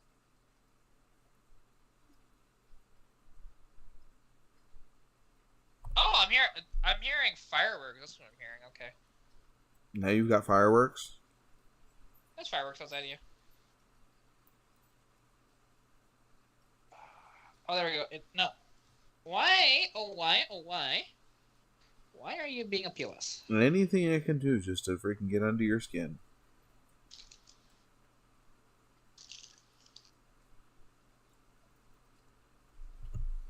There we go. Fix it. Perfect. I'm still standing. Da da da da da da. Thank you for just completely instigating my ADHD brain there, Harvey. I'm still standing. Yeah, exactly. Yeah. It only takes okay, like a word or two, and your brain immediately goes into let's do karaoke. Okay, What did I? yeah, I had do you remember the intro to Doug, or is that also before your time? I'm trying to... Shut up! You know, it literally took me 2 days to get that out of my head. I'll put it back in. I'm going to hate her. Yeah, sorry, I gotta change. Why did my DPI go from about 800 to 8500 on my mouse? What the I don't hell? know. I just hit a button on the top of my mouse and it changes it. Yeah, I don't think mine does. Earworms are us. I don't remember that one. Hey. Hey. When you give a girl a Snickers.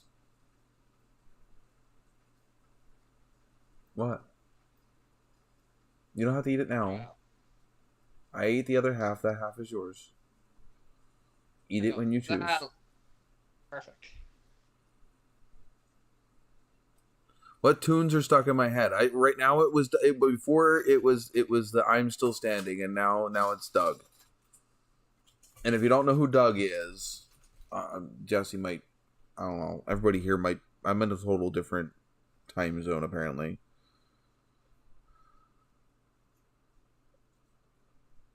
Now, why the hell is that stuck in... Jesus. Why did that pop into my... Welcome to ADHD. Frick. Because, So I don't Doug. know why. I haven't... Oh, yeah, I remember that show. I don't know if I remember the theme, but I remember the show. Don't listen to it. It'll get stuck in your head. Well, I don't know why the song is stuck in my head from freaking James Bond, Die Another Day. I don't know why that's stuck in my head. I don't know that one. Not off the top of my head. Did that Snickers bar just do a yeet? The Snicker bar is already gone. I feel like I just, like the beginning of Jurassic Park when the Velociraptor sucks in the guy into his cage, like when they're trying to put the one Velociraptor in the other enclosure, and it pulls the guy in between the door and his cage. Yeah, that Snickers bar was that utility worker. And Jess was the Velociraptor. I would screech, but it would hurt people's ears. Yes. How does that line go? Shoot her!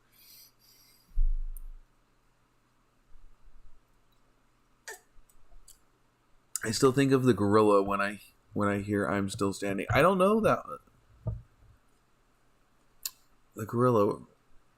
Harvey, which one is that? Songs that stick in your head are earworms. Oh, okay. I never heard that before either.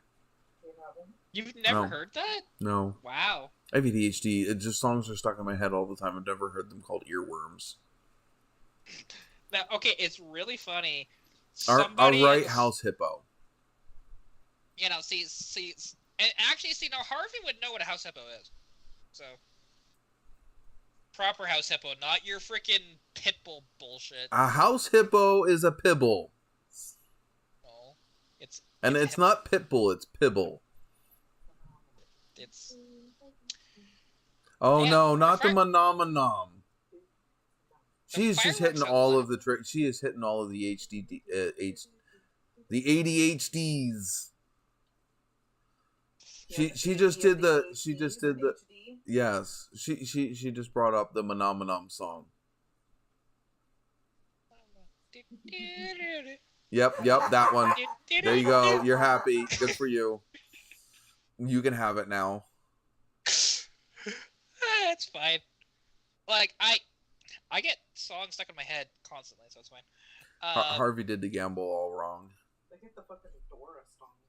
Dora. Oh no. It's all the stupid like the I'm the Map ones that get stuck in my head.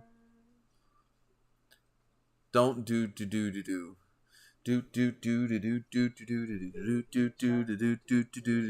Oh, Baby Shark. Baby shark doo doo doo doo, baby shark doo doo doo doo, baby shark doo doo doo doo. And I'm just gonna. How about this one? This is a song that never ends. On and on, my friend. Some people started singing. We're all like on different tones here. You got different beats. You're going too fast. I'm old. You gotta go slower. I'm getting the look, and I. Yeah, because you were singing it wrong. I am not. We were doing it proper, me and her. This is a song that never ends. It goes on and on, my friend. Some people started singing it, not knowing when it was, and they'll continue singing it forever just because. That was better. Because the first time you sang it was still not right. How is it not right? Do I need to look it up?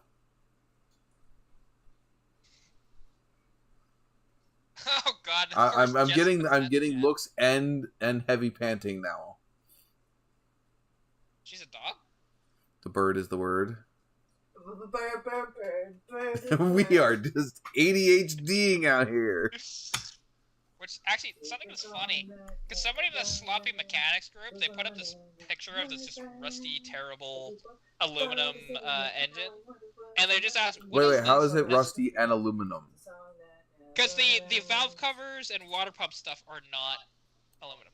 Well, right? I mean, yeah. So, I mean, technically, you can have rusty aluminum. It'll just look like white chalky shit. Yeah. Yeah, it's corroded there. Is that better? It's still rust. It's aluminum rust. Aluminum oxide. Like, you can see, No, because it's all blurry.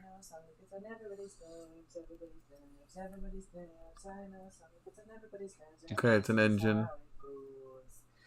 Yeah, if it'll... It kind of is.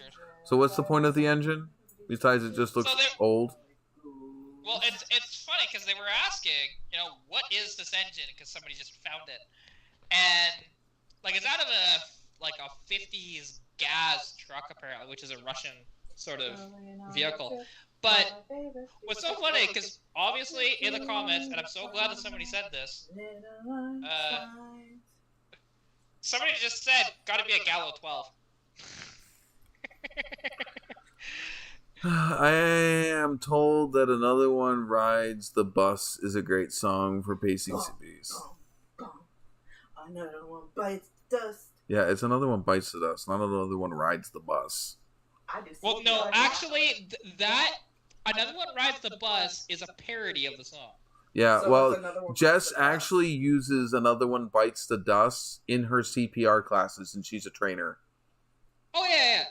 Like, that one and Staying Alive, Yeah, but most people use the Staying Alive, which is the more politically correct song to use. But the Another One Bites the Dust is the morbid one to use. And she's the morbid type. Yeah. Can my camera please focus? God damn it! I know you look like I've had a few too many.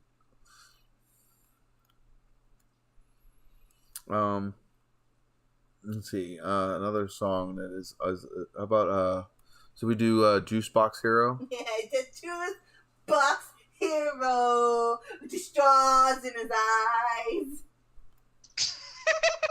It's Juice Box Hero with the straws in his eyes. I have my own Weird Al Yankovic. I don't need no famous guy. I have a Jess. Paper airplanes and rubber dildos. This is YouTube, not TikTok.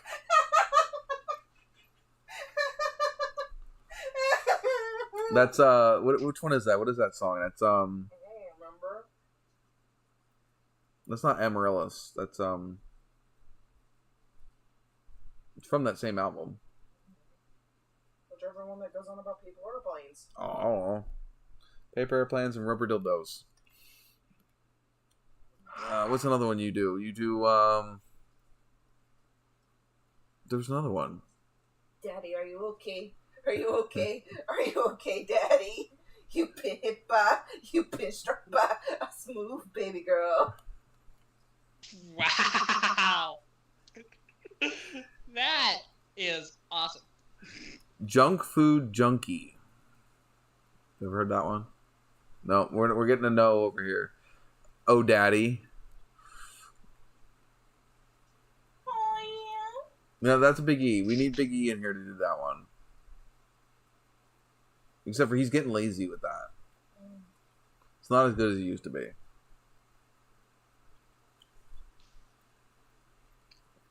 I've lost my puppy dog to you, apparently. Where'd you stick that finger that you're looking... Why is it all bloody? Oh God, it's bleeding all down your back. No, not. Oh. Of an L on her forehead.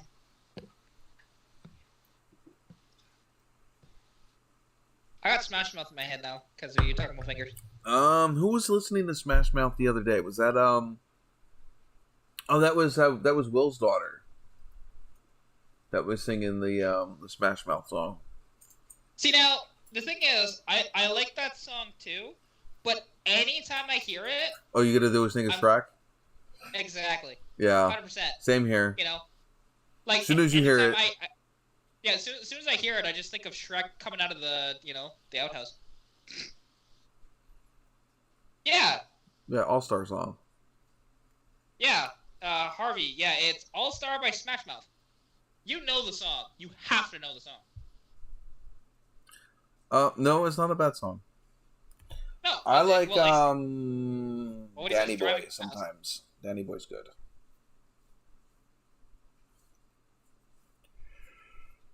Ooh.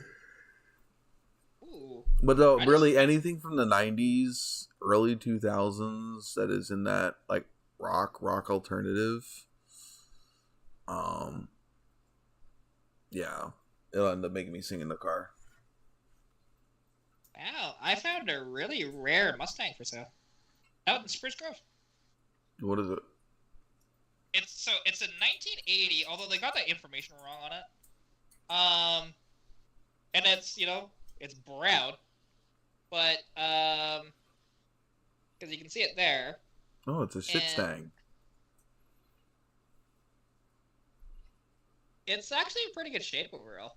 But the one thing is, he says V4 turbo. Well, they're not V4s. They're inline fours. Watch it. You can accidentally open up your OnlyFans. I don't have OnlyFans. It's a 1980, Mustang. So there's a little 4-bagger in it that's a turbo. And what's interesting... I have seen something... what was it? Junkyard Digs or something that found something like that? Recently? They did make... probably. They did make these. They're quite rare to find. This one happens to be a Gia, too, because I can tell just by the steering wheel. It's a Gia. You're not... I'm now on a YouTube search. As I'm pretty sure that's what they found. Jesse, I'm broke. I can't afford this. It's not a bad price for what it is. Because it does run. How well is one, though? But it is funny that they say V4 turbo. It's like, no, it's the inline 4. It's a Lima. And it is a manual, so that'd be an S-Rod. No, I did not hear you. I said it's I'm Not Alright by Shinedown. Oh, I'm Not Alright. Okay. That's the Paper Airplanes song that we were singing earlier. What is the actual lyrics? Paper airplanes, open window, here today, gone tomorrow. I had a whole shit ton of lyrics to that made up, and I don't remember all of them except just the paper airplanes and rubber dildos.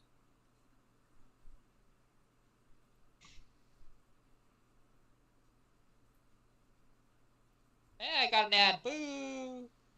Okay, so the video that I'm thinking of is by Junkyard Digs. It's called Abandoned Project Car. Can we finish it after 20 plus years?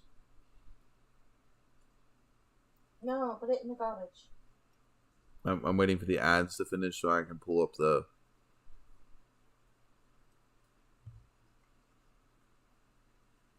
Garbage. And I don't know if this is a Mustang. I don't think it is. But the interior looked remarkably like that, I think. Whoa, lots of Fords at the time had that interior. Yeah, it's definitely not that.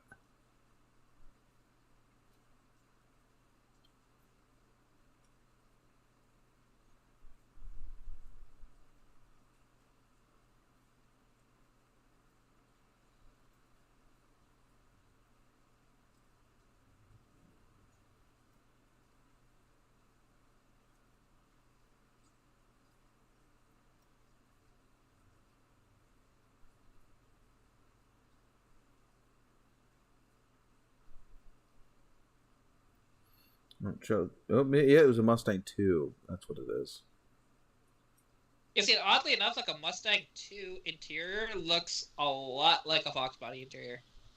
They're not too far different from each other, to be honest. No, that was the car. Oh, that's cool. Hatchback, I'm assuming? No, I don't. I'm not sure. I think so. What? Most of them are, so. Oh, it was I would, I think. Nice. It's from a movie. I know, but part of what the bottom half of that movie's from, I don't know what the top half of that movie's from. The bottom half, that's definitely the freaking Christmas Story. Yeah. Wow. That is quite the unicorn to find in a junkyard. Holy crap. So, actually, because Harvey would know of this yard, I actually did a video quite recently. Pictures of a dancing gopher in my brain. Dancing gopher. The only gopher I can think of now is that freaking gopher meme. You know? The dramatic thing. Like, we live in Pennsylvania. We have gophers everywhere.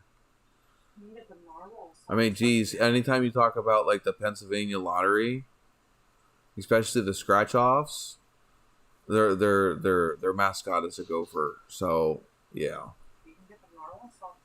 the narwhal song. Narwhal, narwhal. This is the song. La la la. Elmo song. Oh no, not Elmo. Not Elmo. Harvey posted an Instagram story, apparently. Maybe not. I don't see it.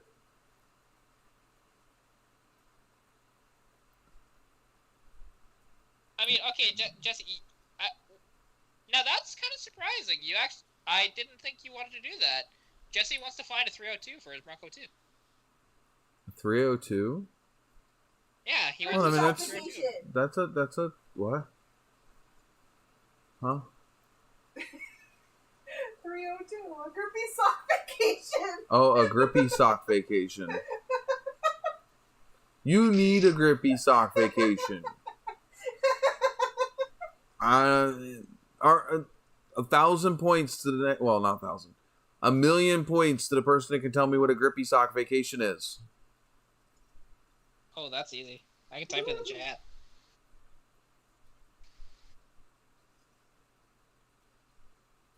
Jesse just got new socks. Were they grippy socks, though? Yeah, I mean, grippy sock vacation. I've been to one of those. It's, you mean if you're in the U.S. and you went on a grippy sock vacation, you can no longer own a gun. See, I went on a grippy sock vacation because I was suicidal. Well, yeah, that doesn't matter. As soon as you have a grippy sock vacation, you can no longer own a gun in the U.S. I was also only 15. It doesn't matter. If you have ever been on a grippy sock vacation, you cannot own a gun in the U.S. That is sad. Oh yeah, no, Jesse, it's literally if you have mental problems, you go to a facility, typically the hospital, and there's a wing of the hospital. It's kind of like a mental institute. It's the psych ward. It's your 72-hour hold. Mine was 2 weeks. Well, you were suicidal. It got extended. You got the extended vacation. I didn't like it. And what's behind door number 1, Bob? It's a 3-day grippy sock vacay! May get extended. Indefinitely. I'm sorry to hear that, Harvey. Hopefully they're doing okay. Yeah, and Harvey, I may joke about it, but I literally took care of those people for 10 years. I was a psych aide at a state hospital for it was 10 years almost to the day. Now you might as well do one at home. And then And don't get paid. wait, who are you taking care of? I said you. Me? Oh, well, yeah. Ooh, ketamine. But yeah, there I have met some really cool people and some really scary people doing that job. Oh, I can And imagine. I have ended up in the hospital more than once. Yeah, that'll happen. I have no doubt about that. Like, Yeah, and I was not on the grippy sock vacation. I was on the ow this motherfucking hurts vacation. Yeah, but my grippy sock vacation didn't involve grippy socks though. I was there, but we had our own clothes. Oh, you got lucky. Yeah. If you're here in the U.S., the second that you are going to be admitted to that area of the hospital, you get a gown, you get grippy socks, and everything else goes. Everything else goes into a plastic bag. Yeah, well, see, and bear in mind, this, Yeah, Jesse, that's not what we were talking about. No, like, this, vacation spot, I was there for 2 weeks, and this was just after I attempted. They didn't know I attempted, but they knew I had a plan. That was about it. And the thing was, I was actually sharing a room with a girl, because that's, again, how fucked up the setup was. The fact that we're sharing rooms, like, what? I was getting state level hospital. Most of ours were 4 to a room, unless they had a reason that they could not share a room with somebody else. Huh, interesting. But then again, this is state hospital level, not acute hospital level. Oh yeah, see, this was just straight up at the local hospital. Yeah. The state hospital is end of the line.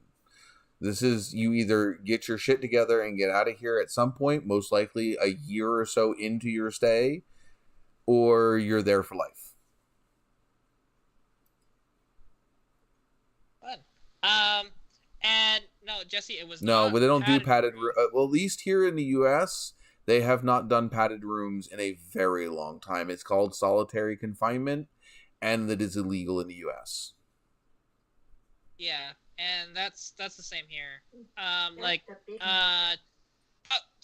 dumb part was because, like, okay, the girl I was sharing a room with had very bad, like, anger issues to the point of where she couldn't control it. Period. Mm-hmm. She was like borderline bipolar, but she borderline bipolar or borderline personality disorder. See, they couldn't decide on that. Because borderline personality disorder is my kryptonite. That's what my ex was. My first ex. With her, like, it wasn't just like angry. She got like violent angry too. Mm-hmm, yeah. And so, again, that's state hospital level. And I just looked around the room. I was like, okay, how many things could she use as a weapon against me? And like, oh yeah, you could take the shelf out of the closet that was like a good, 1/4-inch thick freaking wood that you could smack over somebody's head. Don't have that. Cool. None of that stuff would have been in my hospital. I don't think it should have been, but there was a bunch of stuff like that, and it was just kind of a rundown, terrible. If you were in there for a suicide watch, okay? If you were in my hospital under a suicide watch, you would have had a staff rotated every hour within arm's length. You would have been nothing but a gown and grippy socks, nothing with pockets at all, period. You would be searched at the change of every staff change. So every hour you would get a quick search. Just a quick pat down to make sure you haven't hidden anything on yourself in between whatever. There would have been a more thorough search at the change of every shift.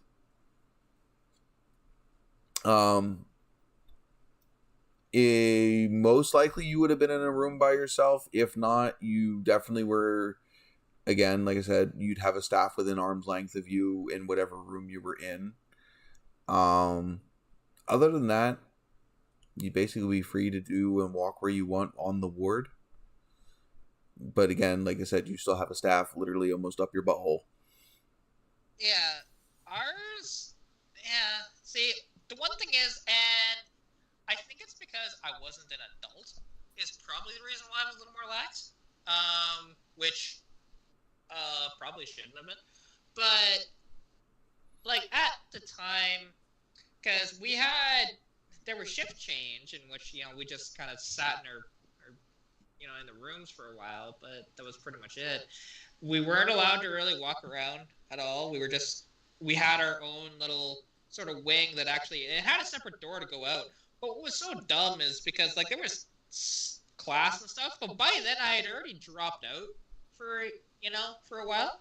So when they had me in the hospital, trying to do schoolwork and stuff, and they didn't vet any of this stuff, and oh, look at that. In this kind of work that they sent me, it's talking about suicide and stuff. I'm going, holy fuck! That's great to kind of read about and learn about when I'm going through that right now. Maybe it might be insightful. Who knows? But it's they realized it was a mistake, and because they didn't vet it. Because I was the one kid in there that I wasn't still in school. I was 15, but I had dropped out. Right. Just for a little bit. I didn't actually formally drop out, but I just stopped going to classes for a few months. Yeah. So it was just one of those things. There was just so much with that, and because it wasn't just it wasn't just the two of us girls. There was two guys as well. We had around between 25 and 30 clients per ward. We had 1, 2, 3, 4, 5, 6. We had about 9 wards on the property, spread out between 3 different buildings. Jeez. I think they have more. I'm not sure if they have more or not now. We had probably just under. I think just under. Well, there's 9 times 3 is. Yeah, just around 300 clients on the property. All various different stages, from being a 1-to-1s all the way up to having free reign of the outside property during free time. So it just depends on your level of behavior, depending on whether or not you were allowed to roam the grounds during free time, or if you never left the unit and had a person literally glued to you.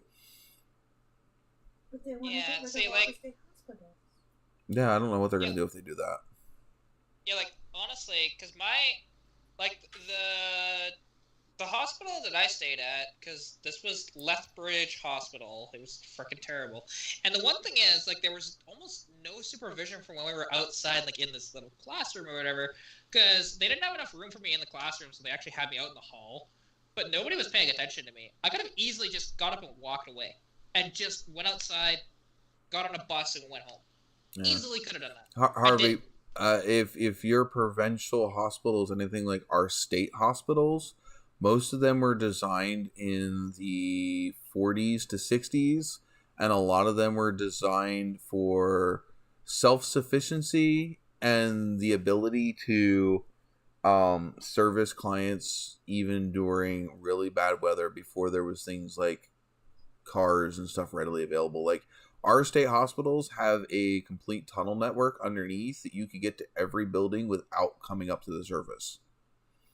So if you had a really bad snowstorm where everything was locked down, you could still get to all of the buildings without ever having to go out in the storm. The other thing is we had a train that ran right through the edge of the property, and they would have a horse and carriage meet the people coming off the train and take them straight into the intake building. That was before, again, our hospital was designed before the readily available of cars. It was actually designed to have several buildings connected by an outside wall. And then, like, the whole center area would be in a courtyard. And we're not talking, like, the buildings being connected and they were just, like, the size of a Walmart. We're talking about a space that would have been the size of a small development. So, probably would have taken you a good 4 or 5 minutes to walk across the courtyard or the center yard. Ours aren't fenced off. Even the outside property of ours isn't fenced off. They could technically walk off the property, but if they did that, they'd lose all their privileges, so they don't do it. Yeah, ours. Then that was. I mean, the history of state hospitals, at least here in the U.S., they were designed to be self-sufficient and not a burden to the area that they were in. So they weren't supposed to need resources from the community that they were in, so that way people didn't want to shut them down and remove them. Though today's culture, because of advocacy groups and everything else, they can no longer do that because people in the state hospitals were considered to have, they are supposed to have rights, but they weren't supposed to be able to do work for free. And so the state hospital had to start paying them for the work that they did. And at that point, they couldn't be self-sustainable. And so the farms and the butcheries and stuff that were on the property got shut down, and stuff got started broadening in on the taxpayers' dime. And now they're starting to shut down state hospitals because they're costing the state, which is what they were designed not to do. What are NIMBYs? I don't know that term. Do you know that term? NIMBYS. Yeah, I don't know that one. Like, the thing is, and it's interesting, because, like, if you want any sort of mental care or any physical care in Lethbridge, you're not going to get good service at all for it. It was really, really bad. It's really bad in a lot of places. But, well, here's the thing. I have gone to emergency. Oh, yeah, not my backyard. Oh, like, I've gone to the emergency room here a couple of times, to be honest. And for stuff, like, when I first kind of moved here. I think our one down in Reading isn't too bad. The pavilion? And, like, Go ahead. But, yeah, like, when I first moved here, because I was having really bad issues with, like, hot flashes and stuff like that, and I wasn't sure what was going on. So I actually went to the hospital twice. And that's where I got my family doctor now, and it's all good. But, the one thing is, they were all fine with that. If I tried to do that in Lethbridge, they would have just said, "What the fuck are you doing here? Go home." Oh my God. There's nothing wrong with you. Go home. And I had that. Like, because one thing is, friend of mine, really good friend of mine, we've been through hell and back together. She, for the longest time, used to cut herself. Quite a bit. And, like, her arms are very scarred up because of it. Mm-hmm. And so, she had gotten really drunk the night before. And she had done that. She had been bleeding for hours. It's amazing she didn't pass out, to be honest. But I think it's because she was drunk that helped her a lot in this instance, to be honest. So I got on a bus. And bear in mind, I didn't have my license or a car at this point. I got on a bus and went to her house. And this was about 7 o'clock in the morning or so. That's the earliest I could actually get to her. And she was only a couple blocks from the hospital, but she just couldn't walk herself. It was just a mental thing. So I walk her in there. You can tell she's bleeding, and they just asked what happened, and I'm like, "What do you think happened?" But I just told them, she had a rough night. That's all I said. And they put us in this room. It took an hour and a half for anybody to come out to actually do anything about it. I'm like, there's a woman physically bleeding out here. Yeah, it was her own fault, but and that was like a real sobering moment for me, realizing, my God, Lethbridge Hospital is fucking terrible. Mm-hmm. Because even I've been there when I had an asthma attack. Well, and like this was a couple years prior to this whole instance, because that was when I was, I think, 17 at the time when I did that with her. But this was when I was about 13.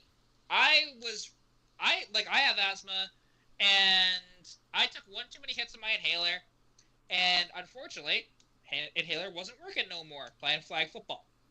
So, my heart rate is at, I think it was 206, which, not good.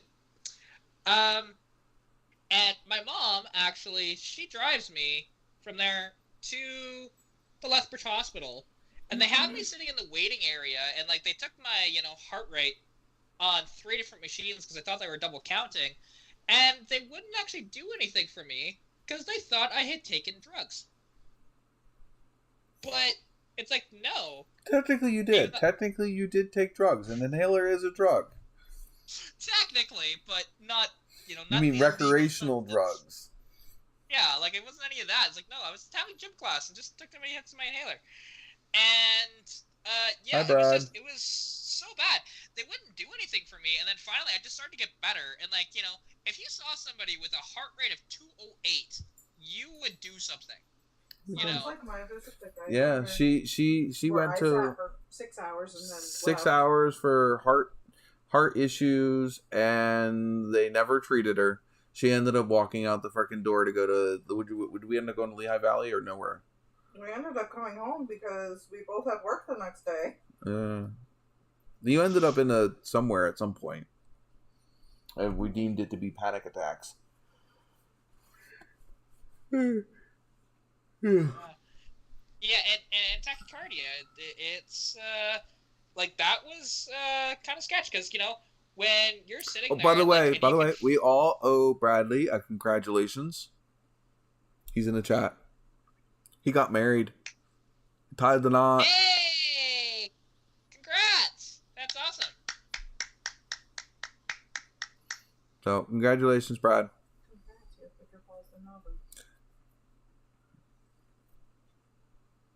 That is incredible. You love me. Oh, I do. That's why I don't put the thing in. Yeah, it never works well.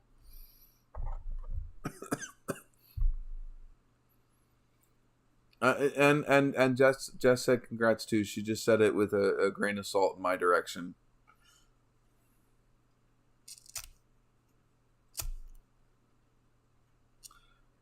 But forgot where I was going.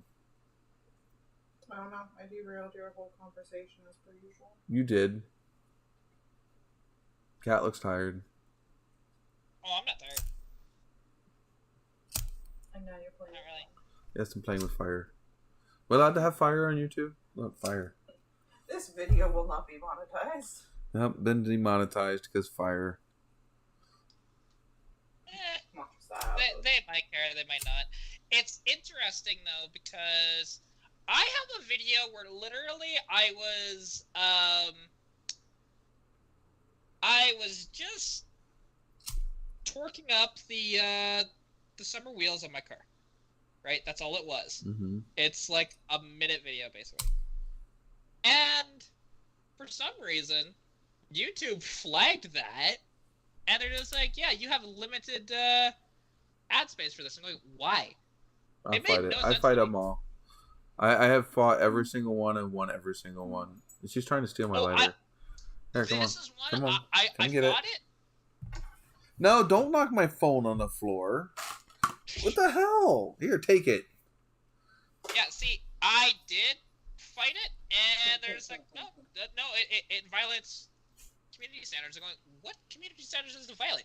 Because I'm wearing a dress, and while there is an upskirt shot, I'm wearing shorts, so it doesn't matter if there was. So take it to Twitter, and ask YouTube to have a look at it. If you're having an issue with YouTube's platform and all that, Twitter will actually get an actual person to look at it.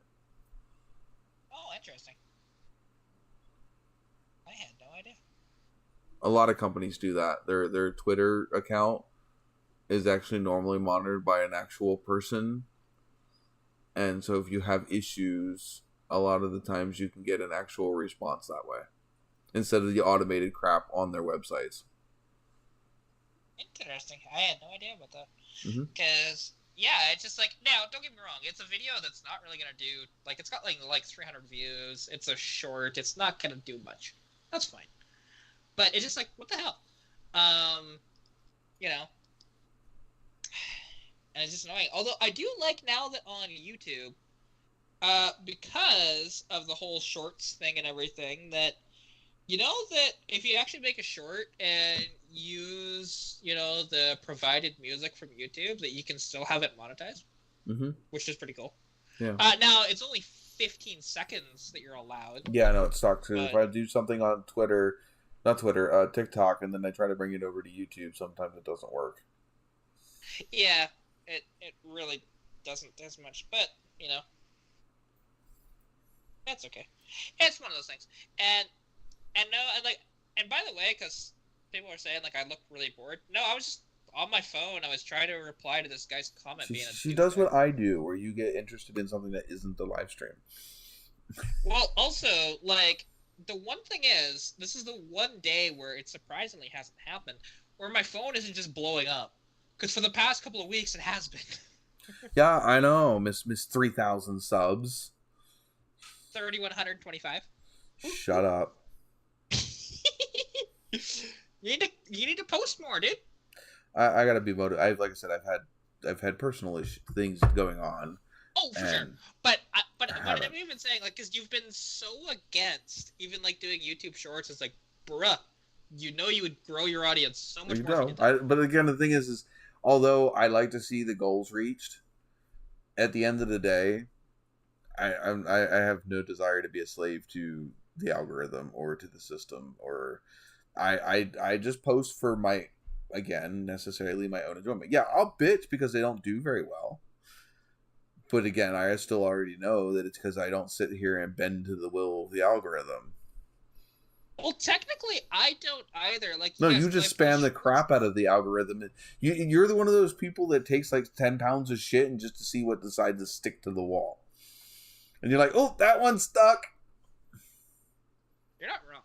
And that's the one thing, because with my channel, and the beauty of how I run my channel is I do not pigeonhole myself to one thing, where you kind of have. Yeah. And it's because the thing is the reason I pigeonholed myself to one thing is because it's what I want to do. I am sharing what I want to do to the world. I am not sitting here being a slut to the world of things that they want to see. So, and that the slut was not referenced to you. It was just you just watch YouTubers, like you even see it because all right, so you look at even like Goon Squad, Street Speed 717, some of the ones that I know. You see where they started. You see the content they made, and as soon as they got big, they make content just like everyone else because all they're doing is following the views. They're not being an individualist. They're being a slave to the views. Oh, yeah, of course. And that's one of those things where I differentiate myself because I still do it all for fun. I'm making money, which is awesome. You know, on the side. They're making fun of the Rock, by the way, in the chat. They're not making fun of it. They are is. He saw one. Yeah, but read the comments after it. Yeah, well, do they exist in the wild? Do they run in herds? Yeah, that was me. Oh, okay. I wasn't looking at the people. I wasn't looking at the name that actually commented. I butchered the spelling of herds. Ugh. Yes, you did.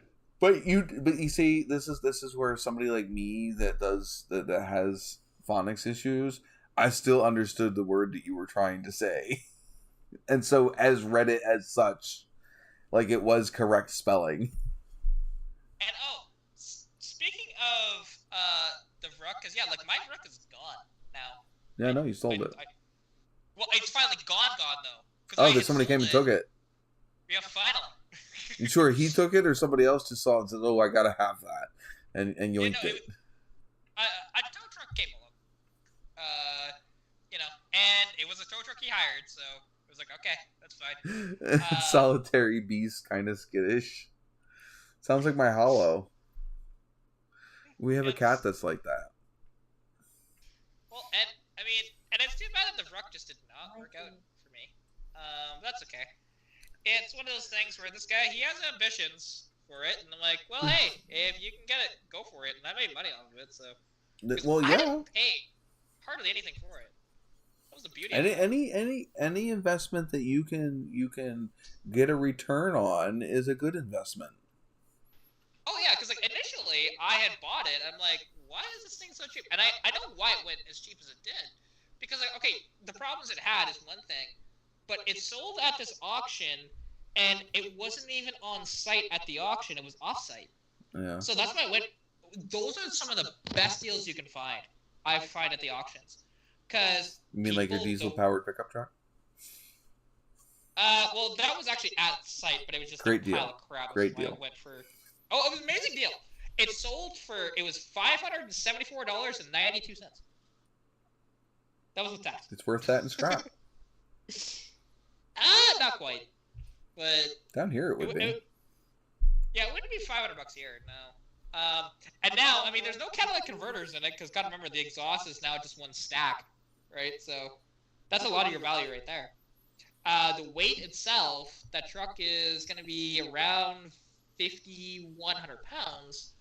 I'd have to look it up to see what the scrap value would be on that, but depending on how much that diesel weighs too. But well, see, down here we sell it off to junkyards, and junkyards will pay you a little bit more because they're gonna part it out to begin with before they freaking scrap it.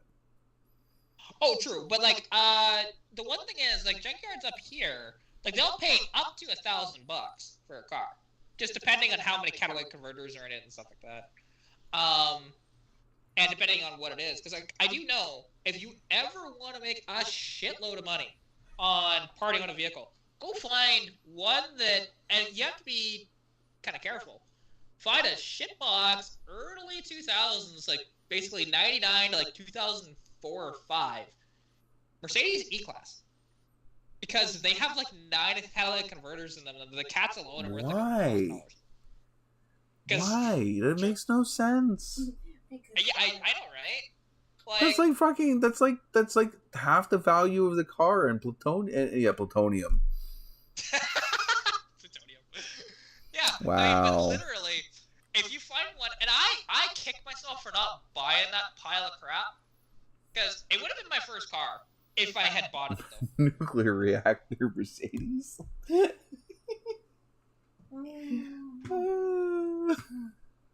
I mean, the newer ones may as well be.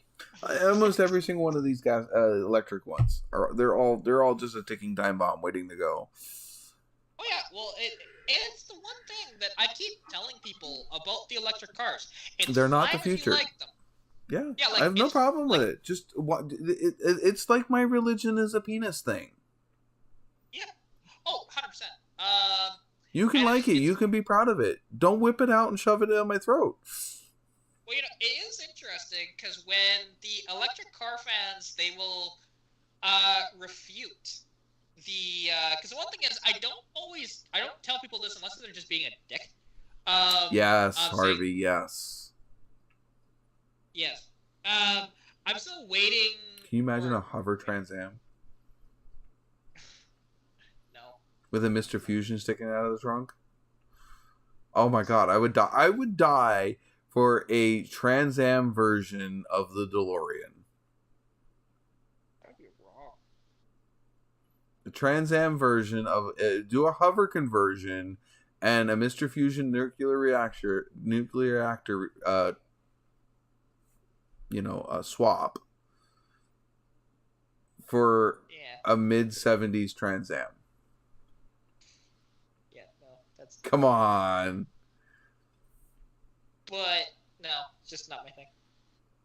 What if it was a Mustang? Again, no.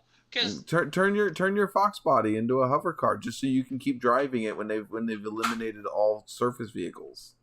You know, something that upsets me is when people that don't know about cars call my car a DeLorean. I'm like, bruh. I didn't call your car a DeLorean. I said a hover conversion. No. I know. I'm just saying. When there are people that have said it, I'm like, Are you retarded? They're not even close. Right? Like, The closest thing you got is the fact that they're in hatchback. Yeah, and even then. And a DeLorean has an engine in the back, not the front. Yeah, and the one that they're calling that is not a hatchback. In fact, I don't own a hatchback. You fucking dumbasses. Yeah, well, I mean, I can understand them calling. Well, do you know where they're not? Do you know where those people are not? They're not in this podcast. Exactly. Yeah. Well, it's like also the dumbass people, even though it says. Unless it's one of you guys in the chat. Is it one of you guys in the chat? Are you one of those ones, those DeLorean calling Mustang peoples? Well, even like the Jess really could be just people, for troll's sake.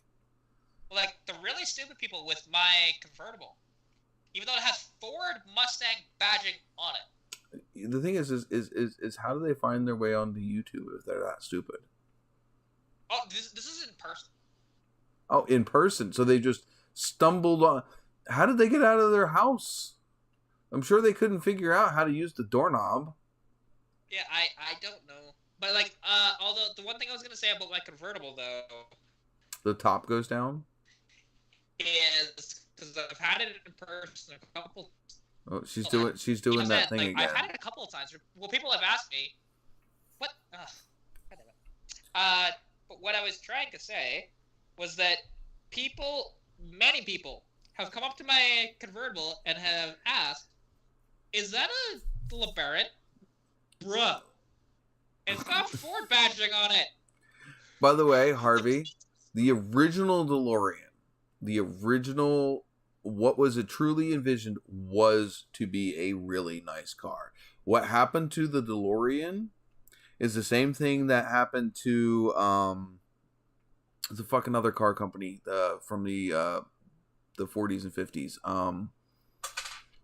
Had the center light that moved with the steering wheel. What the fuck was it? Tucker. Same thing that happened with Tucker. The big three came down, found a threat, and neutered it. Actually, it has nothing to do with the big three. It is. It's just not. It's not on surface level. No. I actually, because there was this long thing that I actually watched. It's about a 2-hour or so thing. You mean the one where DeLorean got in trouble with the stuff and ended up selling? If you let me explain. Okay. I'm waiting. You just faster. So there is this thing on it's called RCR Stories, and they actually divulge quite heavily into what actually happened with all these companies and stuff. And they did the deep dive into Tucker. And the whole thing, it's kind of like a documentary sort of thing that's about 2.5 hours long. And they say of all the stuff that actually sunk Tucker, because there was actually, and basically, the big three, while they were a little worried about it, they didn't really have much influence on this at all. What had actually happened was, one of the big things, there was a prominent news person, and the problem is, back then with news, it didn't have to get vetted like it does now, or at least more so than now.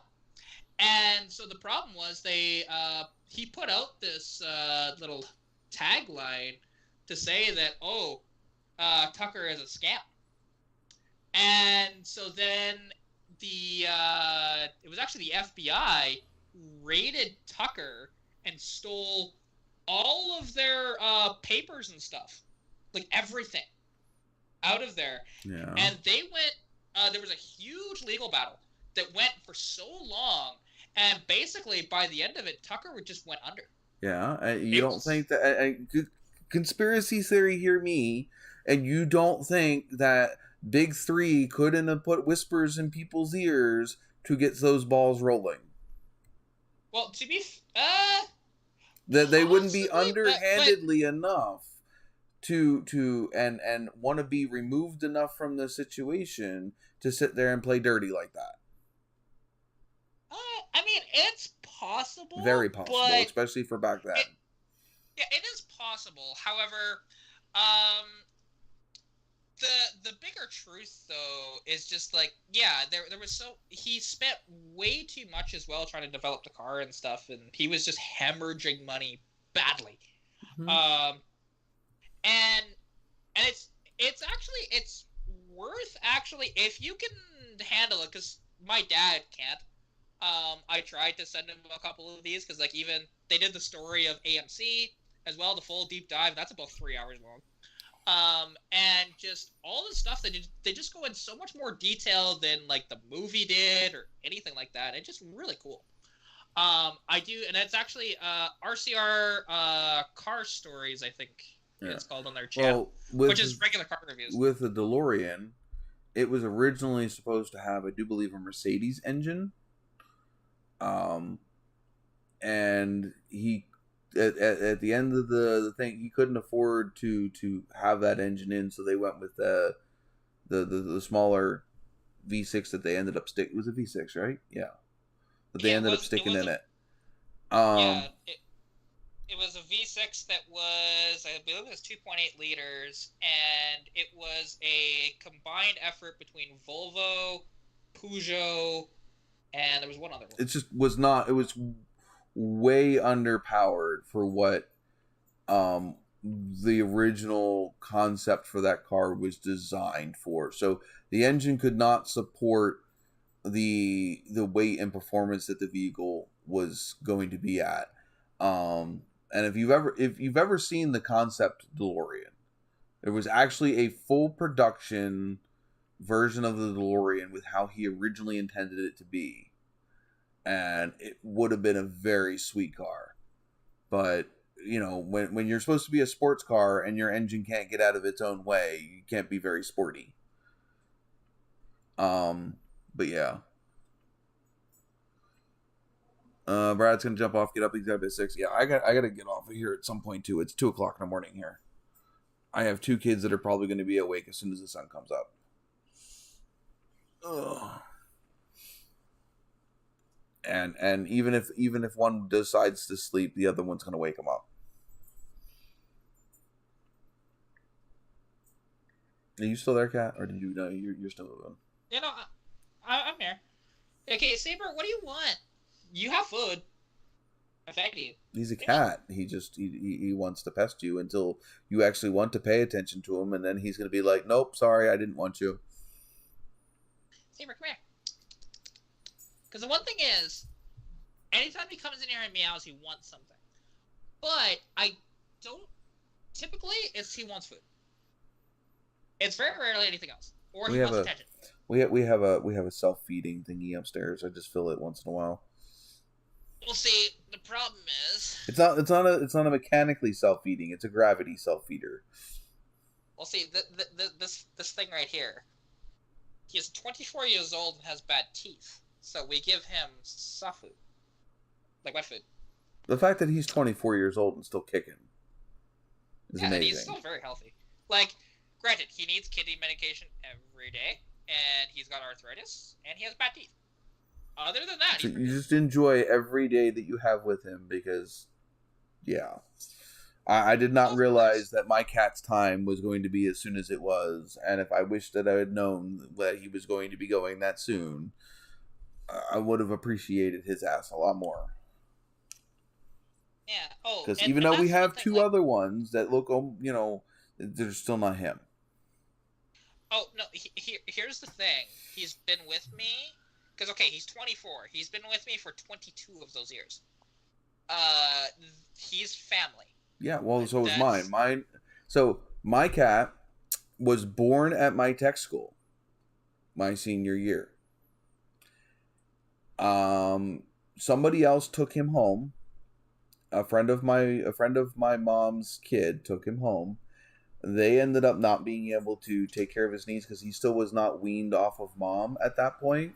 So they were bottle or dropper fed. And my mom took him in and did the whole dropper bottle fed every 2 hours or whatever the fuck it is. And then at some point I acquired him from my mom. And he went through several relationships, 3 different homes that he was never supposed to be in because the landlord wouldn't allow it. And still stuck him in, and as I wasn't getting rid of my cat. And I had him for, I think, 14 or 16 years. And I went to work one morning, and by the time I came home, he was no longer with us. He was curled up in his bed in his box with his pillow on it. And apparently Jess came home first, and she was sitting on the couch, and she was like, well, normally the cat comes over here and comes and greets me as soon as I get home. And he was still curled up in his thing. She went over to go pet him, and he was already stiff. So he had passed away while we weren't home. Yeah, and I mean, and that's one thing, because like me and my dad joke about it.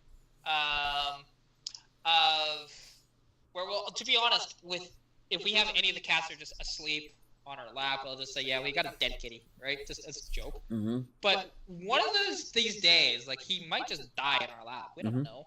I was completely broken. You can ask Jess. I was devastated. Oh, trust me, I think about it. And I'm just going to be a wreck if it happens. Like, you probably won't see me for a while if it happens. Well, at that point in time, other than, I mean, obviously I had my kid at that point, but really, other than my mom, there was nothing in my life that was more, at that point, that I've held on to more than probably other than my mom. So, yeah, he was quite up there on the importance list. Oh, yeah, like, Saber with me, because he has been with me through thick and thin. Yeah. Through all of my lows. Something that's been with you through a lot of bad times and is still there when you're done being bad times, that means a lot. Yeah, well, exactly. And like, because right now, I guess he wanted up here, but for some reason he didn't come up to me. It's just, he usually does, but he's just acting probably the joint pain. Possible. Well, usually he says, walks right up. I needs an escalator. Mom, you are the escalator. Oh, yeah, no, and to be honest, I usually do that for him. It was just, he was sitting too far away for me to reach him. Just like, come here. And then says, no, you come here. Come to... You come to me. Yeah, like, he has to at least get close enough to me to where I can reach him. And, it's just one of those things. It's like, yeah, he's such a good boy. And that's the one thing, like, this cat, and he also, like, loves car rides, which I should take him for a car ride. I think I'm going to. There you go. Well, go ahead. Yeah. We're gonna wind down here, so. Yeah, fair enough. Yeah, because, like, with my cat, because most cats hate going for car rides. Hate it. Yeah, mine just yowls the whole time. Yeah, with him, he's just nice and content. He'll want to, like, look out the windows and stuff, and then when he's bored of that, or when he can't stand up anymore, just mostly because the car's moving around so much and he's having difficulty trying to get his balance because of that, he'll just lay down in the seat, and he's just happy and content. He's fat and happy. And that's one thing, like, so, because, yeah, or at least, if he's not 24, he will be 24. Because we don't know exactly when he was born. Saber, he came to us actually as not necessarily a stray, but I think he was somebody's cat that they had abandoned. When he was about 2 years old. Because this cat, comes crying at our door, and my brother let him in. And then ever since, he's been with us. And yeah, he's my boy. So, you already know how I got Harley, which was my first cat. Scarlet, which is closest thing I have to Harley right now. He was the kid of the farm cat that on the horse farm that we lived on. And Scarlet got stuck in my Nova underneath the rear quarter window.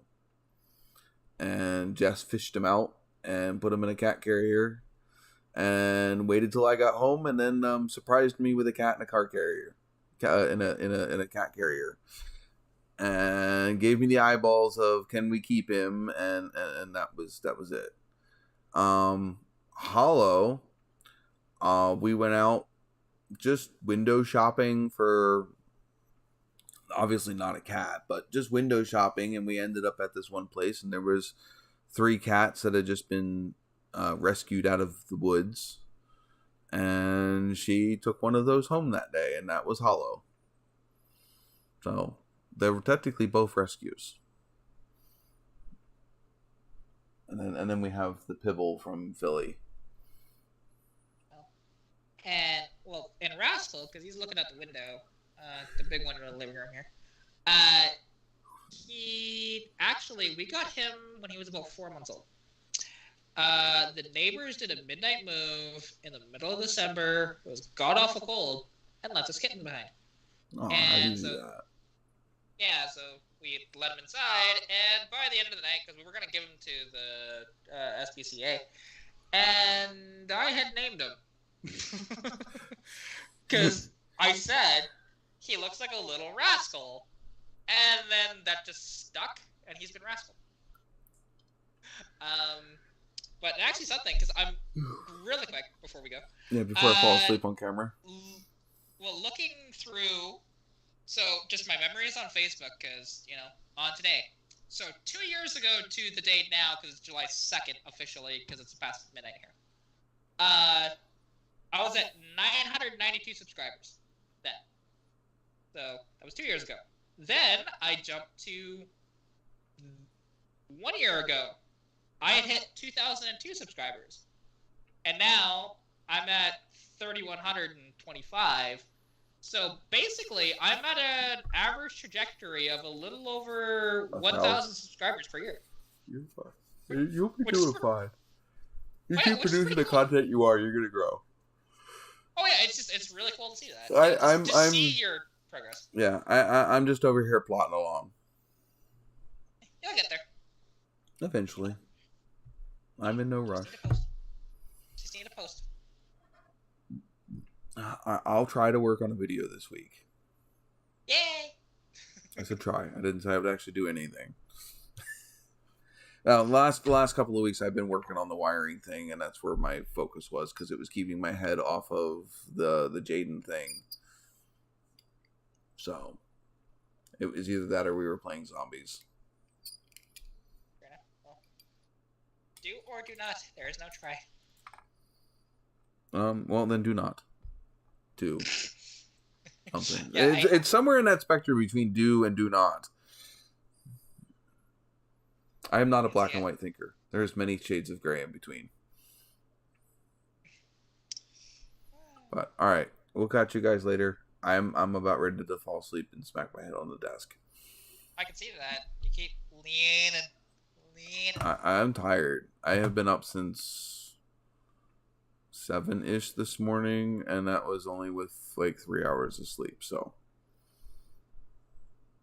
well, good luck. C'est la vie? Is that the right words? I think that c'est la vie is the correct thing for goodbye. Until next time. Yeah, essentially. Something like that. Along those lines, anyways. Yeah. Alright, well, we will catch you guys hopefully next week. Alright, bye-bye.